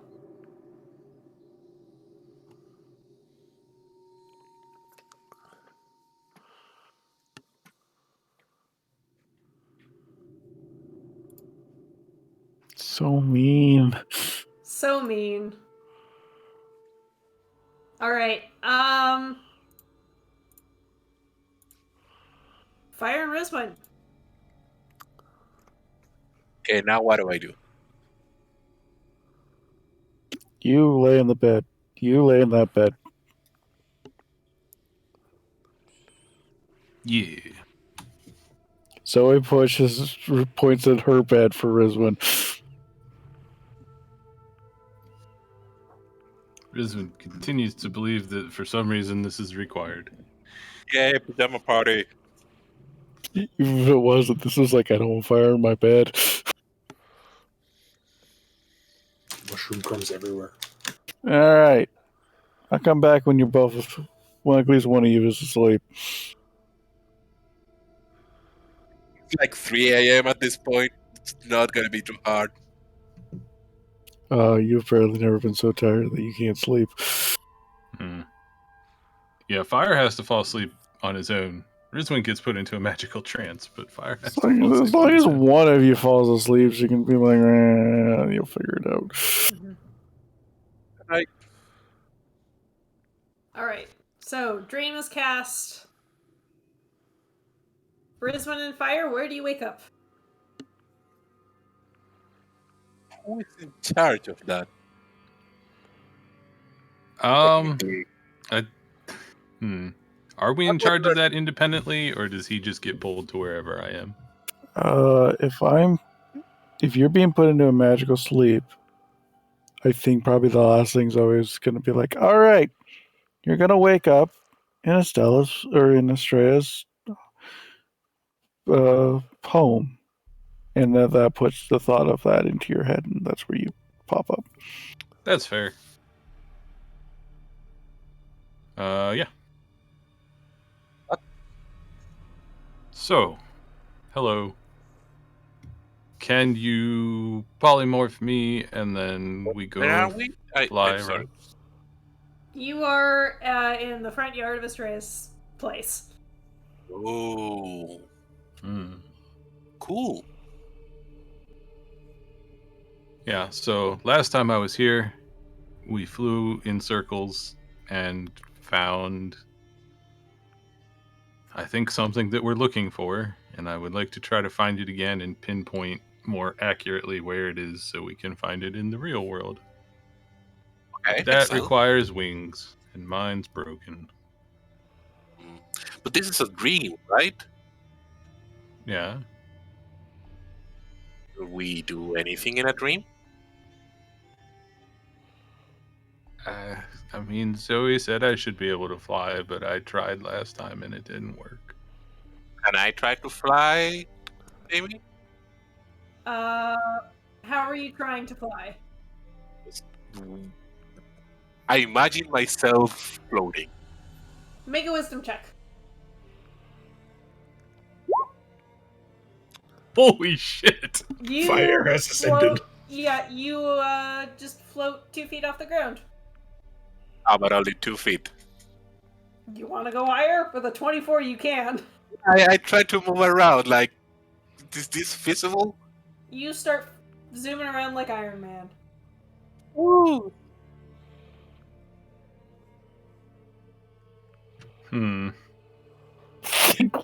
Rizzo's probably pissed off. Feel confident. I say Probably to a little bit. Rizwan, I feel confident. Could you transform into to your dragon? She'll try. Okay. That is something you can do. You become a dragon. Rawr. No, I don't have the actual power to heal Rizwan Wing. Can't be my dream fantasy of here fixed hair. You can make a wisdom check. Oh boy. God damn it. A 13 is not enough. It is, maybe if she was in human form, you would have a chance, but you don't really know dragon physiology that well. You're just not quite sure how things are supposed to go. Tried. Well, I could say that I try other things like polymorph her into herself, but with the fixed wing and whatnot. But yada yada, I just end up normal polymorph into a, I don't know, giant owl. Okay. Rizwan is a giant owl. Eagle, please. Giant eagle. Thank you. I think they're faster. Okay. Let's go. And she attempts to find a direct path to the thing that we found before. I was traveling. So you want to show me something? I thought you just wanted to have a good time around flying. No, I need help finding this thing again. What is it?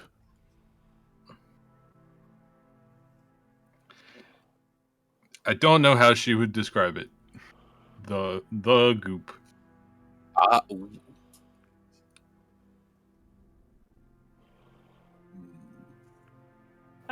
You fly for a bit. Rizwan, when do you realize that you can talk in eagle form?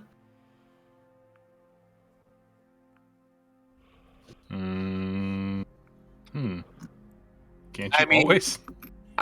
Because Polymorph? No. let me ask this question: what does fire do? Does he use wild shape, or is he just him? I'm just me, and I know the spell. Talk with animals. Oh wait. Oh wait, never mind. No, giant eagles understands Aran but can't speak it. Okay, I don't know. After a while, I guess. Yeah, you're just like, wait, shouldn't I not be able to talk? Actually, you know what? I don't think she does realize. I think it's probably fire that realizes.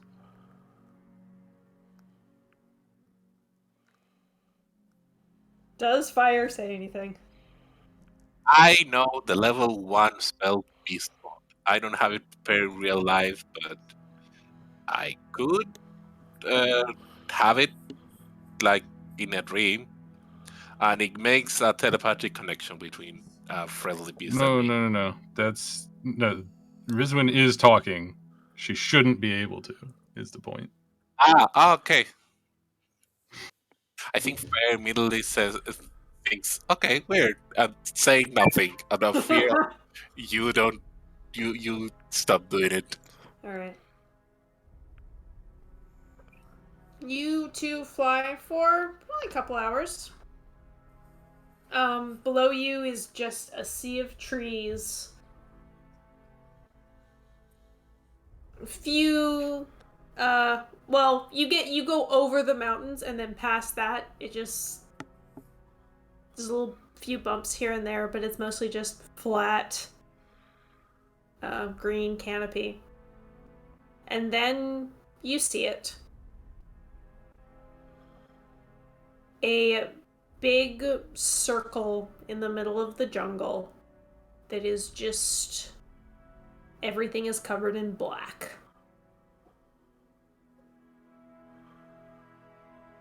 Oh, and you said that the first time you saw this was with Estrella? I don't know. She didn't say Estrella's name. She just said I was flying around and stumbled across it last time.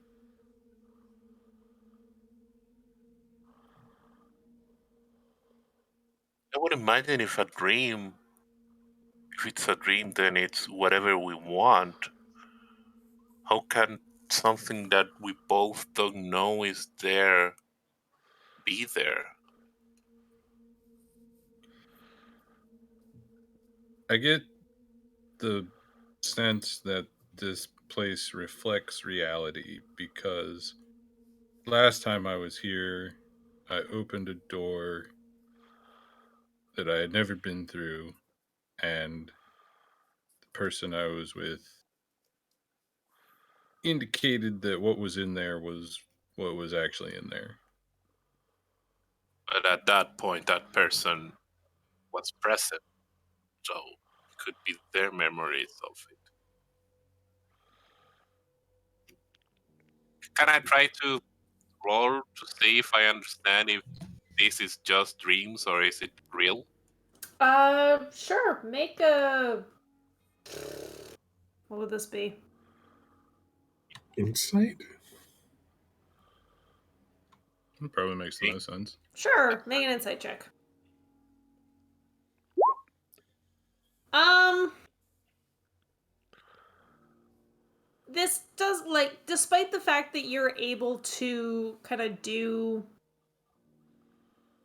you know, choose to do things that you could not otherwise, it doesn't totally feel like a dream. Maybe this is like another plane of existence. Or it is somehow tethered to reality.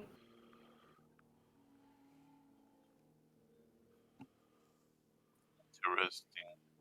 I will keep my hopes in check, but I think we need to get here and see what's up. This is worrisome and at the same time hopeful. It's weird to find something bad and be happy about it. Um, what would you like either of us to do to see if we have a better idea of how to get here? Survival. Should we each roll one, you think? Yeah.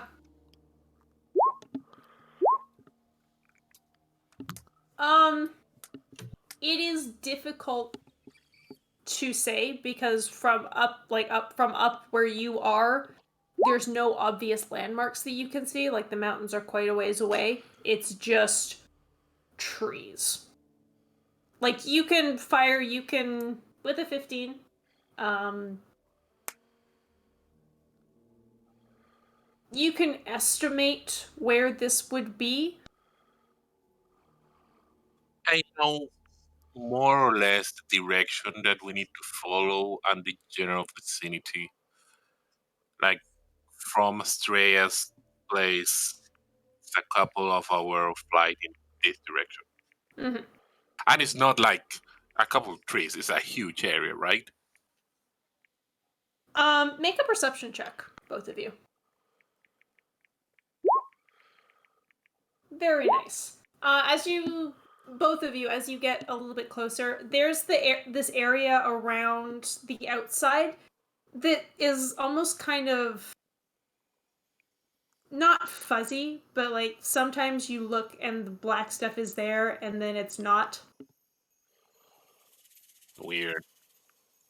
Um, it is probably, like, including that area, it's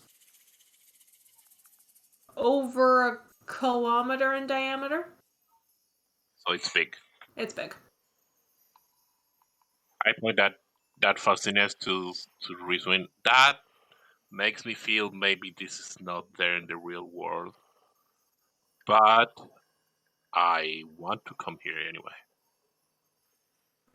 Interestingly enough, it's just the edges of it that are fuzzy. Like the sort of center of the circle is very solidly black.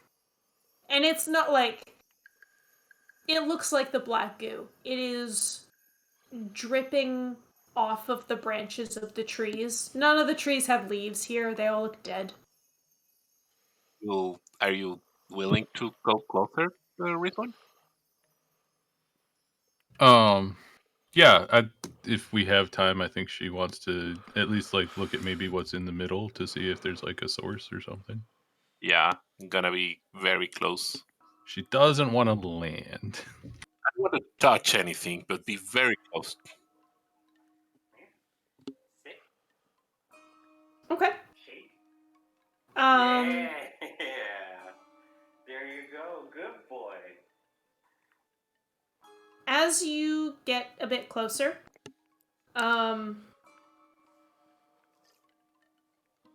there's just like the hair on the back of your neck is up. There's no like discernible reason as to why, but like there's some like just a sense of bad beyond what you would normally think. Coming from the area Yeah. in general, or like something in a specific point in the area? More just from the area in general. Hmm. Getting to the center, the trees are dead, so you can see down to the ground. The ground all just looks black.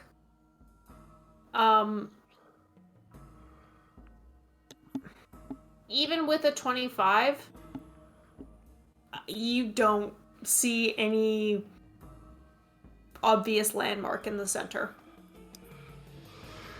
Okay. And does it look like the trees are just covering this shit, or they are dripping more of this shit, or absorbing it?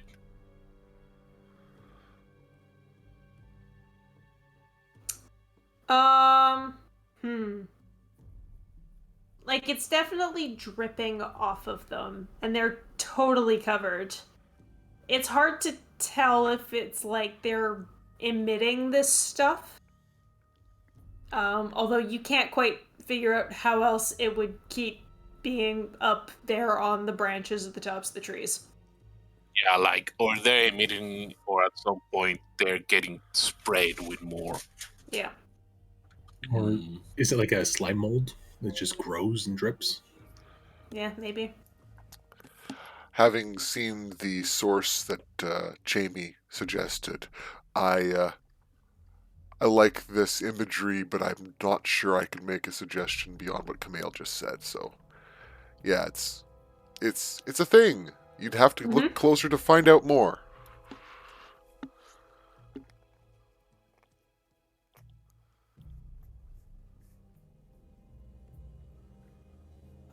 I will say, like, we've already been going for 4.5 hours. Unless you're gonna touch something, I don't know that there's much more for you to get here. I wouldn't dare to touch it. Definitely not.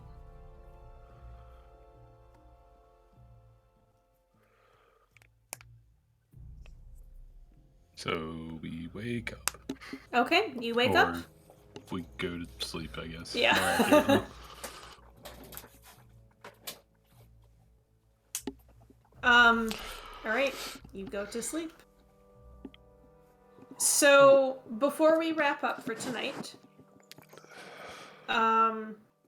Nicholas would confirm with you in the morning that you are going to have dinner with Ethan Van Ursel in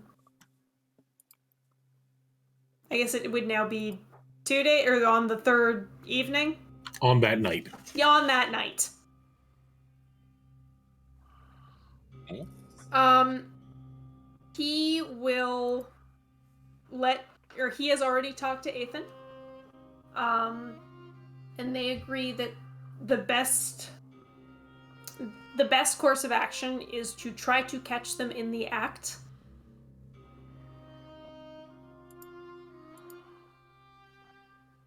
And everybody would feel much more confident if you were there to help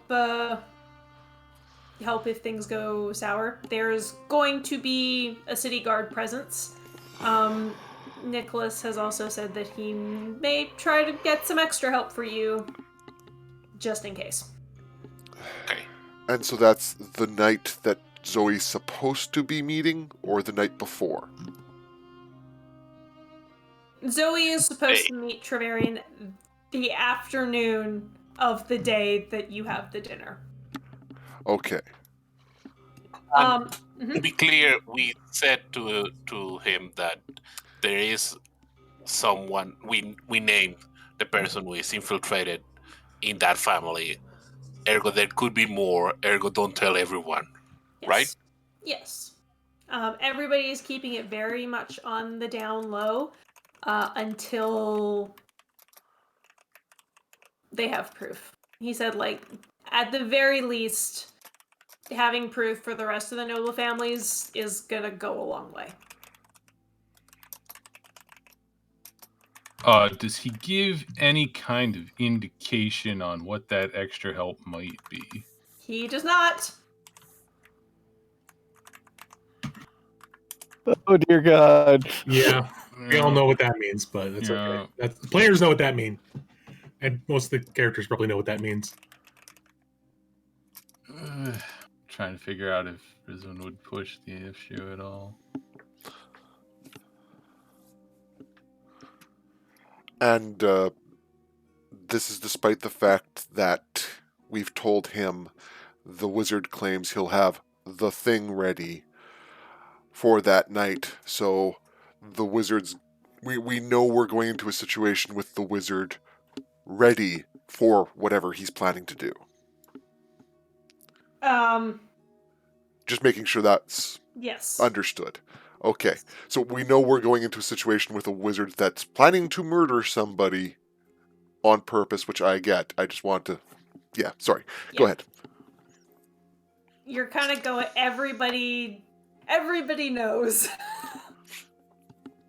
Bad idea. And if we Presumably Trevelyan knows, you all know, the Van Ursels know. But they don't know that we know that they know. The last question, I guess, is: do we need to think of an excuse for Zoe to not go see Trevelyan on that afternoon? Her dad said no. Yeah, Zoe never confirmed that she was gonna go, right? Yeah, it basically just said that, like, a carriage is gonna show up for you. So you can just not get in. And now the carriage is going to have Anna. You have 2 days. Is there anything you would like to do to prepare? I will say that we will pick up in 2 weeks' time on the day that you guys are supposed to have this dinner. I was going to, like, in that downtime, I would talk to Zoe about the dream spell, because I'm assuming word has gotten around, and Kamil might want to see if he can get in touch with Anik and get some professional help. Yeah. Can I add 2 more days to Zoe's headband? Yes. I 3 days of what I want. I would say you can add 2 days, because that last night was pretty packed. The days are just packed. I would say Pert spends his 2 days refining the generic poisonous plants he has, and going to his fencing classes with Anna if she's still showing up. Alana is still there. The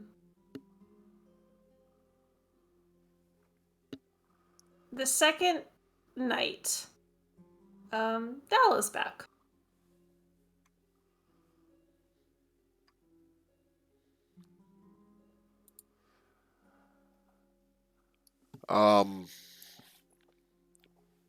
Without going into a lot of detail, I think Pert would be happy to greet Dowell and let him know that things are in motion. Not towards anyone specific, just as a general statement. Things are in motion. Well, that sounds ominous. I mean, I'm hoping it's promising more than ominous, but at the very least, hopefully we'll have a couple more answers and a few less headaches in a few days. Eh, good for you.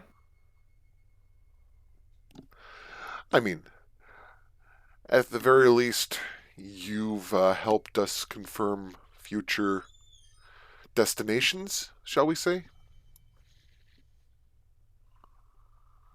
Oh?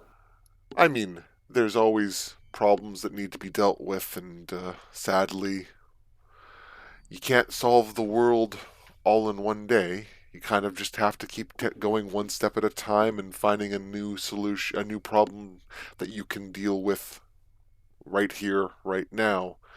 If you try to cut down a mountain, you're only going to end up with bruised hands, right?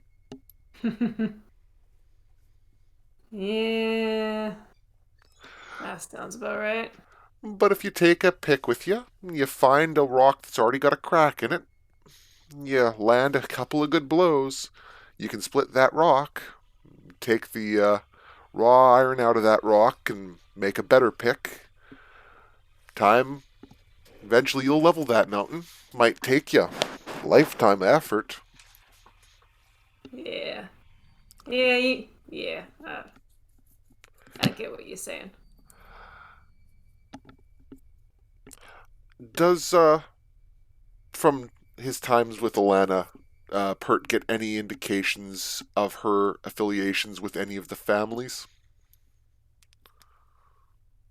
Um,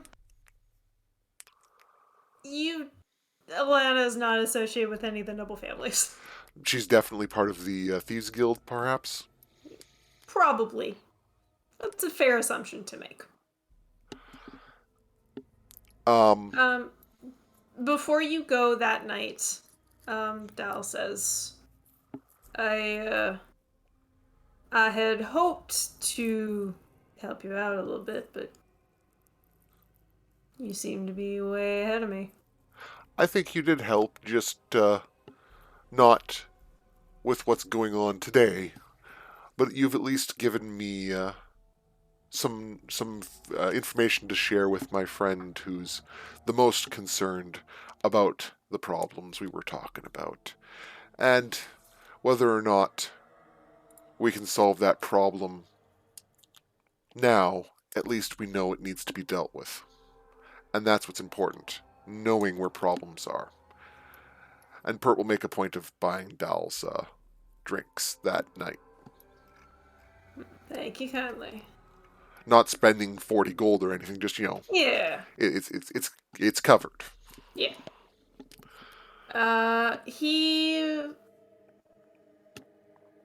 He says, do you need anything? Well, since you've been a man of the sea, you deal with the army much? Once or twice. How do they treat you?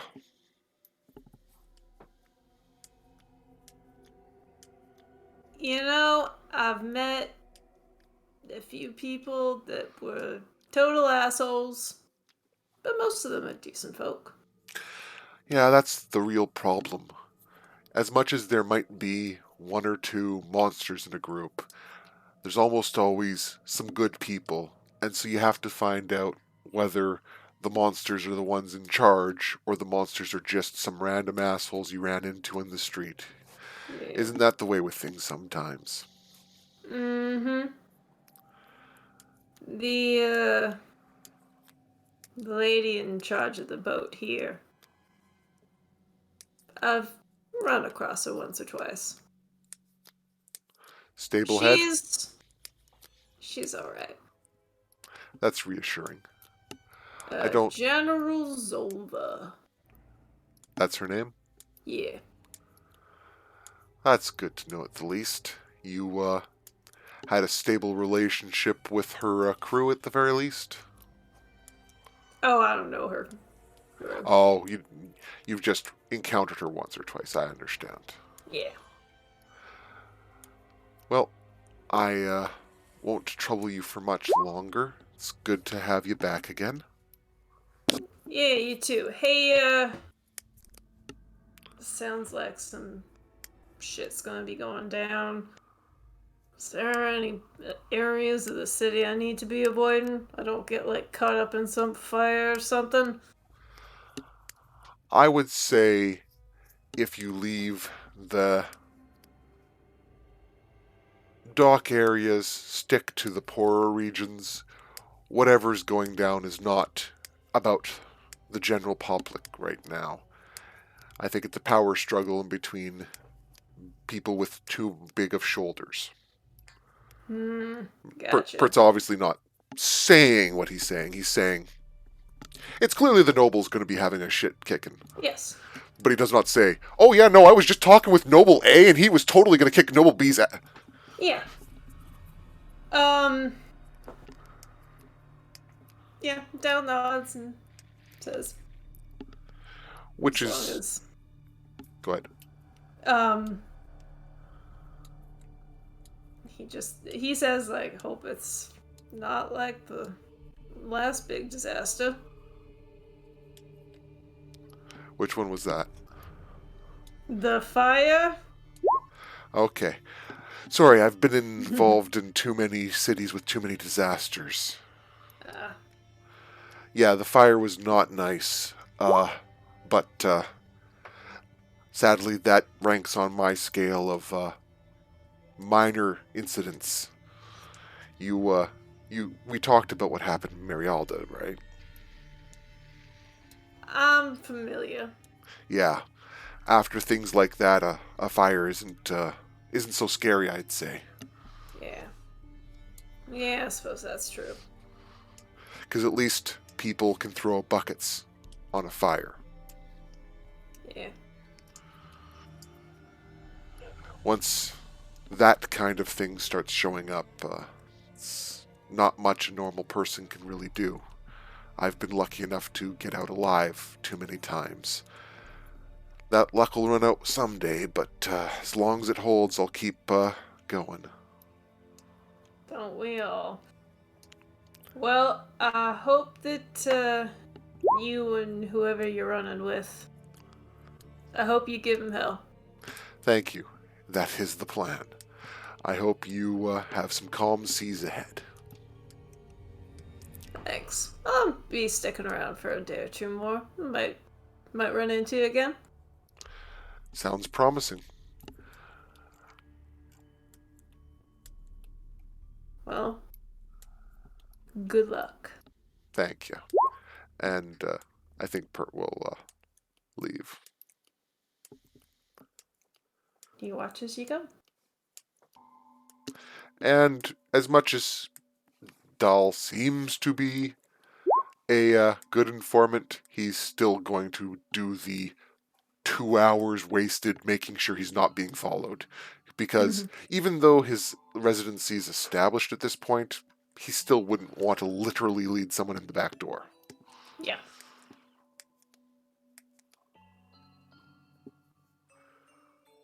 It's not paranoia if they're actually out to get you.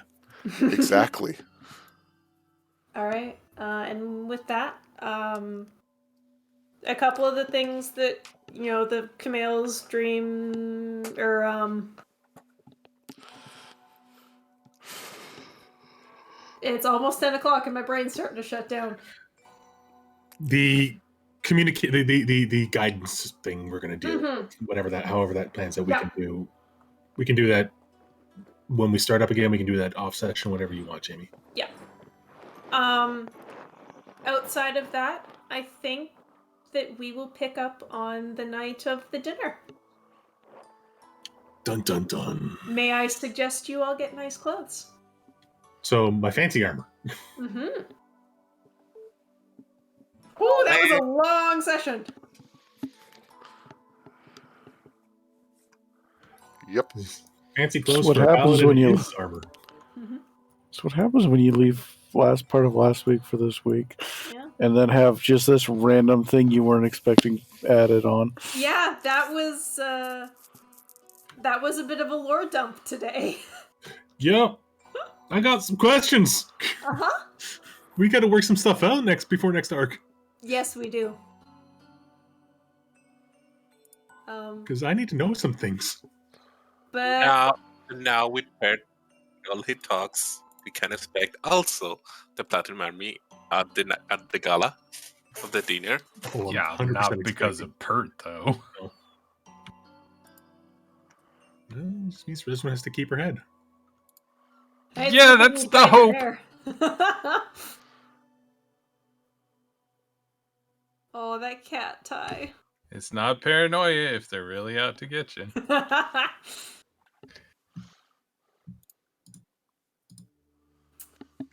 Which cat? I post a lot of cat. The one you just posted. Very cute. The one attacking the humidifier. Yeah. I didn't even get to have my third tea for the session.